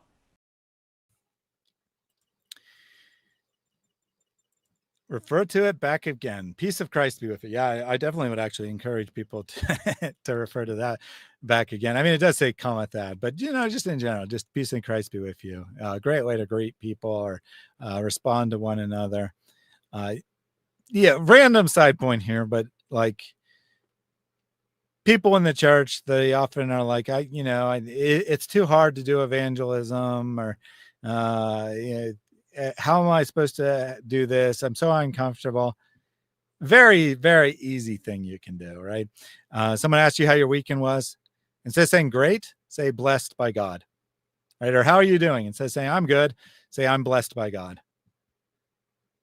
Believe it or not, that little wording difference tells someone a lot already, right? It already tells someone at least what your opinion of your relationship with God is, right? That you believe you're standing on truth.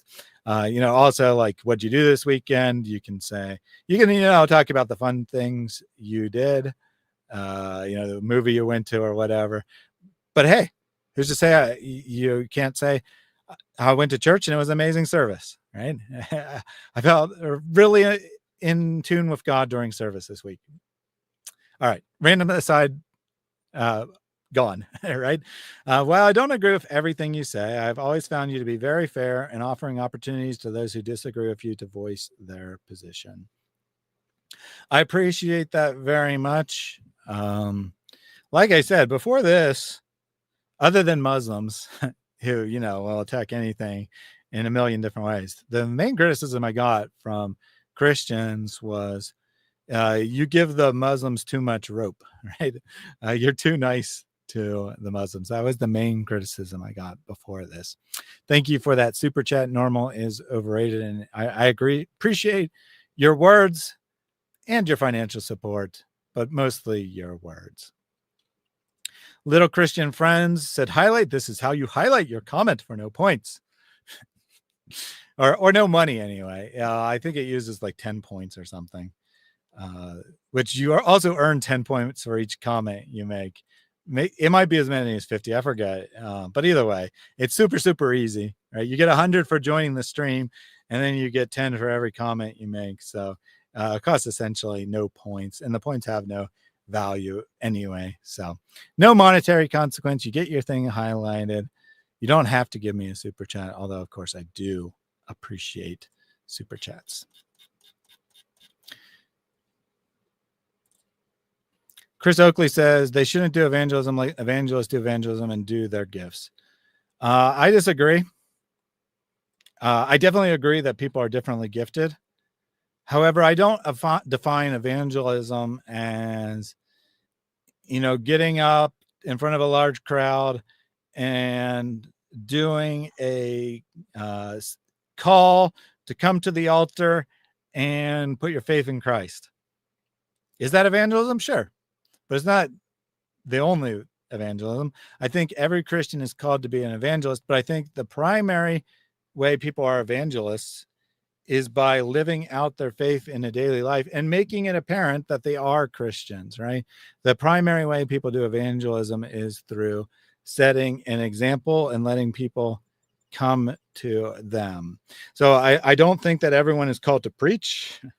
I don't think that everyone is called to be a public speaker. I don't think that everyone is called to be a street evangelist or, intentionally engage strangers with evangelism. But I do think everyone is called to evangelize in that they be a witness to Christ.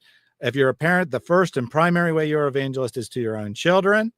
And then secondarily, people are evangelists to coworkers, friends, neighbors, people who are naturally in their life by living a life that is distinctive enough that attracts people to the truth. Now, I think you should, when given the opportunity, speak about the gospel.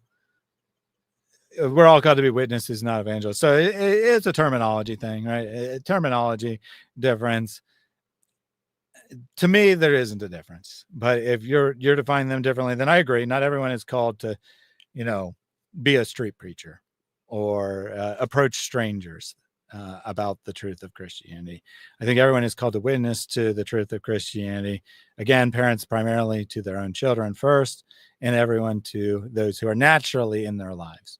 Friends, co-workers, neighbors, relatives who are not Christians. That's my position. Super chat from the weird stuff. The Lord is my shepherd. He will provide and Mozart, but that's for another live hoo. Thank you very much. Weird stuff. I'm actually surprised that the ape apologist doesn't know how to pronounce Mossad, but Mossad, right? Mossad will provide for the ape apologist. Thank you very much for your donation there. And I absolutely agree. Of course, the Lord is my shepherd. He will provide. Nicodemus highlight. So semi-related, all mosques face the Kaaba, right? That depends on how you define truth. But I talked earlier about how Islams have a different view of truth. So all mosques are intended to face the Kaaba or Kaaba. Kaba's pretty good. They don't in reality, right? They face all kinds of weird random directions because they're built relying on folk astrology, where, believe it or not, things as stupid as face the mosque towards the east. No, I mean, it's not trivial. It's not like super trivial to align something to the east in ancient times, like, generally east, sure, but like, precisely 90 degrees east or whatever. Not super trivial, but like folk astrology says, use the stars to make sure it points east and you're good. So it doesn't actually point anywhere close to Mecca, let alone the Kaaba. But it is intended to do so based on their understanding of astrology and truth. And keep in mind that Muslims believed the earth was flat. So even if they had perfect knowledge of exactly where Mecca was, they still wouldn't face it towards Mecca correctly based on their methodology. They don't consistently point to Mecca. They don't consistently point to Petra. They don't consistently point to Jerusalem. They don't consistently, in reality, point anywhere because Muslims used ridiculously bad folk astrology methods to orient their mosques. Facing east when you pray is in the Christian canon, by the way. I just used east as an example, though. It wouldn't necessarily be east. You know, it might be northeast or southwest or north or whatever, right? But they say that, you know, Mecca is in that general direction. So let's orient the mosque to point that way. Serious question. Which way would the Qibla face on the first Martian masjid? No idea. I mean, where does it gets really messy, right? Like if you're close to the Middle East, it's clear enough which way you should orient it. But it gets really messy when you're like in the Western Hemisphere or in Australia or Japan or something, because you can orient it multiple different directions and point towards the mosque, and they're close to equidistant to one another because, you know, the earth is spherical. So you can point it like a wide variety of different ways and it will still eventually get to Mecca. So I have no idea. I have no idea. They'd probably just, you know, use some folk astrology. Well, earth is generally in that direction. So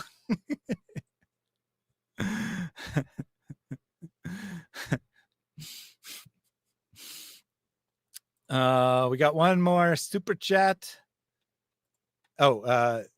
Let me take this from Nissan Addict first. He just put it in, but using highlight because it's directly related. Do they think the earth is a disc or something? Yeah, I mean, they thought it was flat. Not necessarily a disc. I mean, it could be a square. It could be a rectangle. It could be a triangle. It could be a disc. But the early Muslims definitely thought the earth was flat. And thus there was only one way to face Mecca, not a variety of different ways, since you can wrap around the globe. To be clear, a minimum of 2 ways, and in most locations would be 2 ways, but if you're in the right spot, it could be an infinite number of ways to face Mecca. And one last super chat from Lazy Prodigy. They give a loan to Allah. What is the reward? The reward in this life is that the money will come back double. You give 100, 200 will come back. Sooner or later. Believe me. All money that is given for the sake of Allah, it comes back. And I'm sure that all of you have experience. Lazy Prodigy with the $10 donation. Deuce Vault. Appreciate your support. And to that I say amen. All right, I hope, like, yeah, I get it. Yeah, you know, the detractors will be detractors. Got 5 dislikes on this video. I'm surprised it's not more, to be perfectly honest. I get that, right? The detractors will be detractors. If you're determined to hate me, you're going to hate me no matter what. But I hope that anyone who is actually open and can see that I am attempting to the best of my ability to approach this in the most honest, humble, responsible manner I can, but also understand that I feel it is part of my moral obligation, because it's part of my calling into ministry, to speak against this material. So I won't stop speaking against it. Right? I can handle myself better. I can make it less personal. I can make it more purely about the arguments. And please hold me accountable to that. Please ensure that I do that. But I'm not going to stop talking about it. So if your goal is to get me to stop talking about it, your best bet is to say nothing. All right. Your best bet is not to go on the attack.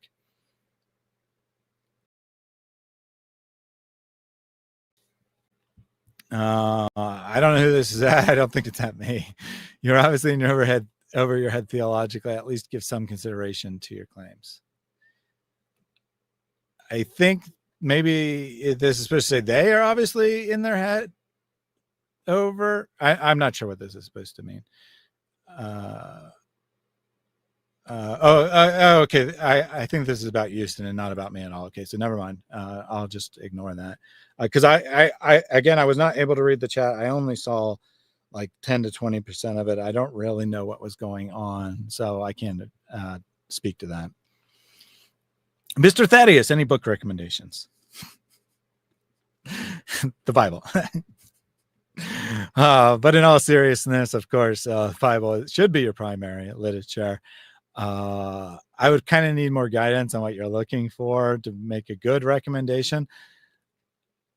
But without any context, let me just recommend David S.'s new book, which he promoted on my channel a couple of days ago, The Death of Allah, 10 Logical Proofs that Allah Cannot Exist. Check that out. David Suarez, The Death of Allah, available on Amazon for around $5 for the digital version, or around $8 for the paperback version. I definitely recommend that. Check that out. That'd be my top recommendation with no context right now. Thank you very much. Just came to ask about books. Thank you very much for tuning in, everyone. I'll be back tomorrow with Mary. She'll be raising a language dilemma against the Quran, I believe, if I remember correctly. Yeah. I'm fallible. I could be wrong, but I'm like 90% sure that Mary is going to be presenting why the language of the Quran disproves the Quran. The last time we proved why the Muhammad's fear of thunderstorms disproves Islam. This time we're going to prove why the language of the Quran disproves itself. Something along those lines. Mary could present it better, and she will tomorrow.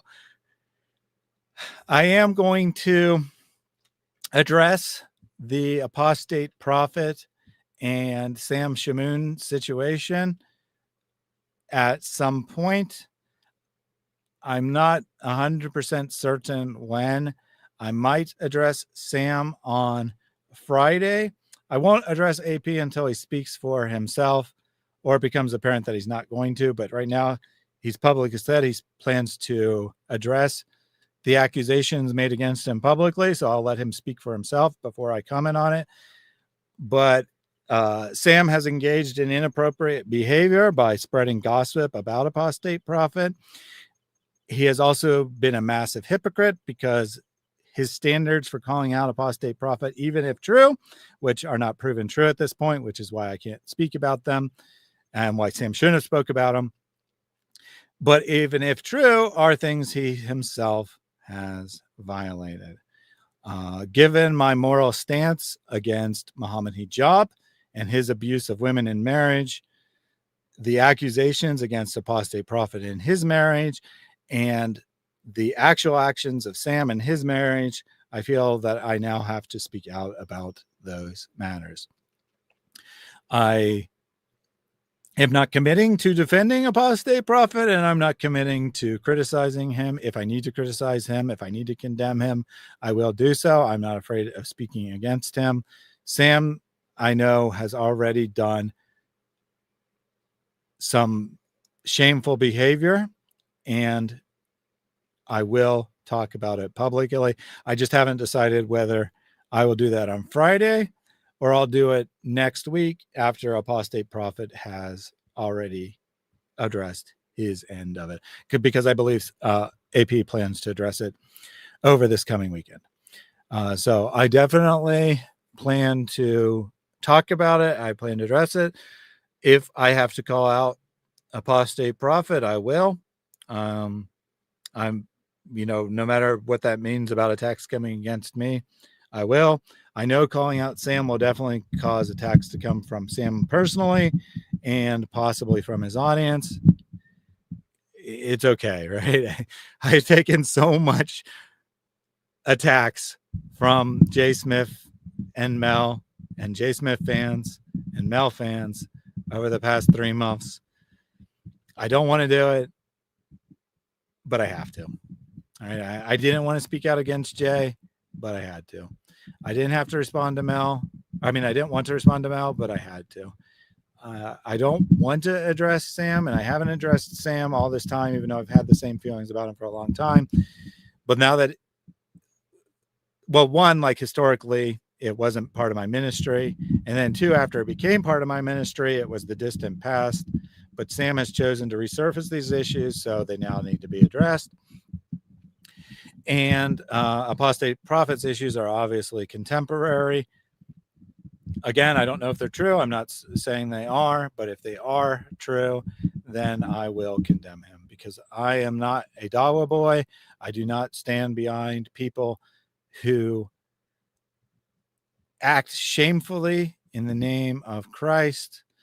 I will condemn whoever I need to condemn, regardless of the personal consequences, because it is part of my ministry now that I stand against the abuse of women.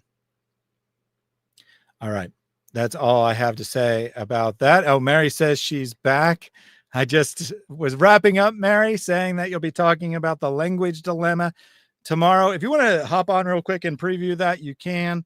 Otherwise, we'll be wrapping up. Definitely pray for AP and his wife. I definitely prayers for that situation. I definitely think it is messy. I do not want to speak on the morality because I don't know enough. And it is shameful and wrong for Christians to spread rumors and gossip. But when it becomes known what the facts of the situation are, it is completely and totally appropriate for Christians to condemn where condemnation is worthy. And thus, that is what I will do.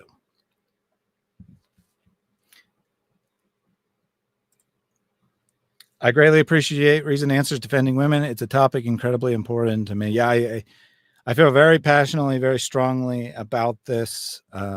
Of course, women can be in the wrong too. I'm not saying that women are never in the wrong, but I feel very passionately that our society, including at times the church, is set up in such a way that women are open to abuse from men, and men often get away with it. It's better, somewhat better today than it was in the recent past. I would argue it's probably not as good as it was in the early church. I think women were treated very well in the early church.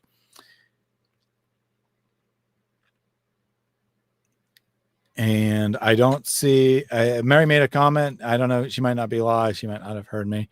So we'll just wrap up there. Thank you all for joining us today. Again, we'll be back with Mary tomorrow at the usual time, 1 o'clock Eastern. Translate to that to whatever your time zone is. But the most common time, Mary and I are trying to get back to streaming on Tuesdays and Thursdays at 1 o'clock Eastern time. So we'll have a regular schedule, at least between the two of us. I'll stream with other people at random times, but between the two of us, we're trying to have a regular schedule. We're trying to do a little bit shorter streams. So until we meet again, God bless everyone. And once again, all I ask is for people to engage honestly and truthfully. And if you don't want to engage, don't engage, but don't go spreading false rumors instead of legitimately engaging in the debate. God bless everyone. See you again soon. As usual, we'll close out with Pastor Jake. Pray this ceaselessly. Lord Jesus Christ, Son of God, have mercy on me. Lord Jesus Christ, Son of God, have mercy on me. Lord Jesus Christ, Son of God, have mercy on me.